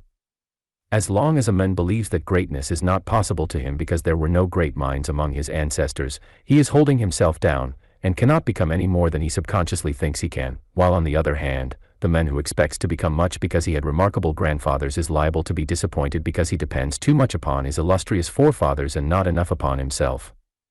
Blood will tell when combined with ambition, energy, and enterprise, but the very best of blood will prove worthless in the life of him who expects ancestral greatness to carry him through. When we have received good things we must turn them to good account or nothing is gained. Our success will not come from the acts of our forefathers, but can come alone from what we are doing now. Those who have inherited rich blood can use that richness in building greatness in themselves, but those who have not the privilege of such inheritance need not be discouraged. They can create their own rich blood and make it as rich as they like. Whether your forefathers were great or small matters not. Do not think of that subject, but live in the conviction that you may become what you wish to become by using well the good you have received, and by creating those essentials that you did not receive. If you have inherited undesirable traits, remember that evil is but valuable power misdirected. Learn to properly direct all your forces and your undesirable traits will be transformed into elements of growth, progress, and advancement. We all have met men and women with remarkable talents, who persisted in thinking that they would never amount to anything because there was no genius among their ancestors. But if there had been a genius in the family some time during past generations, the question would be where that genius actually received his genius. If we all have to get greatness from ancestors, where did the first great ancestor get his greatness? There must be a beginning somewhere to every individual attainment, and that beginning might just as well be made by us now. What others could originate in their time, we can originate in our time. The belief that we must inherit greatness from someone in order to attain greatness is without any scientific foundation whatever, and yet there are thousands of most promising minds that remain small simply because they entertain this belief. To believe that heredity is against you and that you therefore will not accomplish anything worthwhile, is to make your work a wearing process instead of a building process. In consequence, you will not advance, and you will constantly remain in the rear, but the moment you realize that it is in your power to become as much as you may desire, your work and study will begin to promote your own growth and advancement. When you live, think, and act in the belief that you can become much, whatever you do will cause you to become more. Thus all your actions will develop power and ability, and living itself will become a building process. That man may become great regardless of the fact that there were no great minds among his ancestors, many thinkers will admit, provided there are indications of exceptional ability in the man himself, but they entertain no hope if they see nothing in the man himself. And here we have the second obstacle to the building of a great mind. This obstacle, however, must be removed in every mind that aims to rise above the ordinary, because the belief that the average person has nothing in him is the cause of fully 3/4 of the mental inferiority we find in the world. But the new psychology has conclusively demonstrated the fact that the man who has nothing in him does not exist. All minds have the same possibilities, though most of those possibilities may be dormant in the minds of the majority. The difference between a great mind and a small mind is simply this, that in the former the greater possibilities have come forth into objective action, while in the latter those possibilities are still in subjective inaction. When we say that a man has nothing in him, we are contradicting the very principle of existence, because to be a man must have just as much in him as any other man. What is in him may not be in action, and his mentality may appear to be small, but the possibilities of greatness are there. There is a genius somewhere in his mind, because there is a genius in every mind, though in most minds that genius may as yet be asleep. When every child is taught the great truth that it has unlimited possibilities within its own subconscious mind, and that it can, through the scientific development of those possibilities, become practically what it may desire to become, we shall have laid the foundation for the greatest race of people that the ages have known. But we need not wait for future generations to demonstrate the possibilities of this truth. Every mind that begins to apply the principle of this truth now may begin to enlarge his mind now, and he may continue this process of enlargement indefinitely. When we have removed the two obstacles mentioned, and have established ourselves firmly in the conviction that we have unlimited possibilities within us, more than sufficient to become whatever we may desire, we are ready to proceed with the building of a great mind. To promote the building of a great mind, the two prime essentials, scope and brilliancy, must be constantly kept in the foreground of consciousness. The mind that is not brilliant is of little value even though its scope may be very large. Likewise, the mind that is narrow or circumscribed is extremely limited, however brilliant it may be. A great mind is great both in capacity and ability. It can see practically everything and see through practically everything. To see everything is to have remarkable scope. To see through everything is to have exceptional brilliancy. To give scope to the mind, every action of mind must be trained to move toward that which is greater than all persons or things. Those feelings or desires that cause the mind to become absorbed in some one thing or group of things will limit the mental scope. Therefore in love, sympathy and purpose the sphere of action must be universal. When we live only with that love that centers attention upon a limited number of persons, one of the greatest actions of mind will work in a limited world. When our sympathies go only to a chosen few, the same thing occurs, and when our purpose in life has a personified goal, we keep the mind within the limitations of that personification. To give universality to our feelings and actions may require considerable training of the mental tendencies, but it is absolutely necessary if we will develop a great mind. It is only those mental forces that move towards the verge of the limitless in every direction that can cause the mind to transcend limitations. Therefore, all the forces of the mind should be given this transcending tendency. To develop mental scope, consciousness must move in every direction, and it must move along right lines, so that no obstacle may be met during that continuous expansive process. Such obstacles, however, are always produced by limitations of thought. Therefore, they may be avoided when all the actions of mind are placed upon a universal scale. In the mental actions of love, we find many forces, all of which are true in their own places, but all of these forces must be exercised universally, that is, they must act upon a scale that is without bounds in the field of your own consciousness. The mind must go in every direction as far as it possibly can go in that direction, and must act in the conviction that wherever it may go it can go farther still. The understanding must know that there is no obstacle where the mind may seem to cease in its onward action, and that the mind is forever growing, thereby going as far each day as the day's development requires.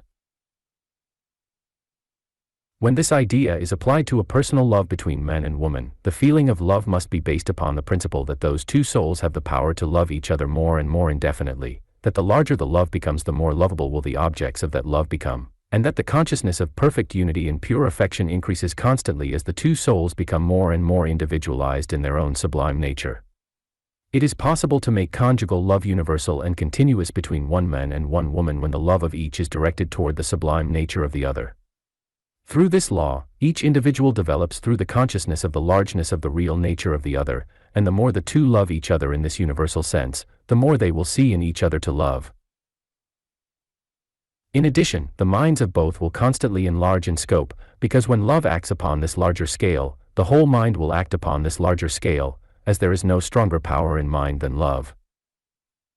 The love between parent and child can, in like manner, be made universal. In this attitude, the parent will love all of the child, not only the visible person, but the undreamed of wonders that are waiting in that child mind for expression. The child already loves the parent in this larger sense, and this is one reason why the child mind lives so much nearer to the limitless, the universal, the ideal and the beautiful. And when the parent will do likewise, there will arise between the two a love that sees more and more to love the more love loves in this larger, sublime sense.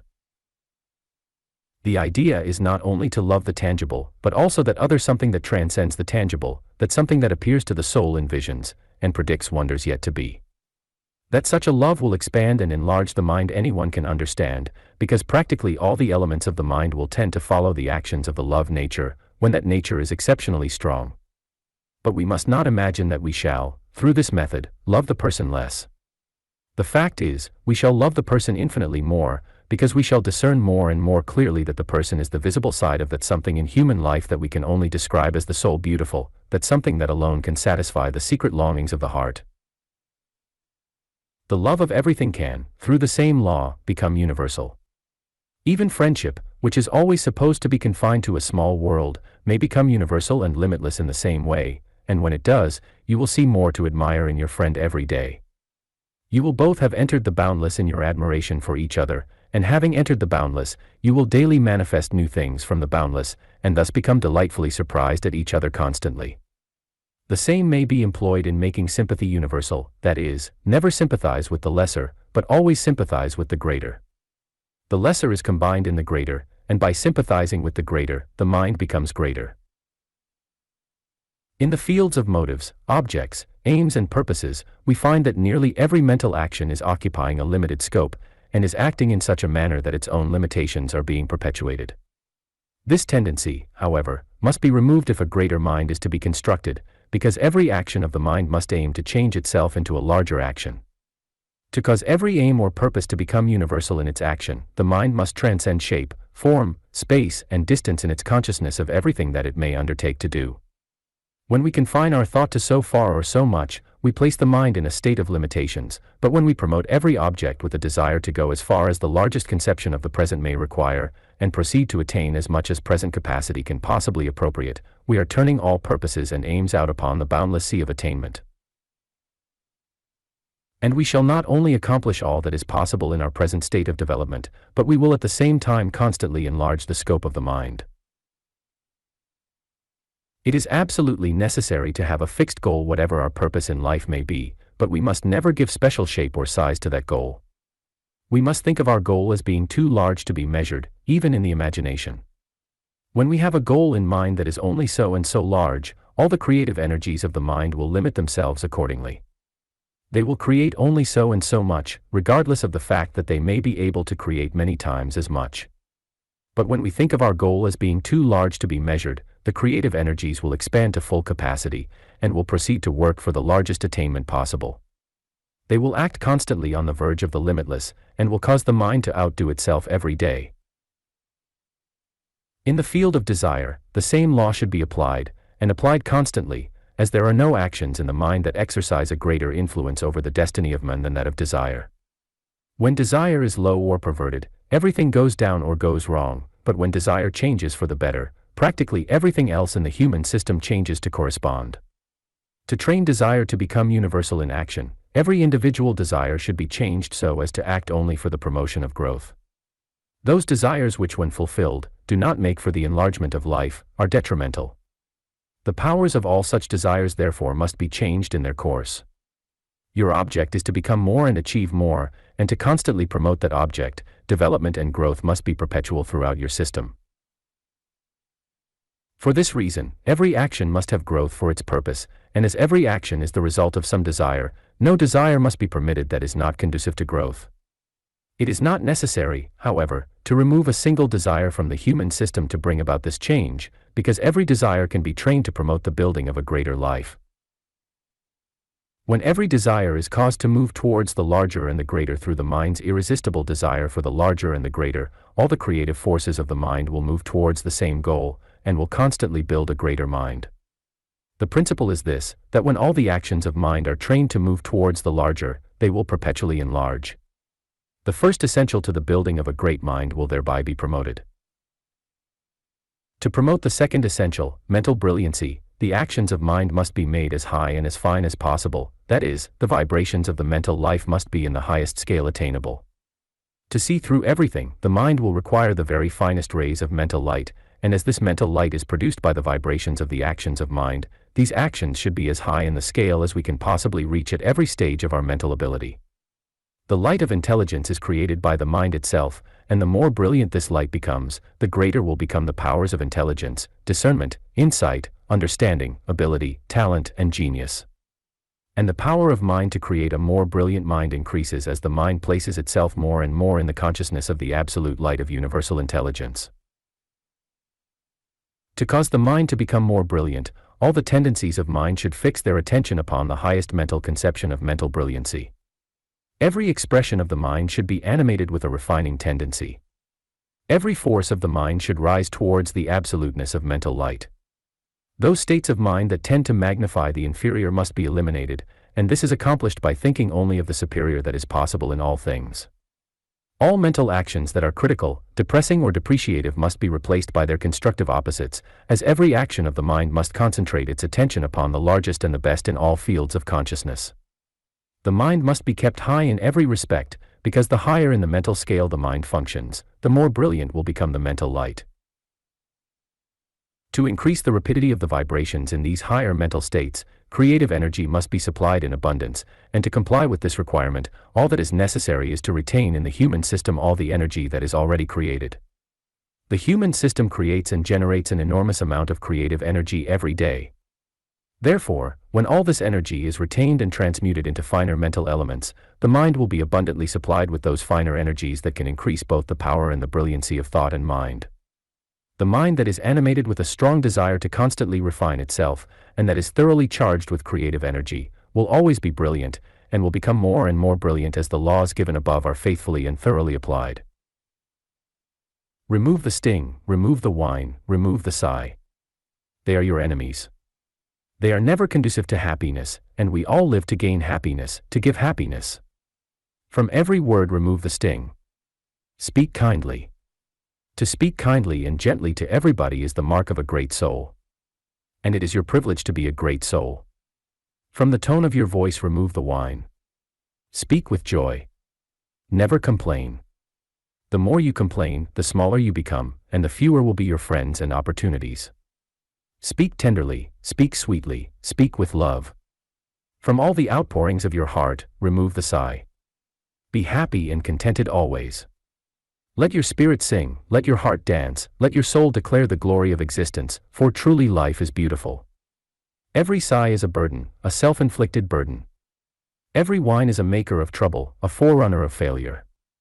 Every sting is a destroyer of happiness, a dispenser of bitterness. To live in the world of sighs is to be blind to everything that is rich and beautiful. The more we sigh, the less we live, for every sigh leads to weakness, defeat and death. Remove the sting, remove the whine, remove the sigh. They are not your friends. There is better company waiting for you. 14. How character determines constructive action. All the elements of life are good in themselves, and should produce good results when in action, that is, when the action is properly directed, but when any action is misdirected, evil follows, and this is the only cause of the ills of human existence.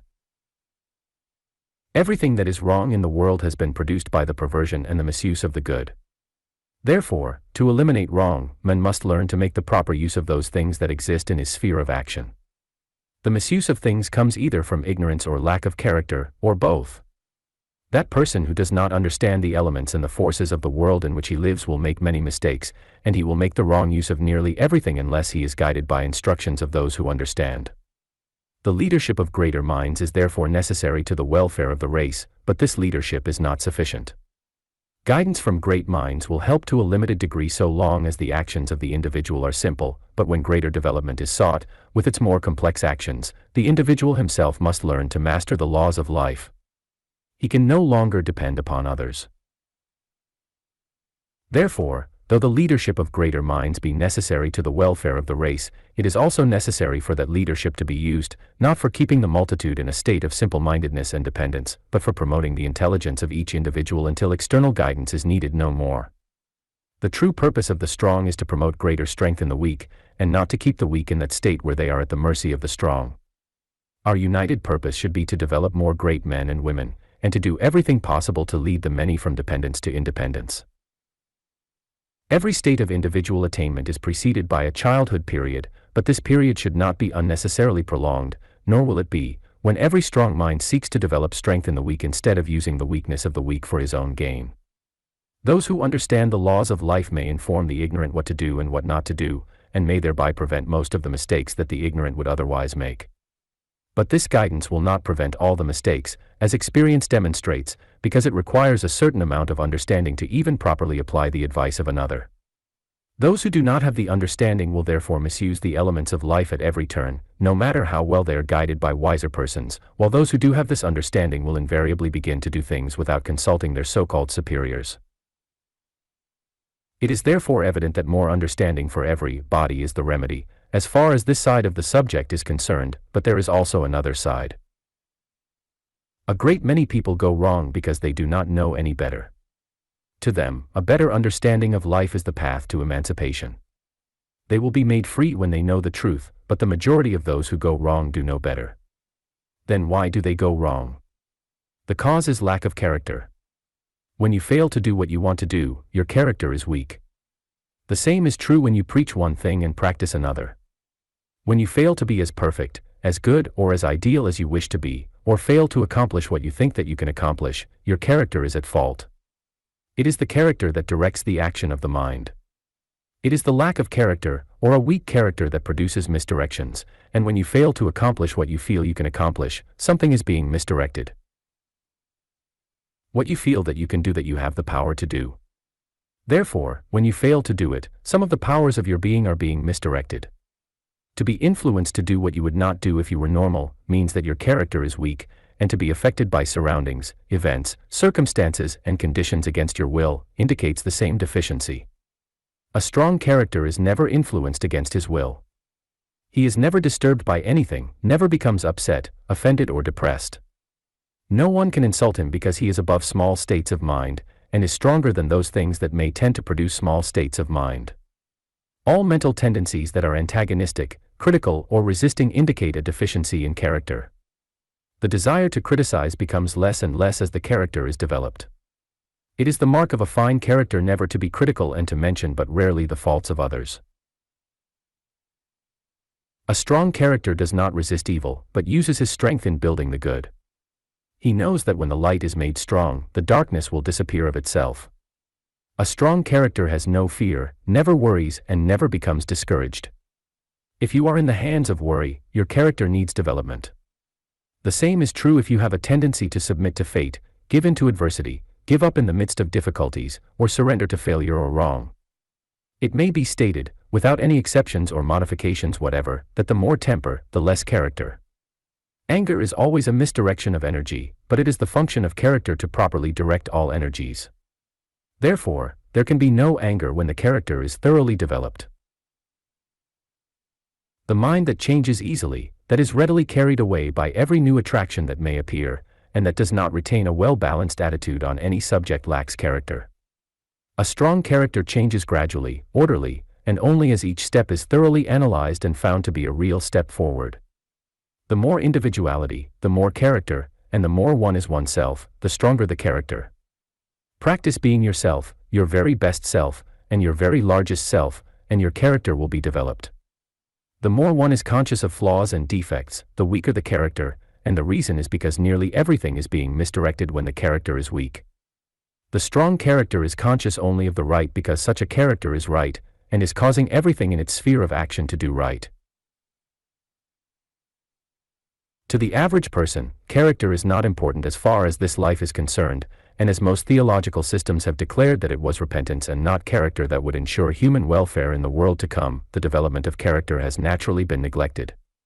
But when we realize that it is character that determines whether our actions in daily life are to go right or wrong and that every mistake is due to a lack of character, we shall feel that the subject requires attention.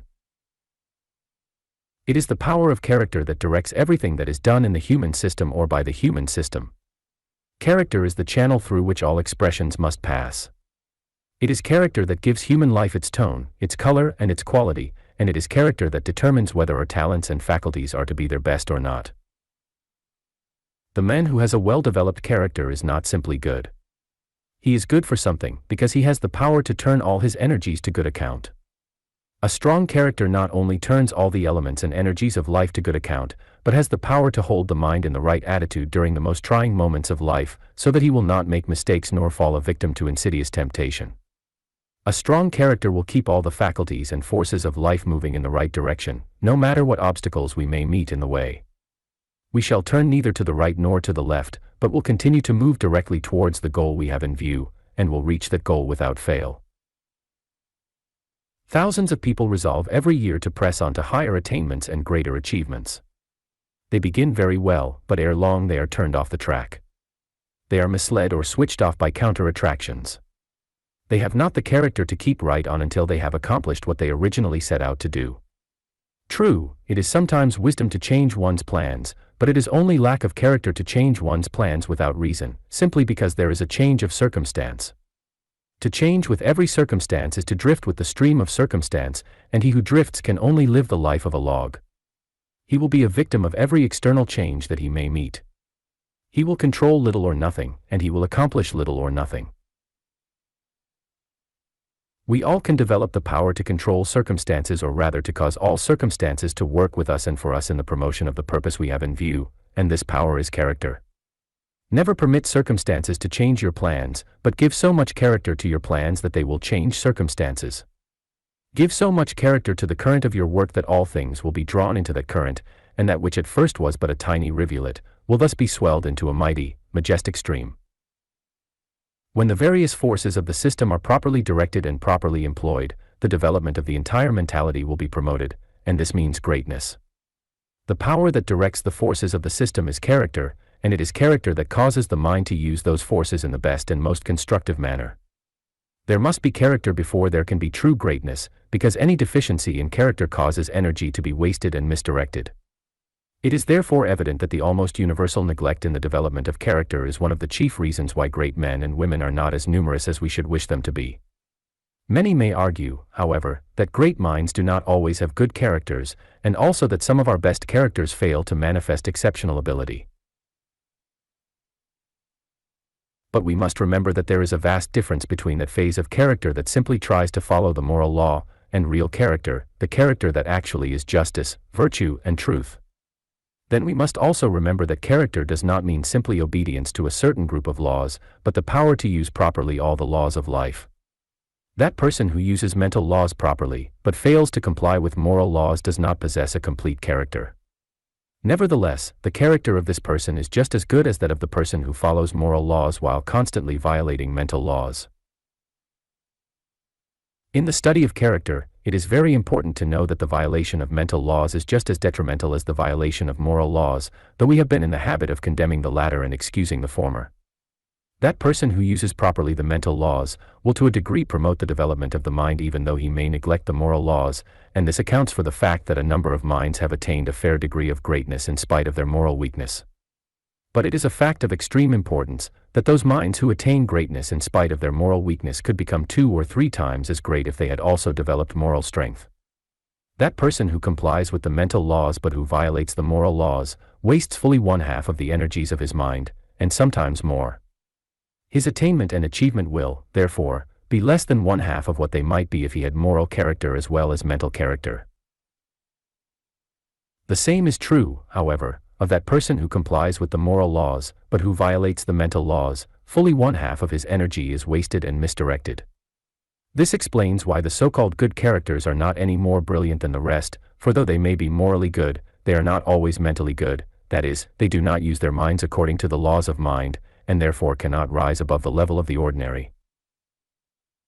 The true character tries to turn all the energies of the system into the best and most constructive channels, and it is the mark of a real character when all the various parts of the being of man are working together harmoniously for the building of greatness in mind and soul. When the character is weak, there is more or less conflict among the mental actions. Certain actions have a tendency to work for one thing, while other actions are tending to produce the very opposite. The same is true of the desires. A character that lacks development will desire one thing today, and something else tomorrow. Plans will change constantly, and little or nothing will be accomplished. In the strong character, however, all actions work in harmony and all actions are constructive.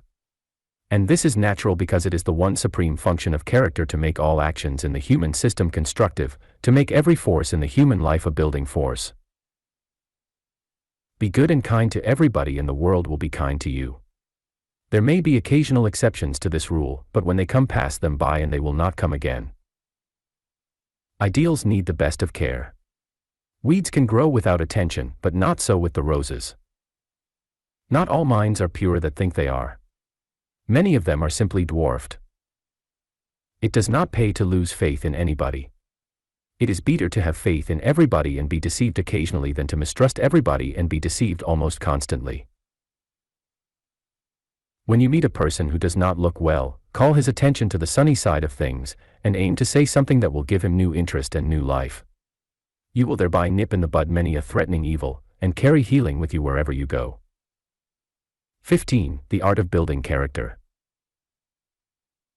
Character is developed by training all the forces and elements of life to act constructively in those spheres for which they were created, and to express themselves in those actions only that promote the original purpose of the being of man. Every part of the human system has a purpose of its own, a purpose that it was created to fulfill. When those elements that belong to each part express themselves in such a way that the purpose of that part is constantly promoted, all actions are right, and it is character that causes those actions to be right. Character is therefore indispensable, no matter what one's object in life may be. Character is the proper direction of all things, and the proper use of all things in the human system. And the proper use of anything is that use that promotes the purpose for which that particular thing was created. To develop character, it is therefore necessary to know what life is for, to know what actions promote the purpose of that life, and to know what actions retard that purpose. When the secret of right action is discovered, and every part of man is steadily trained in the expression of right action, character may be developed. But whatever is done, character must be applied in its fullest capacity. It is only through this full use, right use, and constant use that anything may be perpetuated or developed. Character develops through a constant effort to cause every action in the human system to be a right action, that is, a constructive action, or an action that promotes the purpose of that part of the system in which the action takes place. This is natural because since character is the power of right action, every effort to extend the scope of right action will increase the power of character. To have character is to have the power to promote what you know to be the purpose of life, and to be able to do the right when you know the right. To have character is to know the right, and to be so well established in the doing of the right that nothing in the world can turn you into the wrong. The first essential is therefore to know the right, to be able to select the right, to have that understanding that can instinctively choose the proper course of action, and that knows how each force and element of life is to be directed so that the original purpose of human life will be fulfilled.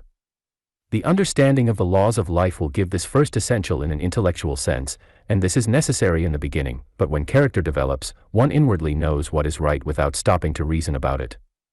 The development of character enables one to feel what is right and what course to pursue regardless of exterior conditions or intellectual evidence. The intellect discerns that the right is that which promotes growth and development, character inwardly feels that the right leads to greater things and to better things, and that the wrong leads invariably to the inferior and the lesser. The presence of character produces a consciousness of growth throughout the system, and the stronger the character, the more keenly one can feel that everything is being reconstructed, refined, perfected and developed into something superior. This is but natural because when the character is strong, everything in the system is expressed in right action, and the right action of anything causes the steady development of that particular thing. To distinguish between the right and the wrong becomes simplicity itself when one knows that the right promotes growth, while the wrong retards growth. Continuous advancement is the purpose of life, therefore, to live the right life is to live that life that promotes progress and growth, development and advancement in everything that pertains to life. For this reason, that action that promotes growth is in harmony with life itself, and must consequently be right. But that action that retards growth is at variance with life, therefore it is wrong, and wrong for that reason alone. Everything that promotes human advancement is right. Everything that interferes with human advancement is wrong. Here we have the basis of a system of ethics that is thoroughly complete, and so simple to live that no one need err in the least. An intellectual understanding of the laws of life will enable anyone to know what action promotes growth and what action retards growth, but as character develops, one can feel the difference between right and wrong action in his own system, because the consciousness of right becomes so keen that anything that is not right is discerned at once. It is therefore evident that the power to distinguish the right from the wrong in every instance will come only through the development of character. No matter how brilliant one may be intellectually, he cannot truly know the right until he has a strong character. The external understanding of the right can be misled, but the consciousness of the right is never mistaken, and this consciousness develops only as character develops. The second essential is to create a subconscious desire for the right, a desire so deep and so strong that nothing can tempt the mind to enter into the wrong. When this desire is developed, one feels a natural preference for the right, to prefer the right, under all circumstances becomes second nature, while every desire for the wrong will disappear completely. When every atom in one's being begins to desire the right, the entire system will establish itself in the right attitude, and right action will become the normal action in every force, function and faculty. In addition, this same desire will produce mental tendencies that contain the power of right action, which always means constructive action.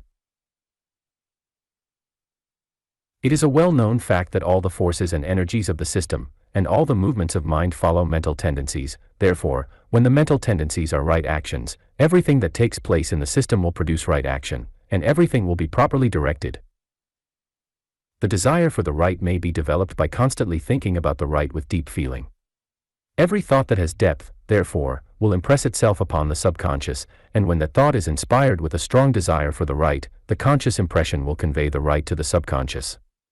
Every impression that enters the subconscious will cause the subconscious to bring forth a harvest of that which the impression conveyed. Therefore, when the right is constantly held in mind with deep feeling, the right thought will soon become the strongest in the mind, and our desires are the results of our strongest thoughts.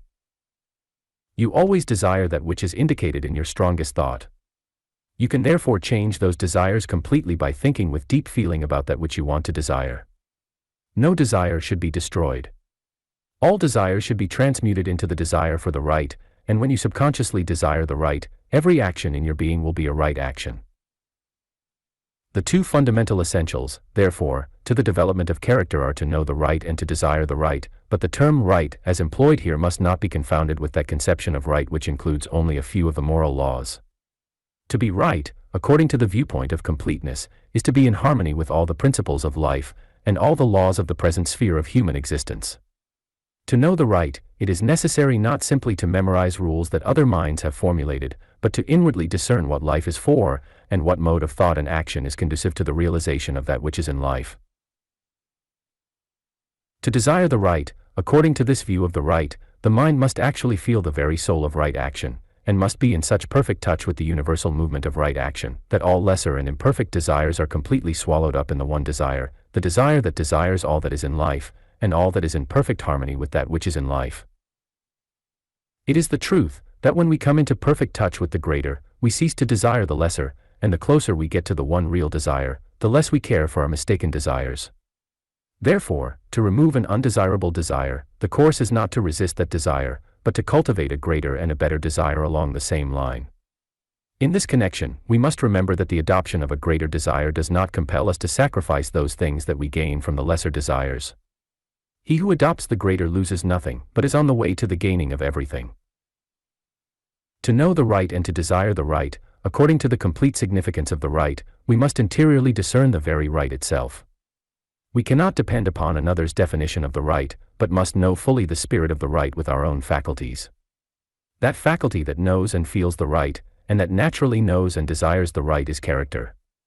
Therefore, it is through the development of character that each individual will know for himself how to live, think and act in perfect harmony with the laws of all life. When the consciousness of right action has been attained, a clear mental picture should be deeply impressed upon mind and every desire should be focused upon that picture. This concentration should be made as strong as possible, so that all the energies of the system are not only aroused, but caused to move towards the ideal of right action.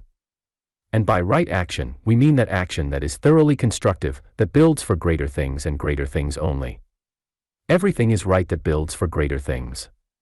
If it were not right, it could not produce the greater. To clearly picture upon the mind the image of right action, and to concentrate with strong desire the whole attention upon that mental image, will cause all the tendencies of mind to move in the same direction. There will therefore be perfect harmony of mental action, and that action will be right action, because everything that moves towards the right must be right. This mental picture of right action should always be complete, that is, one's mental conception of the right should not be confined to certain parts of the system only, but should include every action conceivable in the being of man.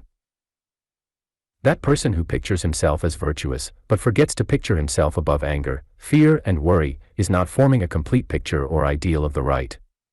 He is not giving the creative energies of the system a perfect pattern. The character that those energies are to build will therefore be one-sided and weak. First ask yourself what you would have all the energies, powers, functions, and faculties in your system do. Answer that question in the best manner possible, and upon that answer, base your picture of right action. Whenever a new line of action is undertaken, the mind should continue in that original line of action until the object in view has been reached. To do this in all things, even in trivial matters, will not only cause every action to produce the intended results, but real character will steadily be made stronger thereby. The habit of giving up when the present task is half finished and try something else is one of the chief causes of failure. The development of a strong character, however, will remove this habit completely. To constantly think of the highest and the greatest results that could possibly follow the promotion of any undertaking or line of action will aid remarkably in causing the mind to keep on. To expect much from what we are doing now is to create a strong desire to press on towards the goal in view. To press on towards the goal in view is to reach the goal, and to reach the goal is to get what we expected. An essential of great importance in the building of character is the proper conception of the ideal. No mind can rise higher than its ideals, but every mind can realize its ideals no matter how high they may be. Our ideals therefore cannot be too high.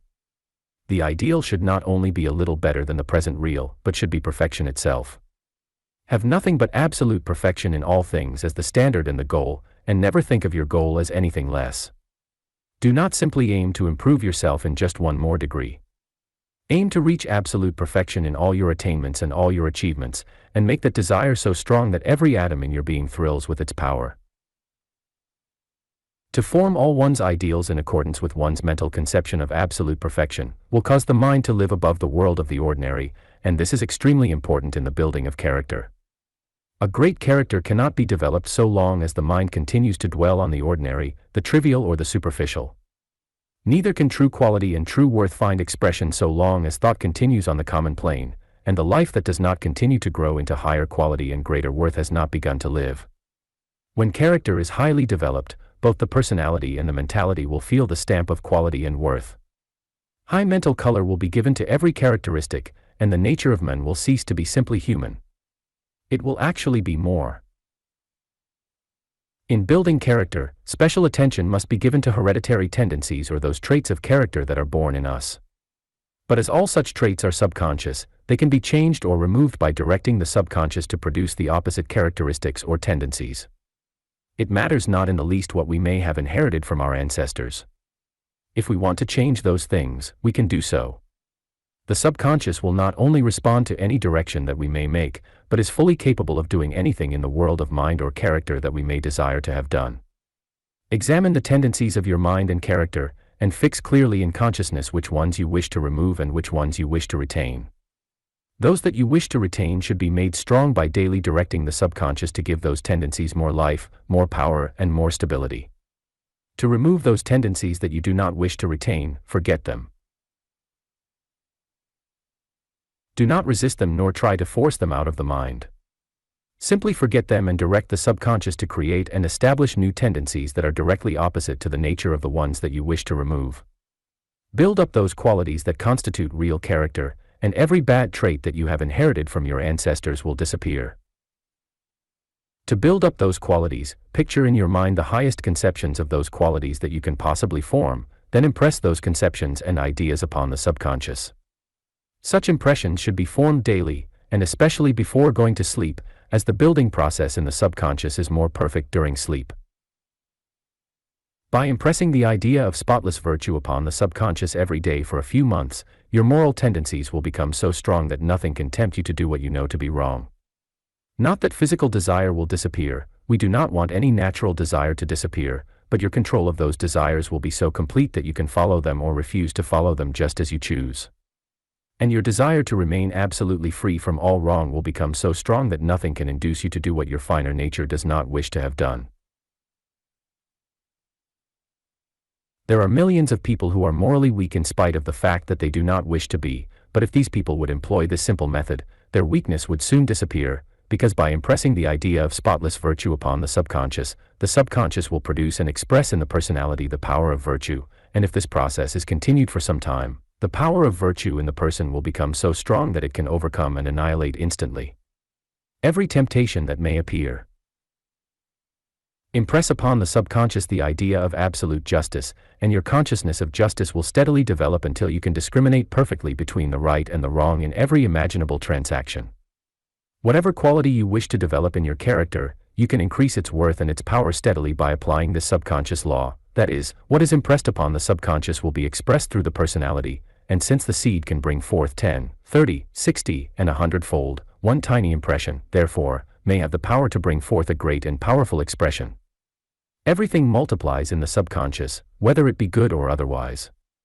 Therefore, by taking advantage of this law and giving to the subconscious only those ideas and desires that have quality and worth, we place ourselves in the path of perpetual increase of everything good that the heart may desire. The two predominating factors in character are justice and virtue.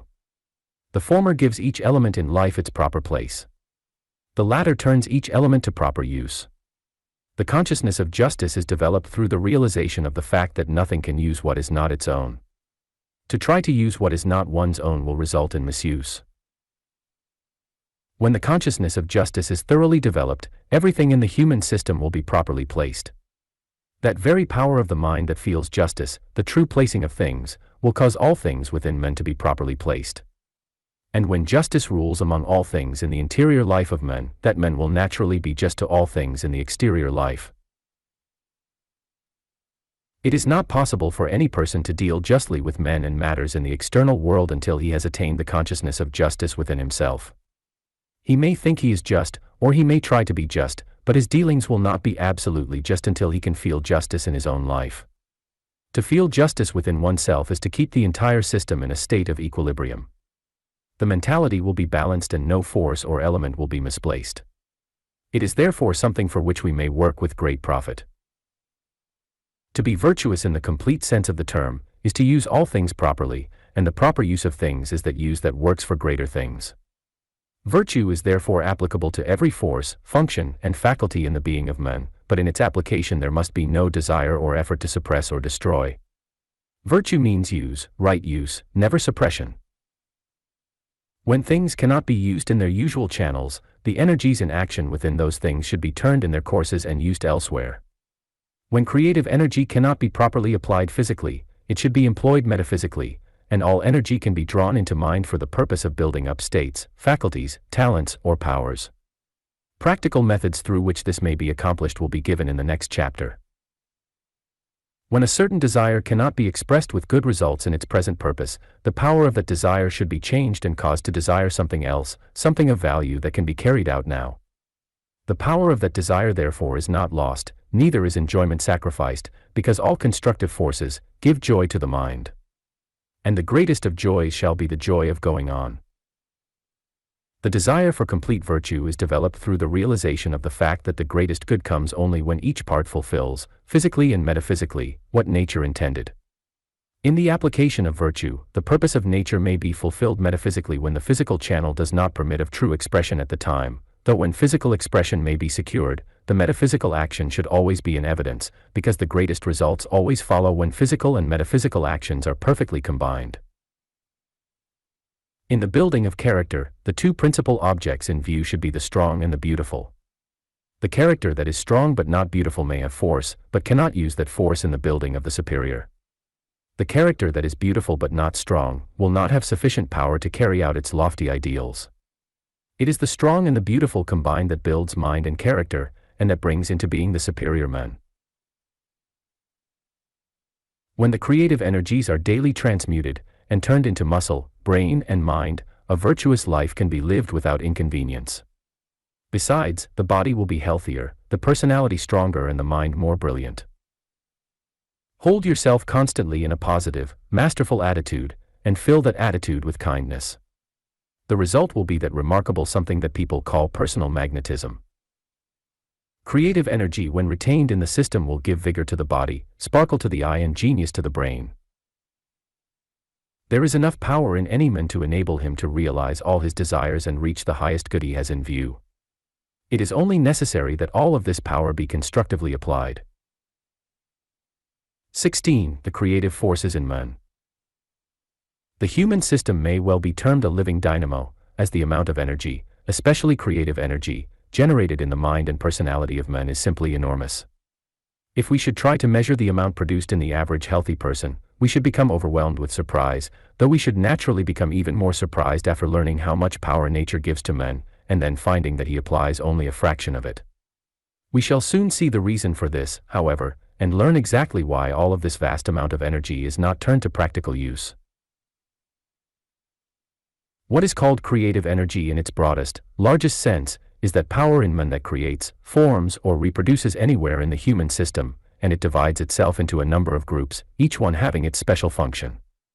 One group creates thought, another brain cells, another nerve tissues, another muscular tissues, another manufactures the various juices of the system, another produces ideas, another creates talent and ability, another reproduces the species, and a number of other groups produce the various chemical formations in the system. We therefore have all kinds of creative processes going on in the human system, and corresponding energies with which these processes are continued. One of the most interesting facts in connection with this study is that nature generates more energy for each group than is required for normal functioning through its particular channel. In consequence, we find a great deal of surplus energy throughout the system. Each function supplies a certain percentage, and as it is not used by the function itself, the larger part of it naturally goes to waste. And here is where our subject becomes decidedly important.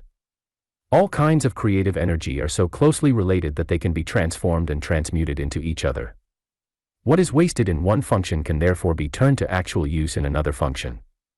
An extra supply can thereby be secured for the creation of thoughts and ideas if such should be necessary, or an extra supply can be secured for the manufacture of the different juices of the system, or for the increase of muscular activity or functional activity in any one of the vital organs. Each group will readily change and combine with any other group, thus producing additional power in any part of the system at any time. More than half of the energy generated in the human system is surplus energy, and is not needed for normal functioning, either in mind or body, though there are many personalities that generate so much energy that fully 3/4 of the amount generated is surplus. The question is therefore what shall be done with this surplus energy, and how any amount of it can be applied through any special function or faculty desired. If a person can accomplish a great deal, sometimes remarkable things by only using a fraction of his energy, it is evident that he could accomplish a great deal more if some means could be found through which he might apply all of his energy. In fact, if such means were found, his working capacity, as well as his ability, might be doubled or trebled, and his achievements increased in proportion. If a certain amount of energy produces a certain degree of working capacity, twice as much energy would naturally double that working capacity, and this has been demonstrated a number of times. A great many people, who have tried to transmute their creative energies, and direct those energies into some special faculty, have found that the working capacity of that faculty has been increased for the time being to a remarkable degree, but this is not the only result secured. The same process will also increase the brilliancy of the mind, and here let us remember that genius, in most instances, is accounted for by the fact that practically all of the surplus energy of the personality flows naturally into that faculty where genius is in evidence. To illustrate the idea further, take two men of equal personal power. Let one of them permit his surplus energy to flow into the different functions as usual, giving over a part to normal requirements, and the other to mere waste. We shall not find this man doing anything extraordinary. But let the other man give over to normal functions only what is actually required, and then turn the remainder into his mind, or those parts of his mind that are being applied in his work. We shall find in this second case that ability will rapidly increase, and that in the course of time actual genius be developed. That genius could be developed by this process in every case, has not been demonstrated, though it is quite probable that it could be demonstrated without a single exception.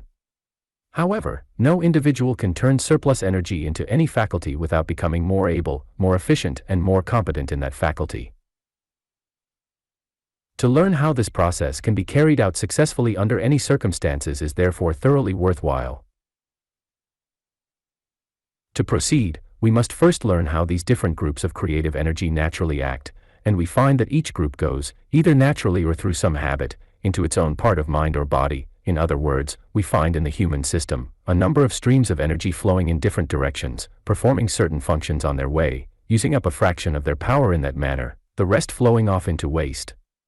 Knowing this, the problem before us is to learn how to redirect those streams of energy so as to turn them to practical use where they can be used now, and thus not only prevent waste, but increase the result of our efforts in proportion. In brief, we want to know how we can take up all surplus energy, that is, all energy that remains after normal functioning has been provided for, and use that surplus in promoting more successfully the work in which we are engaged. And to learn how to do this, we must study the art of transmutation. What we call transmutation is not some mysterious something that only a few have the power to understand and apply, but one of the simplest things in nature, as well as one of the most constant of her processes. Nature is continually transmuting her energies, and it is in this manner that extraordinary results are found anywhere in the realms of nature, or anywhere in human nature where unconscious actions along greater lines have been the cause. Whenever any individual has accomplished more than usual, it is the law of transmutation through which the unusual has been secured. The use of the law may have been unconscious, though everything that is applied in part and unconsciously, can be applied fully and thoroughly through conscious action. When anyone is using his mind continually along a certain line, and is so thoroughly absorbed in that line of action that it takes up his whole attention, we invariably find that the mind, while in that condition, draws an extra amount of energy from the body. Sometimes it draws too much, so that every desire of the body is, for the time being, suspended and the vitality of the different physical organs decreased below normal. A man while in this condition frequently loses desire for food, and we all know of inventors who have been so absorbed in their experiments that they have neither taken nor desired food for days. We have also found the same condition in many others, especially among authors, composers, and artists, where the mind was given over completely to the subject at hand. And what is the cause but transmutation? When the mind takes up for its own use a great deal of the energy naturally employed in the body, the power of normal functioning will have so decreased that the desire for normal functioning will have practically disappeared for the time being. Another illustration with which we are all familiar is where every natural desire of the body disappears completely, for a time, when the mind is completely absorbed in some entirely different desire, and here we find the law that underlies the cure of all habits. If you would turn your mind upon some desire that was directly opposite to the desire that feeds your habit, and if you would give over your whole attention to that opposite desire, you would soon draw all the energy away from that desire which perpetuates the habit. The habit in question therefore would soon die of starvation. In the same way, people who are inclined to be materialistic could overcome the tendency entirely by concentrating attention constantly and thoroughly upon the idealistic side of life. In this case, those forces of the system that are perpetuating materialistic conditions would be transmuted into finer energies, and would thereby proceed to build up idealistic or more refined conditions of body, mind and personality. Both nature and human experience are full of illustrations of transmutation, so that we are not dealing in this study with something that lies outside of usual human activity. We are dealing with something that is taking place in our systems every minute, and we want to learn how to take better control of this something, so that we can apply the underlying law to the best advantage. In learning to apply the law of transmutation, our first purpose should be to employ all surplus energy either in promoting our work or in developing faculties and talents.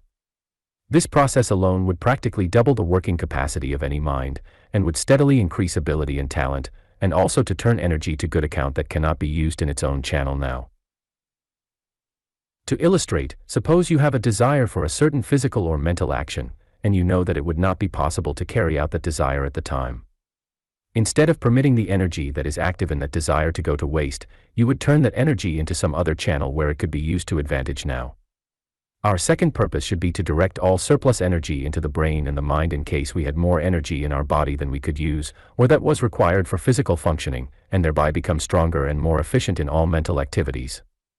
Our third purpose should be to transmute all reproductive energy into talent and genius when there was no need of that energy in its own particular sphere.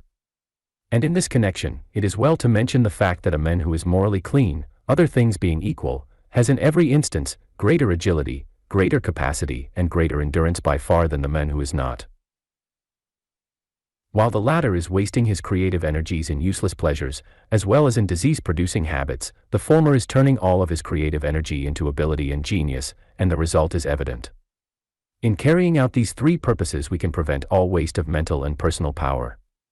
We can control our desires completely, we can eliminate impurity, and we can turn life and power into channels that will invariably result in greater mental power and brilliancy, if not marked ability and rare genius. To experiment, turn your whole attention upon your mind for a few minutes, and desire gently to draw all your surplus energy into the field of mental action. Then permit yourself to think along those lines where the mind is inclined to be most active. In a few moments you will discover the coming of new ideas, and in many instances, you will for several hours receive ideas that are brighter and more valuable than what you have received for some time. Repeat the process later, and again for many days in succession, and it will be strange indeed, if you do not finally secure a group of ideas that will be worth a great deal in your special line of thought or work. Whenever you feel a great deal of energy in your system, and try to direct it into the mind, you will have the same result. Ideas will come quickly and rapidly, and among them all you will surely find a few that have exceptional merit. In learning the art of transmutation, the first essential is to train your mind to think that all surplus energy is being turned into the channel you have decided upon. That is, if you are a businessman, you naturally will want all your surplus energy to accumulate in your business faculties. To secure this result, think constantly of your surplus energy as flowing into those faculties. This mode of thinking will soon give your energies the habit of doing what you desire to have done. It is a well-known law that if we continue to think deeply and persistently along a certain line, nature will gradually take up that thought and carry it out. Another law of importance in this connection is that if we concentrate attention upon a certain faculty or upon a certain part of the system, we create a tendency among our energies to flow towards that faculty or part. We understand therefore the value of constantly bearing in mind the idea that we wish to realize. What we constantly impress upon the mind through our thoughts and desires, finally becomes a subconscious habit, and when any line of action becomes a subconscious habit, it acts automatically, that is, it works of itself. Before taking up this practice, however, it is necessary to determine positively what you actually desire your surplus energy to do. You must know what you want. Then continue to want what you want with all the power of desire that you can arouse. Most minds fail in this respect. They do not know with a certainty what they wish to accomplish or perfect. Their energies therefore are drawn into one channel today and another tomorrow, and nothing is finished. If you are an inventor, train your mind to think that all your surplus energy is constantly flowing into your faculties of invention. If you are a writer, train your mind to think that all your surplus energy is flowing into your literary talents, or whatever it is that you may be doing or want to do. Direct your energy accordingly.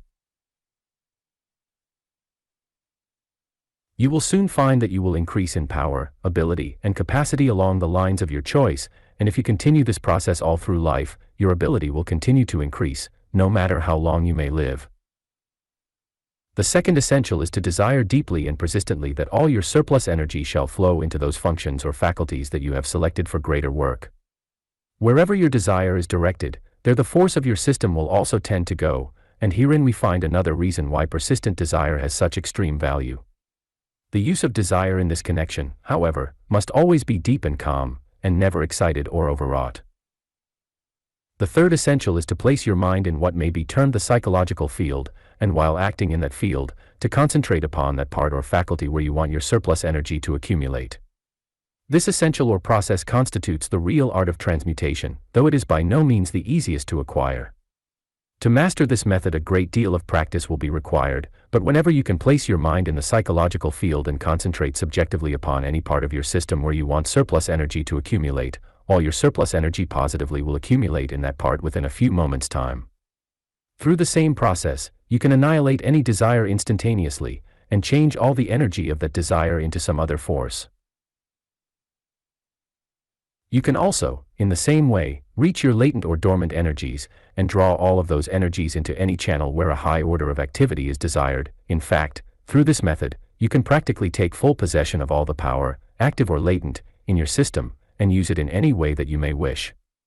That you should, after you learn to apply this method successfully, become highly efficient in your work, is therefore evident, though this is not all. Extraordinary capacity, mental brilliancy, and genius can positively be developed through the constant use of this method, provided, however, that nothing is done, either in thought, life, or conduct, to interfere with the underlying law of the process. To place your mind in the psychological field, try to turn your conscious actions into what may be termed the finer depths of the personality. That is, try to become conscious of your deeper life, try to feel the undercurrents of mind and thought and consciousness, and try to act in perfect mental contact with those deep, underlying forces of personality and mentality that lie at the foundation of your conscious activity. An illustration in this connection will be found valuable. When you listen to music that seems to touch your soul, so that you can feel the vibrations of its harmony thrill every atom of your being, you are in the psychological field. You are alive in another and a finer mental world, a mental world that permeates your entire personal existence. You are also in the psychological field when you are stirred by some emotion to the very depth of your innermost life. A deepening of thought, feeling, life, and desire will take the mind, more or less, into the psychological field, and whenever the mind begins to act in that field, you should concentrate your attention upon that faculty or part of your system where you wish extra energy to accumulate. Make your concentration alive, so to speak, with interest, and make every action of that concentration as deep as possible, and all your surplus energy will positively flow towards the point of concentration. The power of this process can be demonstrated in a very simple manner. Place your mind in the psychological field, and then concentrate subjectively upon your hand, arousing at the time a deep desire for the increase of circulation in your hand.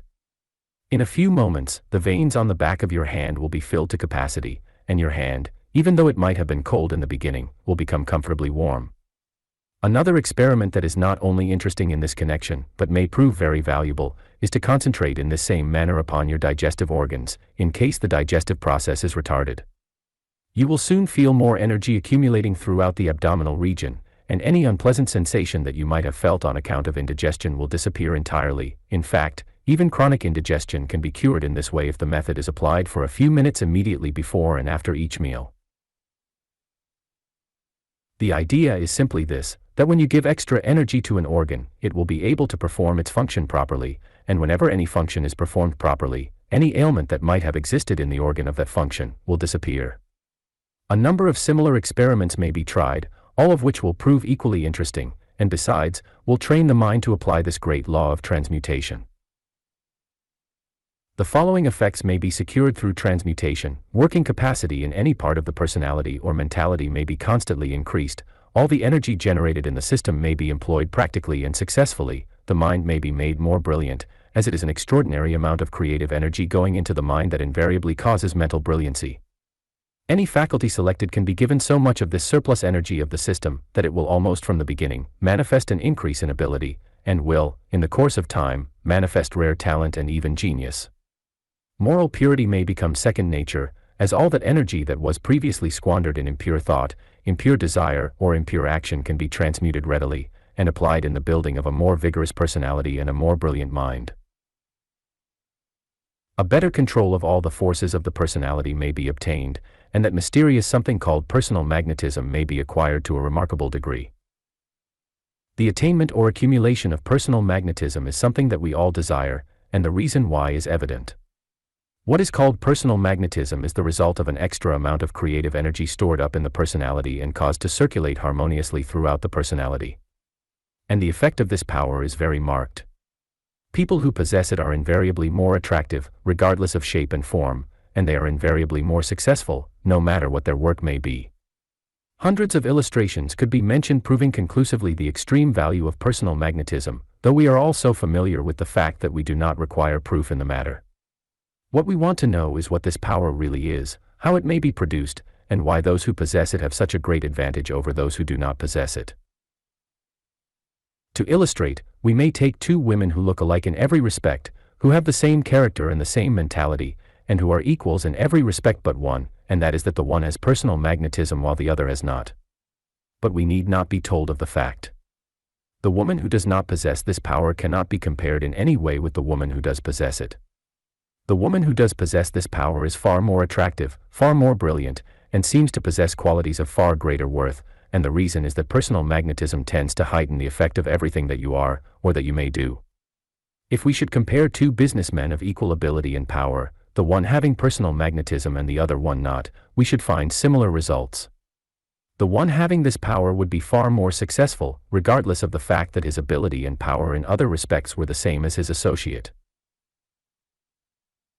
Even men of ordinary ability succeed remarkably when they have personal magnetism, and we all know of women who are as plain as nature could make them, and yet being in possession of personal magnetism, are counted among the most attractive to be found anywhere. The most ordinary human form becomes a thing of beauty if made alive with this mysterious power, and a personality that had no attraction whatever, will fascinate everybody to a marked degree if charged with this power. We all know this to be true, we are therefore deeply interested to know how this power might be secured. In the first place, we must remember that personal magnetism does not exercise its power by controlling or influencing other minds as many have supposed. The fact is, if you try to influence others, you will lose this power, and lose it completely, no matter how strong it may be at the present time. The secret of personal magnetism simply lies in the fact that it tends to bring out into expression the best that is in you, and tends to heighten the effect of every expression, or, in other words, it causes every expression to act to the best advantage, though we find this power exercising its peculiar effect, not only in the personality and in the mentality of the individual, but also in his work. When a musician has this power, his music charms to a far greater degree than if he does not possess it. There is something not only in the singing voice, but also in the speaking voice that indicates the absence or presence of this power. What it is no one can exactly describe, but we know it is there, and it adds immeasurably to the quality of what is expressed through the voice. In the field of literature we find the action of this power to be very marked. A writer who does not possess this mysterious force may write well, but there is something lacking in what he has written. On the other hand, if he has this power, he gives not only added charm to what he has written, but his ideas invariably appear to be more brilliant. In fact, there seems to be a power in everything he writes that is not ordinarily found on the printed page. On the stage this power is one of the principal factors, and we frequently find that the only difference between the good actor and a poor one is the possession of a high degree of personal magnetism. No matter how well an actor may act, if he lacks in this power, he cannot succeed on the stage. When we go into the social world, we find the same fact. Those who possess this power are invariably the favorites, even though they may be lacking in many other qualities. In the business world, we find in every case that a man who is lacking in personal magnetism is at a disadvantage, while the one who has an abundance of this power will have no difficulty, other things being equal, in working himself to the fore. In a deeper study of this force, we find that it affects every movement of the body, every action of the mind, and every feeling or expression that mind and personality may produce. That is, it seems to give something additional to every action or movement, and makes everything about the individual more attractive. We might say that this force sets off everything about the person to a greater advantage. This power therefore does not act directly upon others, but acts directly upon the one who has it, and thereby makes the individual more striking, as well as more attractive, both in appearance and in conduct. What is good in you is made better if charged with this force, and every desirable effort that you may make produces a better effect in proportion. Added charm, added attractiveness, and added efficiency, these invariably follow where the individual is in possession of a marked degree of this power. That which is beautiful is many times as beautiful where personal magnetism is in action, and that which is brilliant becomes far more brilliant when combined with this mysterious force. Many people are born with it and apply it unconsciously, though the majority who have it, have acquired it through various forms of training. Any system of exercise that tends to harmonize the movements of the body will tend to increase to some extent the power of this force, though when such exercises are combined with the transmutation of creative energy, the results will be far greater. The reason for this is found in the fact that what is called personal magnetism is the result of a great deal of creative energy held in the system, or transmuted into harmonious muscular or mental activity. The development of this power depends upon the proper training of the body in rhythmic movements, and the training of the surplus energy in the system to act harmoniously along the lines of constructive action in mind and body. A very important essential is to cultivate poise, which means peace and power combined. Try to feel deeply calm throughout your entire system, and at the same time, try to give full and positive action to every power in your system. Try to hold in your system all the energy generated, and the mere desire to do this will tend to bring about what may be called accumulation of energy. To experiment, try for several minutes to hold all your energy in your personality, and at the same time, try to give all of that energy harmonious action within your personality. In a few moments, you will actually feel alive with power, and if you have succeeded very well with your experiment, you will really feel like a storage battery for the time being. You will have so much energy that you will feel as if you could do almost anything. Experiment in this way at frequent intervals until you get your system into the habit of carrying out this process unconsciously. You will thereby cause your surplus energy to accumulate more and more in your system, and you will produce what may be called a highly charged condition of your personality, a condition that invariably means the attainment of personal magnetism. To secure this result, however, it is necessary to keep the mind in an undisturbed attitude, to avoid all bad habits, physical or mental, to be in harmony with everything and everybody, and to exercise full self-control under every circumstance. In cultivating this power, realize that it is the result of surplus energy held in the system, and caused to circulate harmoniously through every part of the system. Remember that it is a power that does not act intentionally upon persons or circumstances, that its aim is not to control or influence anybody, but simply to act within the individual self, and heighten the effect of everything that he may be or do. Never think or speak of that which you do not wish to happen. The whine, the sting, and the sigh, these three must never appear in a single thought or a single word. You can win 10 times as many friends by talking happiness as you can by talking trouble. And the more real friends you have, the less trouble you will have. Speak well of everything good you find and mean it. When you find what you do not like, keep quiet. The less you think or speak of what you do not like, the more you have of what you do like. Magnify the good, emphasize that which has worth, and talk only of those things that should live and grow. When you have something good to say, say it. When you have something ill to say, say something else. 17. The building power of constructive speech. There is a science of speech, and whoever wishes to promote his welfare and advancement must understand this science thoroughly and regulate his speech accordingly. Every word that is spoken exercises a power in personal life, and that power will work either for or against the person, depending upon the nature of the word. You can talk yourself into trouble, poverty, or disease, and you can talk yourself into harmony, health, and prosperity. In brief, you can talk yourself into almost any condition, desirable or undesirable. Every word is an expression, and every expression produces a tendency in some part of the system. This tendency may appear in the mind, in the body, in the chemical life of the body, in the world of desire, in character, among the various faculties, or anywhere in the personality, and will work itself out wherever it appears. Our expressions determine largely where we are to go, what we are to accomplish, and how we are to meet those conditions through which we may pass. When our expressions produce tendencies towards sickness and failure, we will begin to move towards those conditions, and if the tendency is very strong, all the creative energies in the system will move in the same direction, focusing their efforts upon sickness and failure, or taking those conditions as their models, and thereby producing such conditions in the system. On the other hand, when our expressions produce tendencies towards health, happiness, power, and success, we will begin to move towards those things, and in like manner create them in a measure. Every word has an inner life force, sometimes called the hidden power of words, and it is the nature of this power that determines whether the expression is to be favorable or not. This power may be constructive or destructive. It may move towards the superior or the inferior. It may promote your purpose in life, or it may retard that purpose, and it is the strongest when it is deeply felt. Therefore, the words which we inwardly feel are the words that act as turning points in life. When you feel that trouble is coming, and express that feeling in your speech, you are actually turning in your path and are beginning to move towards that trouble. In addition, you are creating troubled conditions in your system. We all know that the more trouble we feel in the midst of trouble, the more troublesome that trouble will become. And we also know that that person who retains poise and self-control in the midst of trouble will pass through it all without being seriously affected, and when it is over, is much wiser and stronger for the experience. When you feel that better days are coming, and express that feeling in your speech, you turn all the power of your being towards the ideal of better days, and those powers will begin to create the better in your life. Whenever you talk about success, advancement, or any desirable condition, try to express the feeling of those things in your words. This inner feeling determines the tendencies of your creative powers. Therefore, when you feel success in your speech, you cause the creative powers to create qualities in yourself that can produce success, while if you express the feeling of doubt, failure, or loss in your words, those creative powers will produce inferiority, disturbance, discord, and a tendency to mistakes.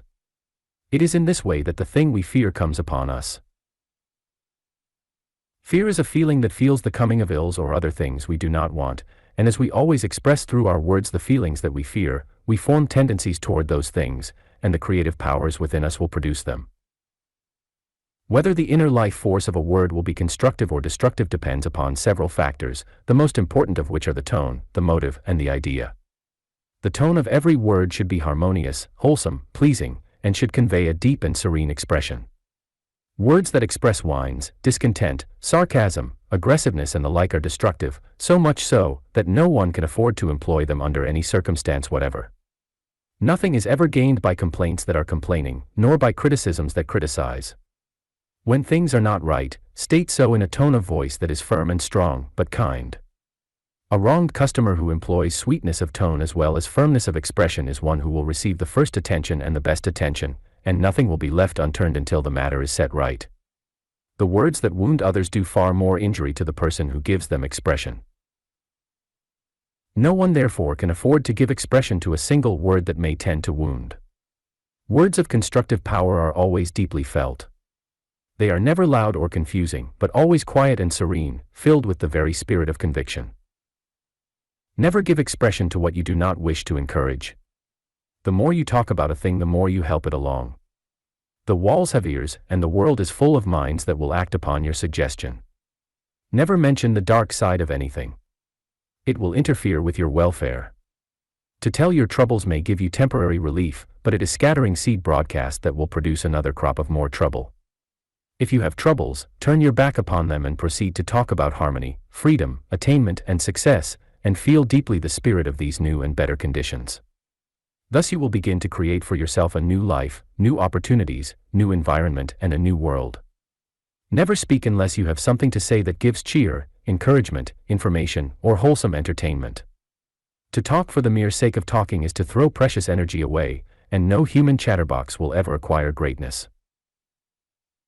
The motive back of every word should be constructive, and the life expressed in every word should convey the larger, the better, and the superior. Such words have building power, and are additions to life of extreme value. Every word should express, as far as possible, the absolute truth, and should never convey ideas that are simply indicated by appearances.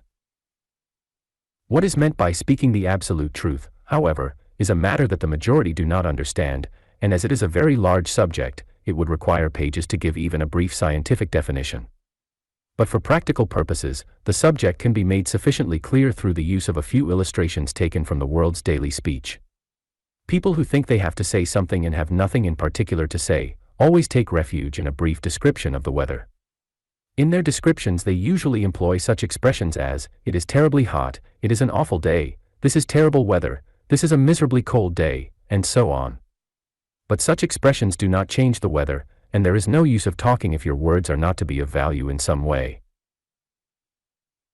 You may say all sorts of disagreeable things about the weather without changing the weather in the least, but will such expressions leave you unchanged? Positively not. Whenever you declare that something is horrible, you cause horrible thoughts to send their actions all through your nervous system.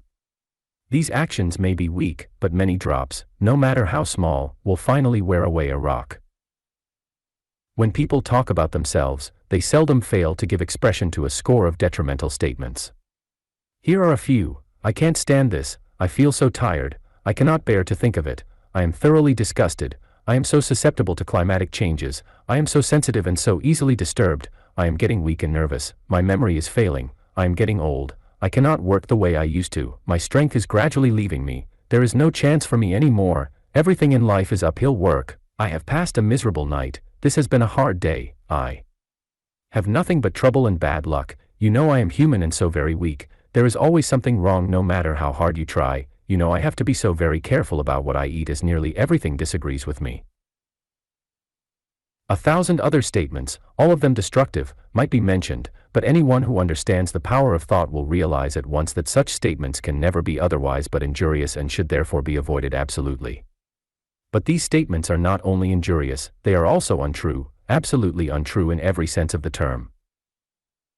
The fact is, you can stand almost anything if you forget your human weakness and array yourself in spiritual strength. You do not have to get tired.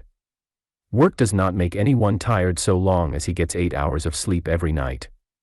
It is wrong thinking that makes people tired. These are scientific facts.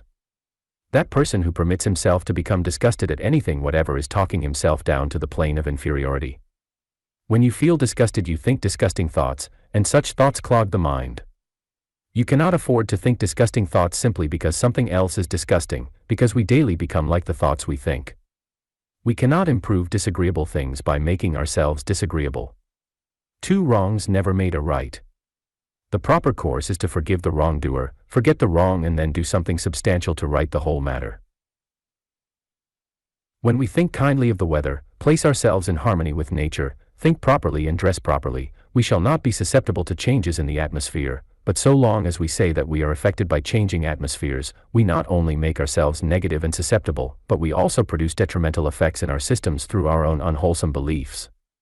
The man who constantly thinks he is easily disturbed disturbs himself.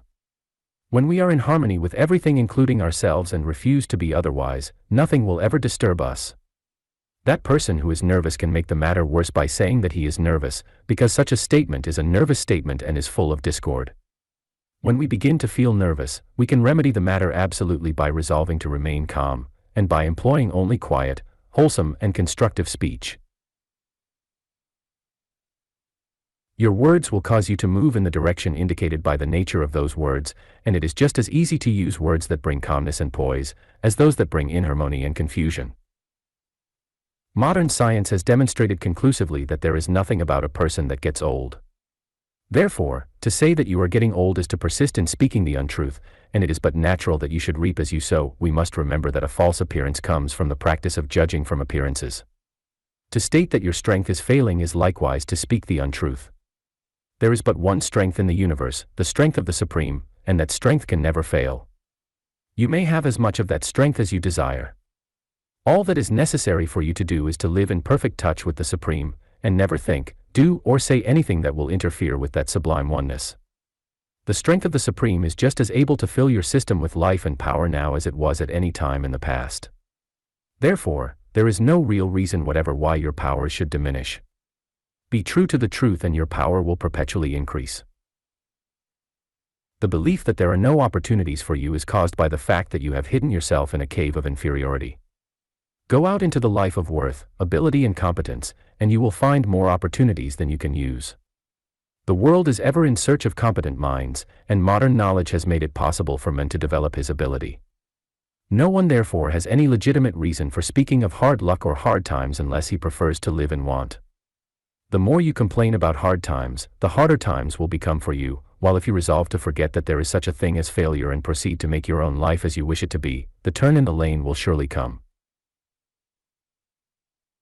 The idea that the pathway of life is all uphill work is also a false one, and if we give that idea expression we are simply placing obstacles in our way.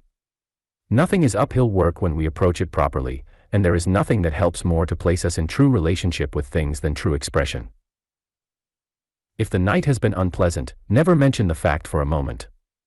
To talk about it will only produce more unpleasantness in your system. There is nothing wrong about the night. The unpleasantness was most likely produced by your own perverse appetite, or by some reckless inexcusable act. Forgive yourself and declare that you will never abuse nature anymore. Such powerful words, if repeated often, will turn the tendency of your habits, and your life will become natural and wholesome. No day would be hard if we met all things with the conviction that we are equal to every occasion. Live properly, think properly, work properly, and talk properly, and trouble and ill luck will not trouble you seriously anymore. That person who declares that there is always something wrong is always doing something to make things wrong. When we have wrong on the brain we will make many mistakes, so there will always be something wrong brewing for us. When wrong things come, set them right and look upon the experience as an opportunity for you to develop greater mastership. When you agree with yourself, all wholesome and properly prepared food will agree with you.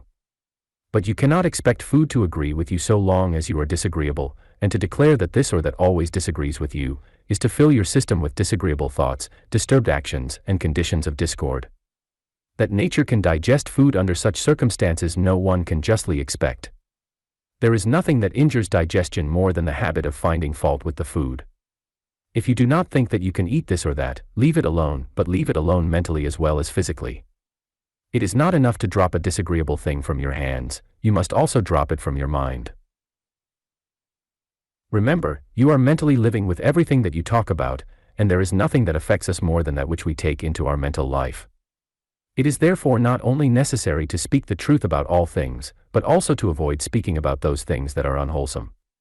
To speak about that which is wrong or inferior is never wholesome, no matter how closely we think we stand by the facts. Seeming facts, or what is called relative truth, should never receive expression unless they deal with that which is conducive to higher worth, and when circumstances compel us to make exceptions to this rule, we should avoid giving any feeling to what we say. The greatest essential, however, is to make all speech constructive. Search for the real truth that is at the foundation of all life, and then give expression to such words as convey the full significance to that truth. The results, to say the least, will be extraordinary. In daily conversation, the law of constructive speech should be most conscientiously applied. What we say to others will determine to a considerable degree what they are to think, and what tendencies their mental actions are to follow, and since man is the product of his thought, conversation becomes a most important factor in man. We steadily grow into the likeness of that which we think of the most, and what we are to think about depends largely upon the mode, the nature, and the subject matter of our conversation. When conversation originates or intensifies the tendency to think about the wrong, the ordinary, or the inferior, it becomes destructive, and likewise it tends to keep before mind the faults and defects that may exist in human nature. To be constructive, conversation should tend to turn attention upon the better side, the stronger side, the superior side of all things, and should give the ideal the most prominent place in thought, speech, or expression. All conversation should be so formed that it may tend to move the mind towards the higher domains of thought, and should make everybody more keenly conscious of the greater possibilities that exist within them. No word should ever be spoken that will, in any way, bring the person's faults or shortcomings before his mind, nor should any form of speech be permitted that may cause sadness, offense, depression, or pain. Every word should convey hope, encouragement, and sunshine. To constantly remind a person of his faults is to cause him to become more keenly conscious of those faults. He will think more and more about his faults, and will thereby cause his faults to become more prominent and more troublesome than they ever were before. The more we think about our weakness, the weaker we become, and the more we talk about weakness, the more we think about weakness. Conversation therefore should never touch upon those things that we do not wish to retain or develop. The only way to remove weakness is to develop strength, and to develop strength we must keep attention constantly upon the quality of strength. We develop what we think about provided all thinking has depth, quality, and continuity. Conversation has exceptional value in the training of young minds, and in many instances may completely change the destinies of these minds. To properly train a child, his attention should be directed as much as possible upon those qualities that have worth and that are desired in his development, and the way he is spoken to will largely determine where he is to give the greater part of his attention. To scold a child is to remind him of his faults. Every time he is reminded of his faults he gives more attention, more thought, and more strength to those faults. His good qualities are thereby made weaker while his bad qualities are made worse. It is not possible to improve the mind and the character of the child by constantly telling him not to do this or that. As a rule, it will increase his desire to do this other thing, and he will cease only through fear, or after having wasted a great deal of time in experiences that have become both disgusting and bitter. It is the tendency of every mind to desire to do what it is told not to do, the reason being that negative commands are nearly always associated with fear, and when the mind is in the attitude of fear, or dread or curiosity, it is very easily impressed by whatever it may be thinking about.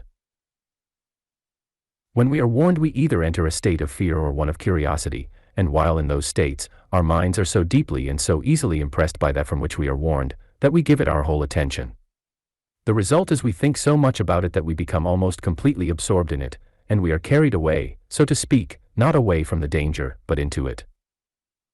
When anyone is going wrong, it is a mistake to warn him not to go further. It is also a mistake to leave him alone. The proper course is to call his attention to something better, and frame our conversation in such a way that he becomes wholly absorbed in the better. He will then forget his old mistakes, his old faults and his old desires, and will give all his life and power to the building of that better which has engaged his new interest. The same law may be employed to prevent sickness and failure. When the mind becomes so completely absorbed in perfect health that all sickness is forgotten, all the powers of mind will proceed to create health, and every trace of sickness will soon disappear.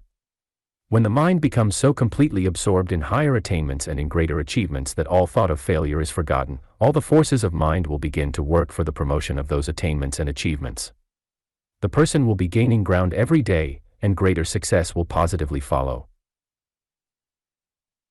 To cause the mind to forget the wrong, the lesser, and the inferior, constructive conversation may be employed with unfailing results. In fact, such conversation must be employed if the mind is to advance and develop.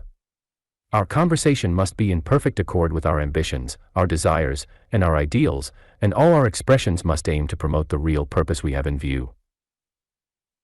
It is the tendency of nearly every mind to try to make his friends perfect according to his own idea of perfection, and he usually proceeds by constantly talking to his friends about their faults, and what they should not do in order to become as perfect as his ideal. Parents, as a rule, do the same with their children, not knowing that through this method many are made worse, and it is only those who are very strong in mind and character that are not adversely affected by this method. To help our friends or our children to become ideal, we should never mention their faults. Our conversation should deal with the strong points of character and the greater possibilities of mind. We should so frame our conversation that we tend to make everybody feel there is something in them. Our conversation should have an optimistic tendency and an ascending tone. It should deal with those things in life that are worthwhile, and it should always give the ideal the greatest prominence. Weaknesses of human nature should be recognized as little as possible, and should seldom, if ever, be mentioned. When people engage in destructive conversation in our midst, we should try to change the subject by calling their attention to the better side. There always is another and a better side, and when examined closely will be found to be far greater and infinitely more important than the ordinary side. Admirable qualities exist everywhere, and it will prove profitable to give these our undivided attention. The first mark of a master mind is that he is able to promote his own perpetual improvement. The second is that he is able to be strong, joyous, and serene under every circumstance. The imagining faculty is the creative faculty of the mind, the faculty that creates plans, methods, and ideas. Our imagination therefore must always be clear, lofty, wholesome, and constructive if we would create superior ideas and build for greater things. Before you can have greater success, you must become a greater man. Before you can become a greater man, you must reach out toward the new and the greater along all lines, and this is possible only through the constructive use of imagination.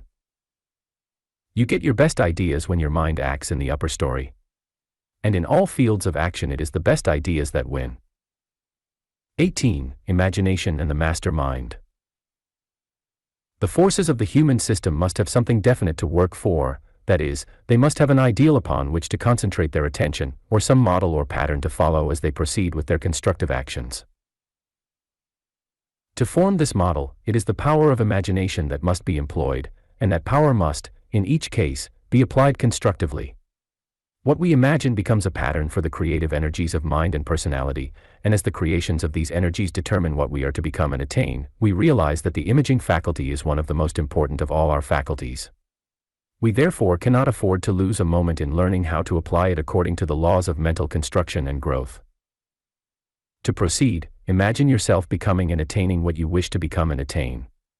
This will give your energies a model, both of your greater future self and your greater future achievements. When you think of your future, always imagine success and greater things, and have no fear as to results. If you fear, you give your creative energies a model of failure, and they will accordingly proceed to create failure. Then we must also remember, if we wish to succeed, our faculties must work successfully, but no faculty can work successfully when filled with fear.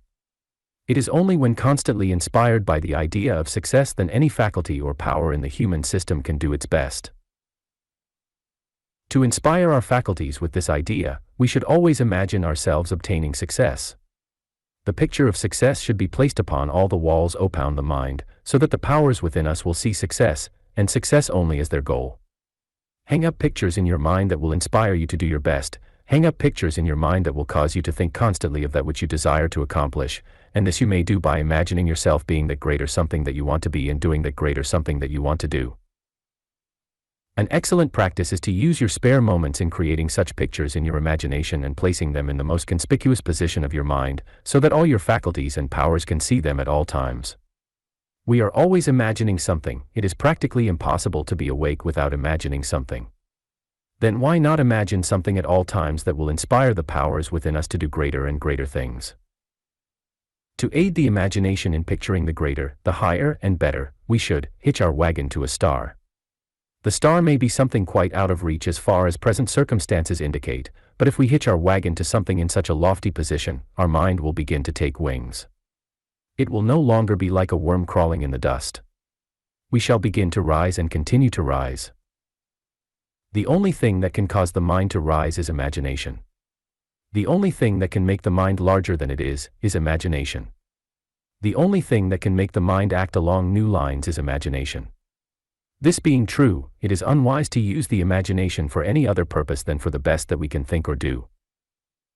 In this connection, there are a few suggestions that will be found of special value. First, make up your mind as to what you really want in every respect. Determine what surroundings or environment you want. Decide upon the kind of friends you want and what kind of work you would prefer. Make all those ideals so good and so perfect that you will have no occasion to change them. Then fix those ideals so clearly in mind that you can see them at all times, and proceed to desire their realization with all the power of mind and soul. Make that your first step. Your second step should be to imagine yourself living in those surroundings that you have selected as your ideal, then make it a point to live in that imagination every moment of every day. Instead of imagining a number of useless things during spare moments, as people usually do, imagine yourself living in those surroundings and those ideals. Imagine yourself in the presence of friends that are exactly what you wish your ideal friends to be, and permit your fancy to run as far as it may wish along all of those idealistic lines. If you have not found your work, proceed to imagine yourself doing what you wish to do. If you have already found your work, imagine yourself doing that work as well as you would wish, and imagine the coming of results as large as your greatest desires could expect. Devote every moment of your spare time to the placing of those ideals before your attention, and you will give your power and forces something strong and definite to work for. Every mental force is an artist, and it paints according to the model. What you imagine is the model, and there is not a single mental action that is not inspired or called forth into action by some picture or model which the imagination has produced. The imagination can call forth the ordinary or the extraordinary. It can give the powers of your being an inferior model or an extraordinary model, and if the imagination is not directed to produce the extraordinary and the superior, it is quite likely to produce the ordinary and the inferior. Your second step, therefore, should be to imagine yourself actually living in those surroundings that you have selected as your ideal, and in actually becoming and doing what you are determined to become and do. This practice would, in the first place, give you a great deal of pleasure, because if you have definite ideals and imagine yourself attaining those ideals, you will certainly enjoy yourself to a marked degree for the time being. But in addition to that enjoyment, you will gradually and steadily be training your mind to work for those greater things. The mind will work for that which is uppermost in thought and imagination. Therefore, we should invariably place our highest ideals uppermost, so that the whole of our attention may be concentrated upon those ideals, and all the powers of our mind and personality directed to work for those ideals. Your third step should be to proceed to apply the power of desire, the power of will, the power of scientific thought, and in brief, all your powers, in trying to realize those beautiful ideals that you continue to imagine as your own. Do as the ancient Hebrews did. First make your prediction. Then go to work and make it come true. What you imagine concerning your greater future is your prediction, and you can cause that prediction to come true if you apply all the power in your possession in working for its realization every day. The constructive use of imagination therefore will enable you to place a definite model or pattern before the forces of your system, so that those forces may have something better and greater to work for. In brief, instead of permitting most of your energies to go to waste and the remainder to follow any pattern or idea that may be suggested by your environment, or your own helter-skelter thinking, you will cause all your energy to work for the greatest and the best that you may desire. This is the first use of imagination, and it easily places this remarkable faculty among the greatest in the human mind. Another use of the imagination is found in its power to give the mind something definite to think about at all times, so that the mind may be trained to always think of that which you really want to think. That is, through this use of the imagination, you can select your own thought and think your own thought at all times, and you can do this is gradually becoming a master mind. The master mind is the mind that thinks what it wants to think, regardless of what circumstances, environment, or associations may suggest. The mind that masters itself creates its own ideas, thoughts, and desires through the original use of imagination, or its own imaging faculty. The mind that does not master itself forms its thoughts and desires after the likeness of the impressions received through the senses, and is therefore controlled by those conditions from which such impressions come, because as we think, so we act and live. The average mind usually desires what the world desires without any definite thought as to his own highest welfare or greatest need, the reason being that a strong tendency to do likewise is always produced in the mind when the desires are formed in the likeness of such impressions as are suggested by external conditions. It is therefore evident that the person who permits himself to be affected by suggestions will invariably form artificial desires, and to follow such desires is to be misled. The master mind desires only that which is conducive to real life, and in the selection of its desires is never influenced in the least by the desires of the world. Desire is one of the greatest powers in human life. It is therefore highly important that every desire be normal and created for the welfare of the individual himself. But no desire can be wholly normal that is formed through the influence of suggestion. Such desires are always abnormal to some degree, and easily cause the individual to be misplaced. A great many people are misplaced. They do not occupy those places wherein they may be their best and accomplish the most. They are working at a disadvantage, and are living a life that is far inferior to what they are intended to live. The cause is frequently found in abnormal or artificial desires. They have imitated the desires of others without consulting their present needs. They have formed the desire to do what others are doing by permitting their minds to be influenced by suggestions and impressions from the world, forgetting what their present state of development makes them capable of doing now. By imitating the lives, habits, actions, and desires of others, they are led into a life not their own, that is, they are misplaced. The master mind is never misplaced because he does not live to do what others are doing, but what he himself wants to do now. He wants to do only that which is conducive to real life, a life worthwhile, a life that steadily works up to the very highest goal in view. The average mind requires a change of environment before he can change his thought. He has to go somewhere or bring into his presence something that will suggest a new line of thinking and feeling. The mastermind, however, can change his thought whenever he so desires. A change of scene is not necessary, because such a mind is not controlled from without. A change of scene will not produce a change of thought in the mastermind unless he so elects. The mastermind changes his thoughts, ideals, or desires by imaging upon the mind the exact likeness of the new ideas, the new thoughts and the new desires that have been selected. The secret of the mastermind is found wholly in the intelligent use of imagination. Man is as he thinks, and his thoughts are patterned after the predominating mental images, whether those images are impressions suggested from without, or impressions formed by the ego acting from within. When man permits his thoughts and desires to be formed in the likeness of impressions received from without, he will be more or less controlled by environment and he will be in the hands of fate. But when he transforms every impression received from without into an original idea and incorporates that idea into a new mental image, he uses environment as a servant, thereby placing fate in his own hands. Every object that is seen will produce an impression upon the mind according to the degree of susceptibility. This impression will contain the nature of the object of which it is a representation. The nature of this object will be reproduced in the mind, and what has entered the mind will be expressed more or less throughout the entire system. Therefore, the mind that is susceptible to suggestions will reproduce in his own mind and system conditions that are similar in nature to almost everything that he may see, hear, or feel. He will consequently be a reflection of the world in which he lives. He will think, speak, and act as that world may suggest. He will float with the stream of that world wherever that stream may flow. He will not be an original character, but an automaton.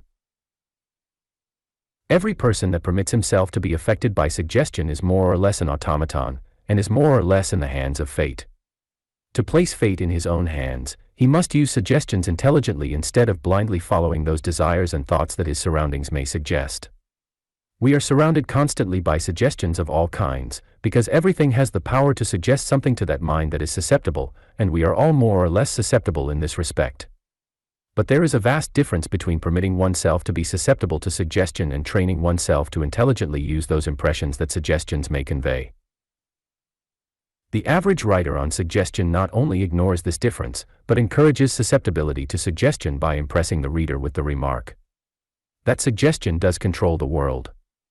If it is true that suggestion controls the world, more or less, we want to learn how to so use suggestion that its control of the human mind will decrease steadily, and this we can accomplish, not by teaching people how to use suggestion for the influencing of other minds, but in using those impressions conveyed by suggestion in the reconstruction of their own minds. Suggestion is a part of life, because everything has the power to suggest, and all minds are open to impressions. Nothing therefore can be said against suggestion by itself. Suggestion is a factor in our midst, it is a necessary factor. The problem is to train ourselves to make intelligent use of the impressions received, instead of blindly following the desires produced by those impressions as the majority do. To proceed in the solution of this problem, never permit objects discerned by the senses to reproduce themselves in your mind against your will. Form your own ideas about what you see, hear, or feel, and try to make those ideas superior to what was suggested by the objects discerned. When you see evil, do not form ideas that are in the likeness of that evil. Do not think of the evil as bad, but try to understand the forces that are back of that evil, forces that are good in themselves, though misdirected in their present state. By trying to understand the nature of the power that is back of evil or adversity, you will not form bad ideas, and therefore will feel no bad effects from experiences that may seem undesirable. At the same time, you will think your own thought about the experiences, thereby developing the power of the master mind. Surround yourself as far as possible with those things that suggest the superior, but do not permit such suggestions to determine your thought about the superior. Those superior impressions that are suggested by superior environment should be used in forming still more superior thoughts. If you wish to be a master mind, your thought must always be higher than the thought your environment may suggest, no matter how ideal that environment may be. Every impression that enters the mind through the senses should be worked out and should be made to serve the mind in its fullest capacity. In this way, the original impression will not reproduce itself in the mind, but will become instrumental in giving the mind a number of new and superior ideas. To work out an impression, try to see through its whole nature. Look at it from every conceivable point of view, and try to discern its actions, tendencies, possibilities, and probable defects. Use your imagination in determining what you want to think or do, what you are to desire, and what your tendencies are to be. Know what you want, and then image those things upon the mind constantly. This will develop the power to think what you want to think, and he who can think what he wants to think is on the way to becoming what he wants to become. The principal reason why the average person does not realize his ideals is because he has not learned to think what he wants to think. He is too much affected by the suggestions that are about him. He imitates the world too much, following desires that are not his own. He is therefore misled and misplaced. Whenever you permit yourself to think what persons, things, conditions, or circumstances may suggest, you are not following what you yourself want to think. You are not following your own desires but borrowed desires. You will therefore drift into strange thinking, and thinking that is entirely different from what you originally planned. To obey the call of every suggestion and permit your mind to be carried away by this, that or the other, will develop the tendency to drift until your mind will wander. Concentration will be almost absent and you will become wholly incapable of actually thinking what you want to think. One line of constructive thinking will scarcely be begun when another line will be suggested, and you will leave the unfinished task to begin something else, which in turn will be left incomplete. Nothing, therefore, will be accomplished. To become a mastermind, think what you want to think, no matter what your surroundings may suggest, and continue to think what you want to think until that particular line of thought or action has been completed. Desire what you want to desire and impress that desire so deeply upon consciousness that it cannot possibly be disturbed by those foreign desires that environment may suggest, and continue to express that desire with all the life and power that is in you until you get what you want. When you know that you are in the right desire, do not permit anything to influence your mind to change. Take such suggestions and convert them into the desire you have already decided upon, thereby giving that desire additional life and power. Never close your mind to impressions from without. Keep the mind open to the actions of all those worlds that may exist in your sphere and try to gain valuable impressions from every source, but do not blindly follow those impressions. Use them constructively in building up your own system of original thought. Think what you want to think, and so use every impression you receive that you gain greater power to think what you want to think. Thus you will gradually become a mastermind. Follow the vision of the soul. Be true to your ideals no matter what may happen now. Then things will take a turn and the very things you wanted to happen will happen. The ideal has a positive drawing power towards the higher, the greater, and the superior. Whoever gives his attention constantly to the ideal, therefore, will steadily rise in the scale. Take things as they are today and proceed at once to make them better. Expect every change to lead you to something better, and it will. As your faith is, so shall it be. To be human is not to be weak. To be human is to be all that there is in men, and the greatness that is contained in the whole of men is marvelous indeed. 19. The higher forces in men. It is the most powerful among the forces of the human system that we least understand, and though this may seem unfortunate, it is not unnatural. All advancement is in the ascending scale. We learn the simplest things first and the least valuable in the beginning. Later on, we learn that which is more important. We find therefore the greatest forces among those that are almost entirely hidden, and for that reason they are sometimes called the hidden forces, the finer forces, or the higher forces. As it is in men, so it is also in nature. We find the most powerful among natural forces to be practically beyond comprehension. Electricity is an illustration. There is no greater force known in nature, and yet no one has thus far been able to determine what this force actually is. The same is true with regard to other natural forces. The greater they are and the more powerful they are, the more difficult it is to understand them. In the human system, there are a number of forces of exceptional value that we know nothing about, that is, we do not understand their real nature, but we can learn enough about the action, the purpose, and the possibilities of those forces to apply them to practical life, and it is practical application with which we are most concerned. The field of the finer forces in mind may be termed the unconscious mental field, and the vastness of this field, as well as the possibilities of its functions, is realized when we learn that the greater part of our mental world is unconscious. Only a fraction of the mental world of men is on the surface or up in consciousness, the larger part is submerged in the depths of what might be called a mental sea of subconsciousness. All modern psychologists have come to this conclusion, and it is a fact that any one can demonstrate in his own experience if he will take the time.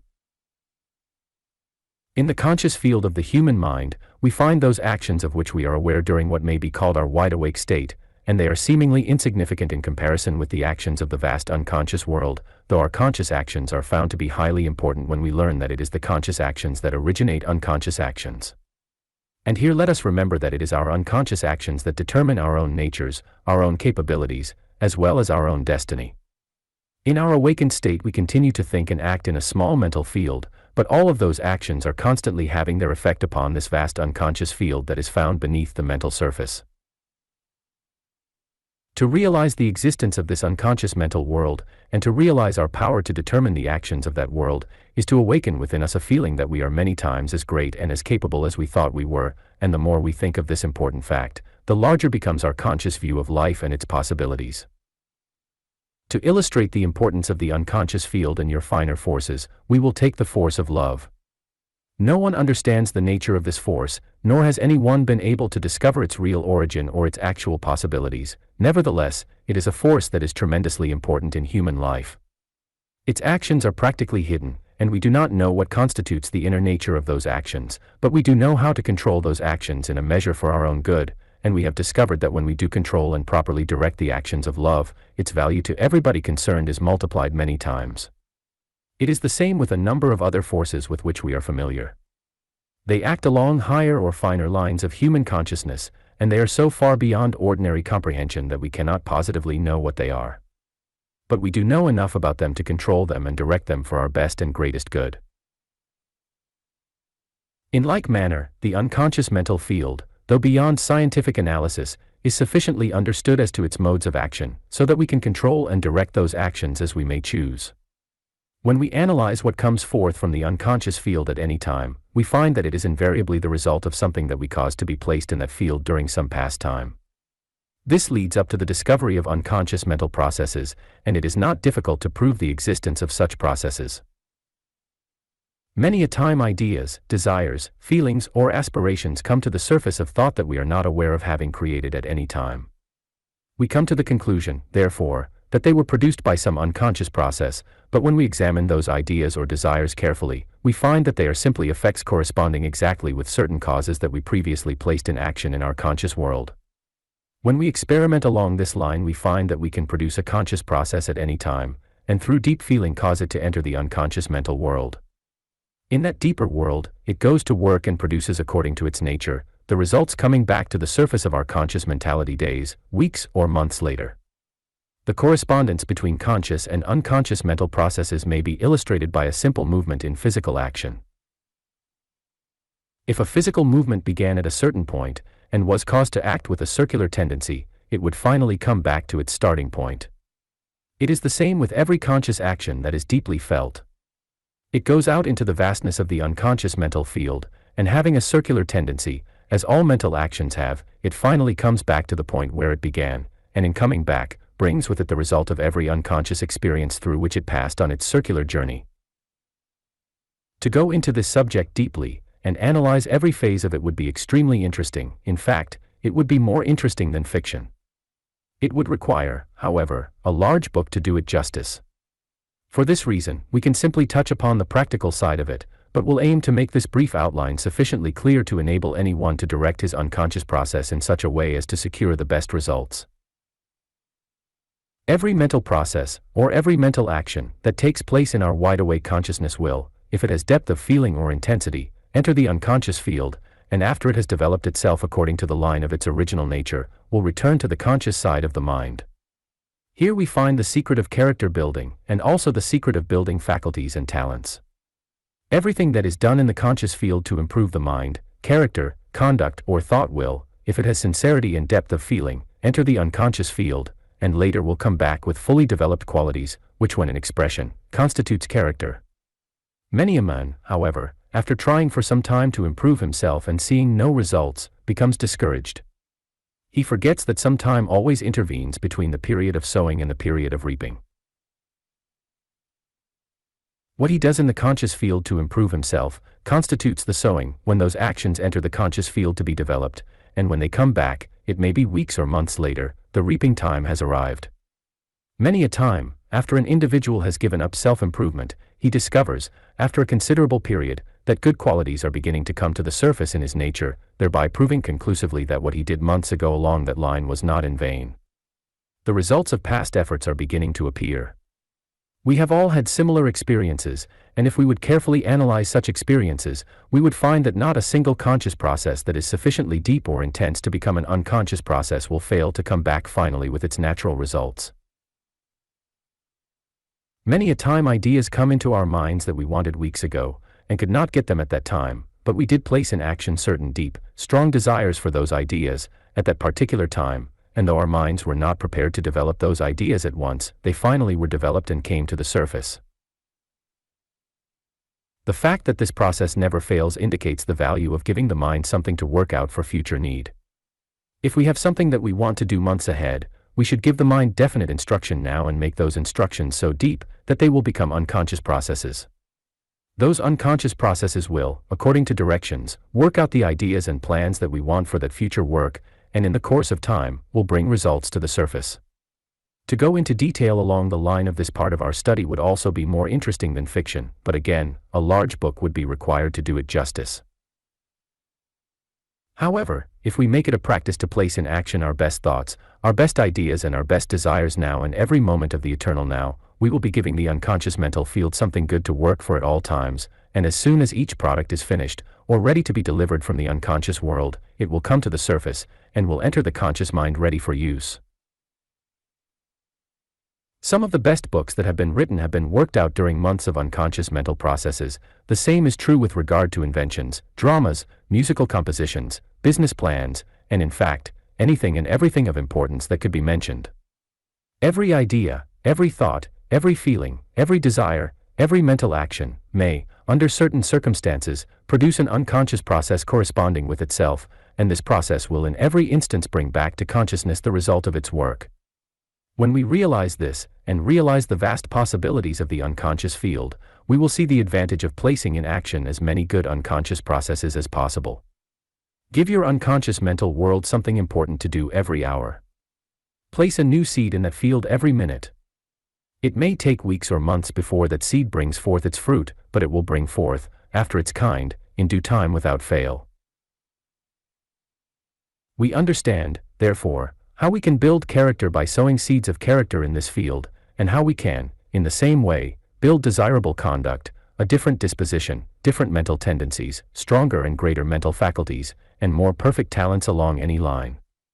To direct these unconscious processes, it is necessary to apply the finer forces of the system, as it is those forces that invariably determine how those processes are to act. Those forces, however, are very easily applied, as all that is necessary in the beginning is to give attention to the way we feel.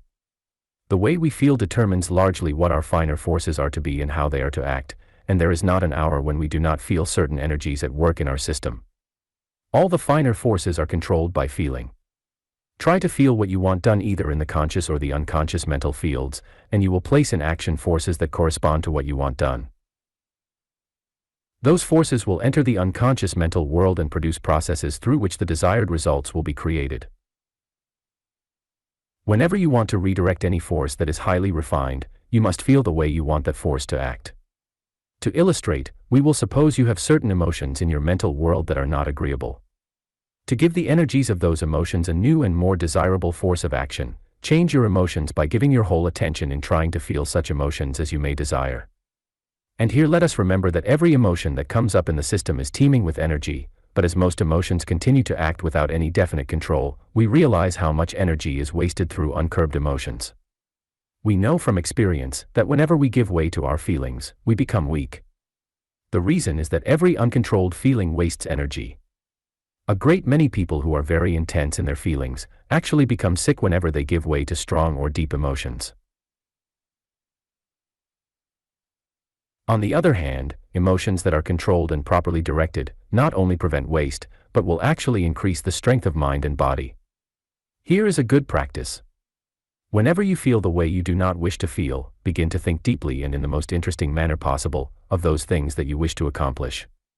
If you can throw your whole soul, so to speak, into those new directions, you will soon find your undesired feelings disappearing completely. Every individual should train himself to feel the way he wants to feel, and this is possible if he will always direct his attention to something desirable whenever undesired feelings come up. Through this practice he will soon get such full control over his feelings that he can always feel the way he wants to feel, no matter what the circumstances may be. He will thus gain the power not only of controlling his emotions and using constructively all those energies that invariably appear in his emotions, but he will also have found the secret of continued happiness. Whenever mental energy moves in a certain direction, it tends to build up power for good along that line. We realize therefore the value of directing all our attention upon those things in mind, character and life that we wish to build and develop. In building character we find the results to be accumulative, that is, we make an effort to improve our life or conduct, and thereby produce an unconscious process, which will later on give us more strength of character to be and live the way we wish to be and live. This in turn will enable us to produce more and stronger unconscious processes along the line of character building, which will finally return with a greater number of good qualities. The result of this action will be to give us more power to build for a still greater character, and so this process may be continued indefinitely. The same is true with regard to building the mind. The more you build the mind, the greater becomes your mental power to build a still greater mind, but in each case, it is the unconscious process that must be produced in order that the greater character or greater mind may be developed from within. In this connection, it is well to remember that the principal reason why so many people fail to improve along any line is because their desires or efforts for improvement are not sufficiently deep and strong to become unconscious processes. To illustrate, it is like placing seed on stony ground. If the seed is not placed in good, deep soil, it will not grow.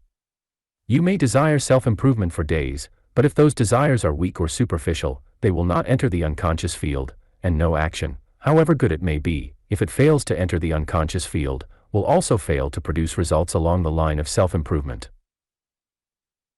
With regard to the building of character, we must also remember that character determines in a large measure the line of action of all the other forces in the human system. If your character is strong and well developed, every force that you place in action will be constructive, while if your character is weak, practically all your forces will go astray. This is not true in the moral field alone, but also in the field of mental achievement. If the character is weak, your ability will be mostly misdirected no matter how hard you may work, or how sincere you may be in your effort to do your best. This explains why a great many people do not realize their ideals. They have paid no attention to character building, and therefore, nearly every effort that they may have made in trying to work up towards their ideals has been misdirected and sent astray. Whatever our ideals may be therefore, or how great our desires may be to realize those ideals, we must first have character, and even though we may be able to place in action the most powerful forces in the human system, we will not get results until we have character. It is character alone that can give the powers of man constructive direction, and it is a well-known fact that those people who have a strong, firm, well-developed character easily move from the good to the better, no matter what the circumstances. What may be called the higher forces in men act invariably through our most sublime states of consciousness, and as it is these higher forces that enable men to become or accomplish more than the average, it is highly important that we attain the power to enter sublime consciousness at frequent intervals. No man or woman of any worth was ever known who did not have experience in these sublime states. In fact, it is impossible to rise above the ordinary in life or achievement without drawing, more or less, upon the higher realms of consciousness. People are sometimes criticized for not being on the earth all the time, but it is necessary to get above the earth occasionally in order to find something worthwhile to live for and work for while upon earth. The most powerful forces in human life can be drawn down to earth for practical use, but to get them we must go to the heights frequently. No one can write music unless his consciousness touches the sublime. No one can write real poetry unless he has the same experience. No one can evolve ideas worthwhile unless his mind transcends the so-called practical sphere of action, and no individual can rise in the world of attainment and achievement unless his mind dwells almost constantly on the verge of the sublime. Examine the minds of people of real worth, people who have something in them, people who are beyond the average, people who are rising in the scale, people whom we truly admire, people that we look up to, people who occupy high positions, positions that they have actually won through merit, and we find in every instance that their minds touch frequently the sublime state of consciousness. When we touch that state, our minds are drawn up above the ordinary, and mental actions are developed and worked out that are superior to ordinary or average mental actions. It is therefore simply understood that experience in sublime consciousness, if properly employed, will invariably make men greater and better. When we look upon a man that we can truthfully say is a real man, we find that something unusual has been or is being expressed in his personality, and that something unusual is hidden in every personality. It is a hidden power, a hidden force, which, when placed in action, gives men superior worth, both as to character, ability, and life. Real men and real women, people who are real in the true sense of the term, are always born from the sublime state of consciousness, that is, they have, through coming in contact with higher regions of thought, evolved greater worth in their own minds and personalities, and as this possibility is within reach of every man or woman, we see the importance of dealing thoroughly with these higher powers in human nature.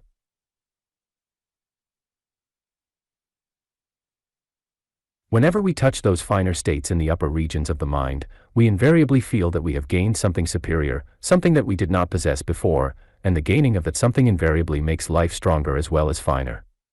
The ordinary has been, in a measure, overcome, and that which is beyond the ordinary is being gradually evolved. If we would rise in the scale in the fullest and best sense of the term, we must pay close attention to those higher forces and make it a practice to enter frequently into close touch with higher states of consciousness. In fact, we simply must do it, because if we do not, we will continue to move along a very ordinary level. Then we must also bear in mind that it is our purpose to use all the forces we possess, not simply those that we can discern on the outside or that we are aware of in external consciousness, but also those finer and more powerful forces which we can control and direct only when we ascend to the heights. In dealing with these greater powers in men, it will be worth our while to reconsider briefly the psychological field. As long as the mind acts on the surface of consciousness, we have very little control of those finer elements in human life, but when the mind goes into the depths of feeling, into the depths of realization, or into what is called the psychological field, then it is that it touches everything that has real worth or that has the power to evolve, produce, or develop still greater worth.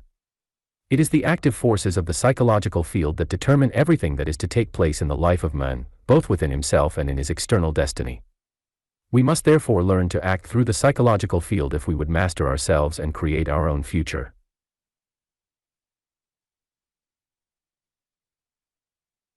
The psychological field can be defined as that field of subconscious action that permeates the entire personality, or that fills, so to speak, every atom of the physical man on a finer plane. The psychological field is a finer field, permeating the ordinary tangible physical elements of life, and we enter this field whenever our feelings are deep and sincere. The fact that the psychological field determines real worth, as well as the attainment of greater worth, is easily demonstrated in everyday experience. When a man has anything in him, his nature is always deep. The same is true of people of refinement or culture. There is depth to their natures, and the man of character invariably lives in that greater world of life and power that is back of, or beneath, the surface of consciousness. If there is something in you, you both live and act through the deeper realms of your life, and those realms constitute the psychological field. Among the many important forces coming directly through emotion or feeling, one of the most valuable is that of enthusiasm.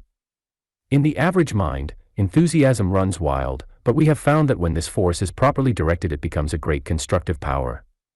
When you are enthusiastic about something, it is always about something new or something better, something that holds possibilities that you did not realize before. Your enthusiasm, if properly directed, will naturally cause your mind to move towards those possibilities, and enthusiasm is readily directed when you concentrate attention exclusively upon that something new that inspires enthusiasm. By turning your attention upon the thing that produces enthusiasm, the mind will move forward toward those greater possibilities that are discerned. This forward movement of the mind will tend to renew and enlarge the mind so that it will gain a still greater conception of those possibilities. This will increase your enthusiasm, which will in turn impel your mind to move forward still further in the same direction. Thus a still larger conception of those possibilities will be secured, which in turn will increase your enthusiasm and the power of your mind to take a third step in advance. We thus realize that if enthusiasm is directed upon the possibilities that originally inspired that enthusiasm, we will not only continue to be enthused, but we will in that very manner cause the mind to move forward steadily and develop steadily, so that in time it will gain sufficient power to actually work out those possibilities upon which attention has been directed. In this connection, we must also remember that we can grow and advance only as we pass into the new.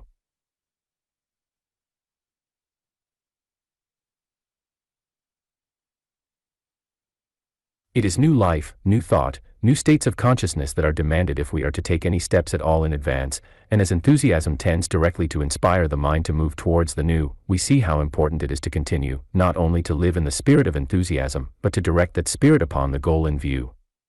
It is invariably the enthusiastic mind that moves forward, that does things, and that secures results. Two other forces of great value, belonging to this group, are appreciation and gratitude.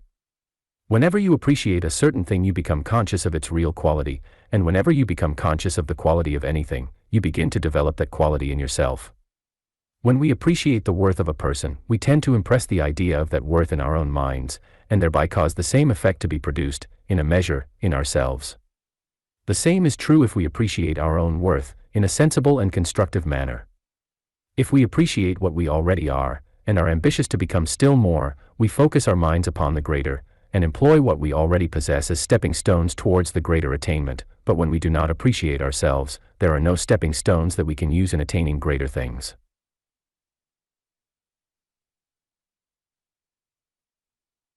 We thus realize why people that do not appreciate themselves never accomplish much, and why they finally go downgrade in nearly every instance.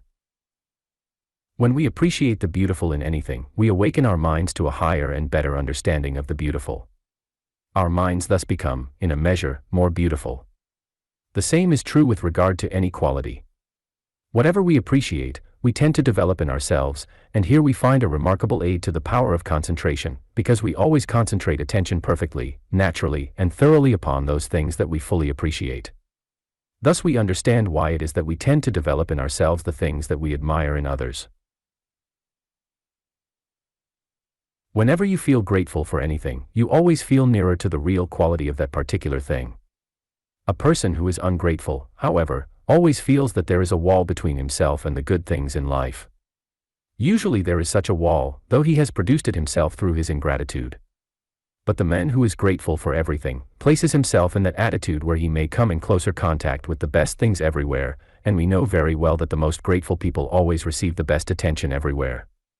We all may meet disappointment at some time and not get exactly what we wanted, but we shall find that the more grateful we are, the less numerous will those disappointments become. It has been well said that no one feels inclined to give his best attention to the man who is always knocking, and it is literally true. On the other hand, if you are really grateful and mean it, it is very seldom that you do not receive the best attention from everybody wherever you may go.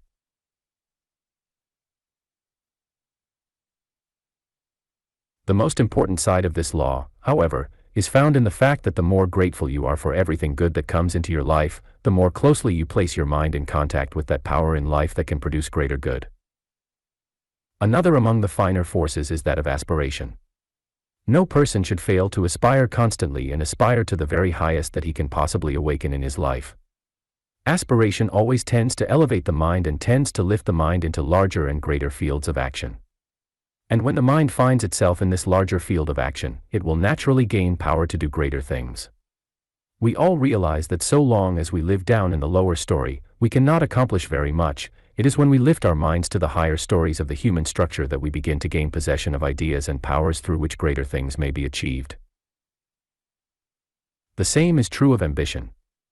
Ambition not only tends to draw the mind up into higher and larger fields, but also tends to build up those faculties through which we are to work.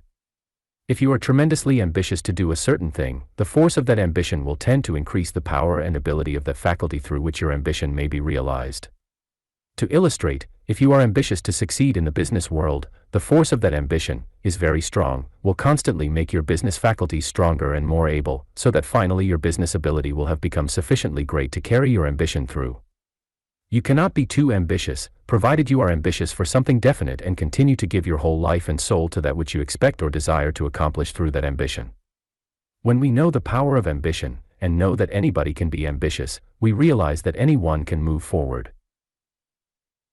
No matter what his position may be, or where he may be, he can, through the power of ambition, begin to gain ground, and continue to gain ground indefinitely.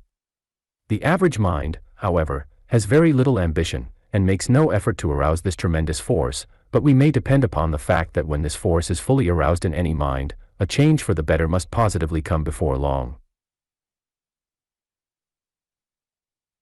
The force of an ideal is another among the finer forces that should receive constant and thorough attention. When you have an ideal and live for it every second of your existence, you place yourself in the hands of a drawing power that is immense, and that power will tend to draw out into action every force, power, and faculty that you may possess, especially those forces and qualities that will have to be developed in order that you may realize that ideal. Have an ideal, and the highest that you can picture. Then worship it every hour with your whole soul. Never come down, and do not neglect it for a moment. We all know very well that it is the people who actually worship their high ideals with mind and heart and soul that finally realize those ideals.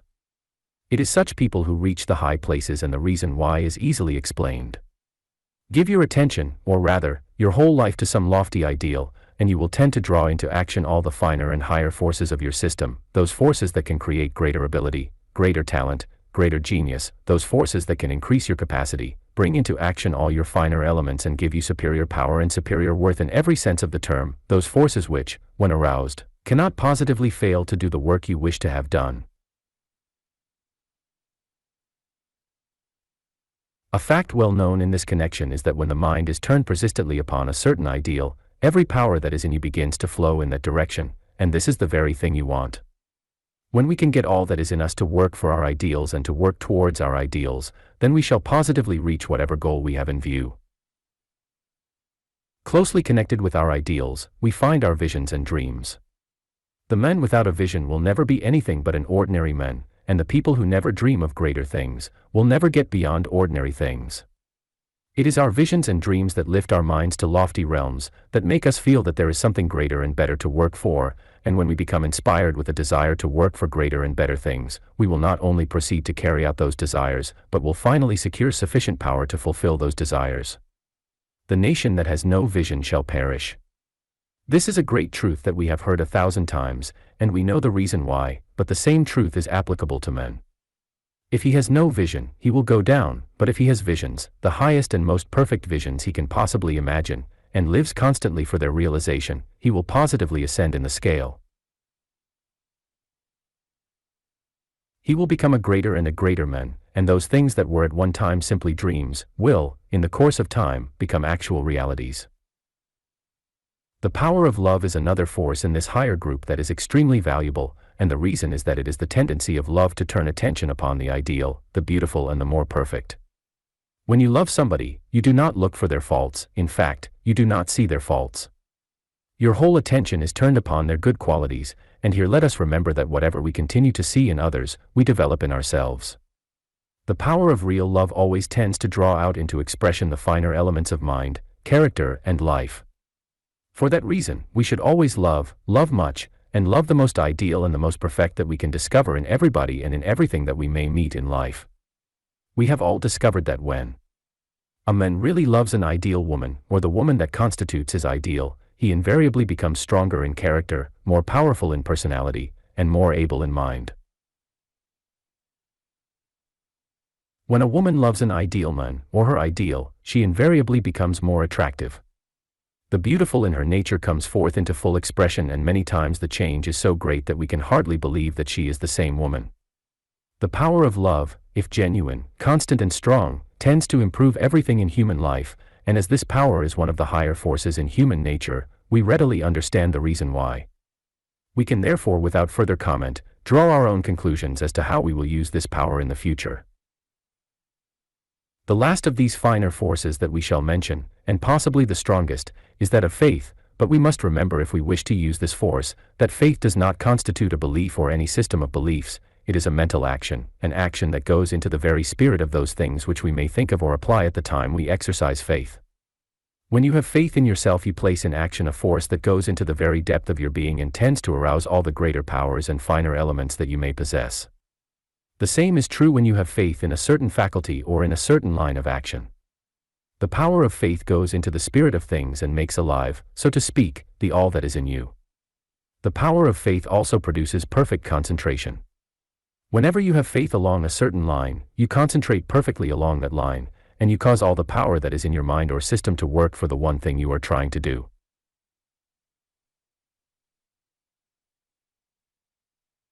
It has been discovered that the amount of energy latent in the human system is nothing less than enormous, and as faith tends to arouse all this energy, we realize how important and how powerful is faith.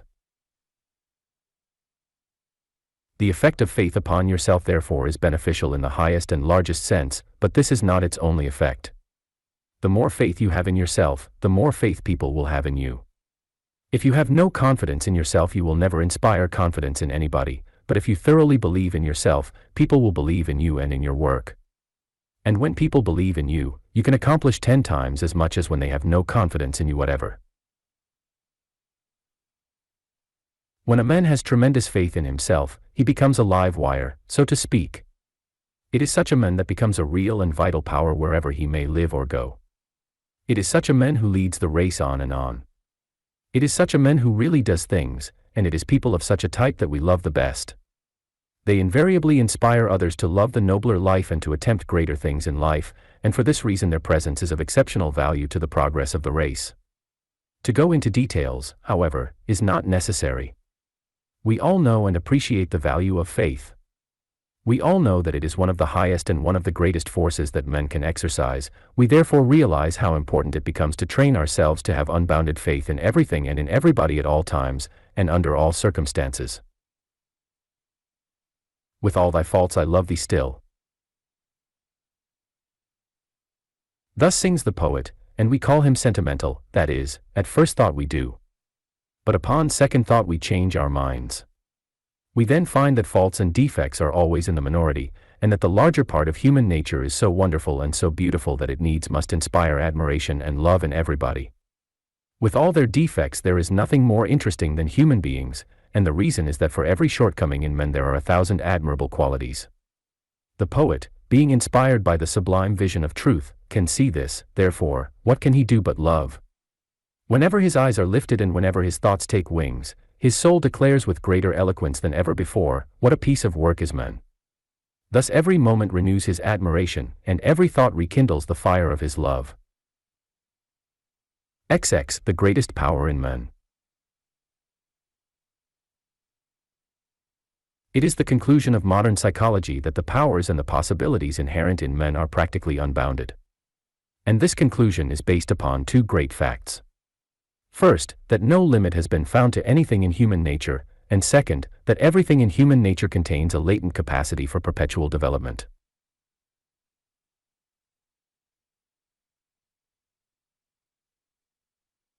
The discovery of these two facts, and no discovery of greater importance has appeared in any age, gives man a new conception of himself, a conception which, when applied, will naturally revolutionize the entire field of human activity.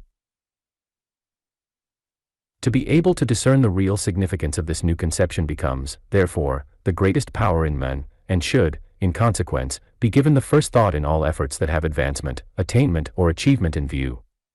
The purpose of each individual should be, not simply to cultivate and apply those possibilities that are now in evidence, but also to develop the power to discern and fathom what really exists within him. This power is the greatest power, because it prepares the way for the attainment and expression of all other powers. It is the power that unlocks the door to all power, and must be understood and applied before anything of greater value can be accomplished through human thought or action. The principal reason why the average person remains weak and incompetent is found in the fact that he makes no effort to fathom and understand the depths of his real being. He may try to use what is in action on the surface, but he is almost entirely unconscious of the fact that enormous powers are in existence in the greater depths of his life. These powers are dormant simply because they have not been called into action, and they will continue to lie dormant until man develops his greatest power, the power to discern what really exists within him. The fundamental cause of failure is found in the belief that what exists on the surface is all there is of men, and the reason why greatness is a rare exception instead of a universal rule can be traced to the same cause.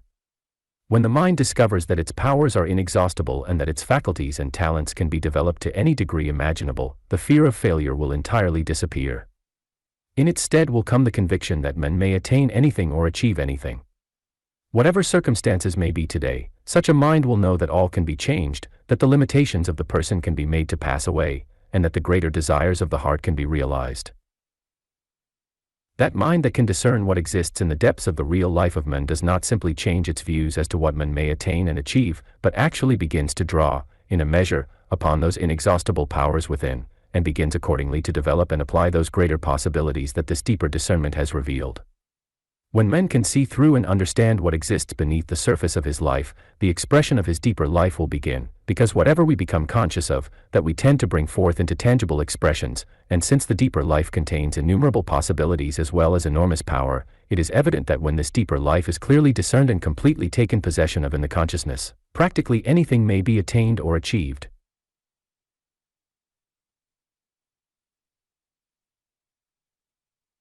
The idea that there is more of man than what appears on the surface should be so constantly and so deeply impressed upon the mind that it becomes a positive conviction, and no thoughts should be placed in action unless it is based upon this conviction. To live, think, and act in the realization that there is more of me should be the constant aim of every individual, and this more will constantly develop, coming forth in greater and greater measure, giving added power and capacity in life to everything that is in action in the human system. When the average individual fails, he either blames circumstances or comes to the conclusion that he was not equal to the occasion. He therefore easily gives up and tries to be content with the lesser. But if he knew that there was more in him than what he had applied in his undertaking, he would not give up. He would know by developing and applying this more, he positively would succeed where he had previously failed. It is therefore evident that when man gives attention to his greater power, the power to discern the more that is in him, he will never give up until he does succeed, and in consequence, he invariably will succeed.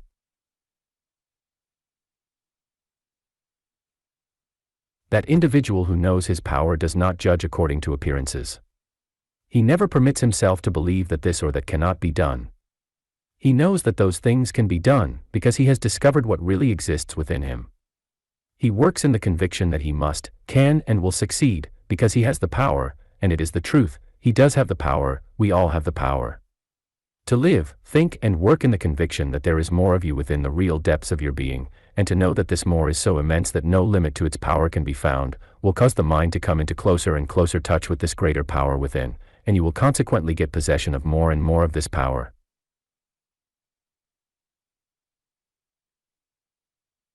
The mind that lives in this attitude opens the door of consciousness, so to speak, to everything in human life that has real quality and worth. It places itself in that position where it can respond to the best that exists within itself, and modern psychology has discovered that this best is extraordinary in quality, limitless in power, and contains possibilities that cannot be numbered.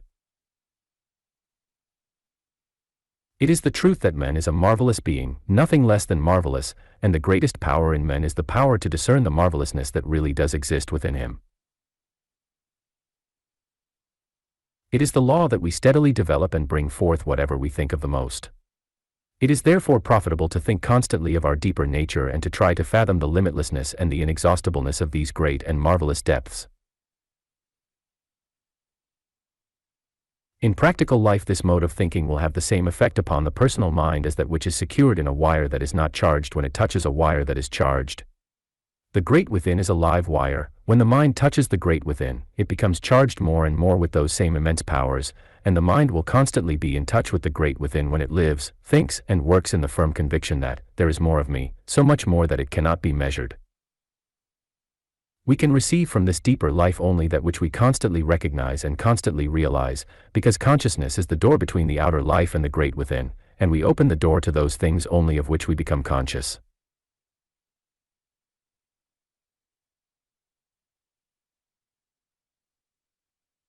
The principal reason therefore why the average person does not possess greater powers and talents is because he is not conscious of more, and he is not conscious of more because he has not vitally recognized the great depths of his real life, and has not tried to consciously fathom the possibilities that are latent within him. The average person lives on the surface. He thinks that the surface is all there is of him, and consequently does not place himself in touch with the live wire of his interior and inexhaustible nature. He does not exercise his greatest power, the power to discern what his whole nature actually contains, therefore, he do not unlock the door to any of his other powers.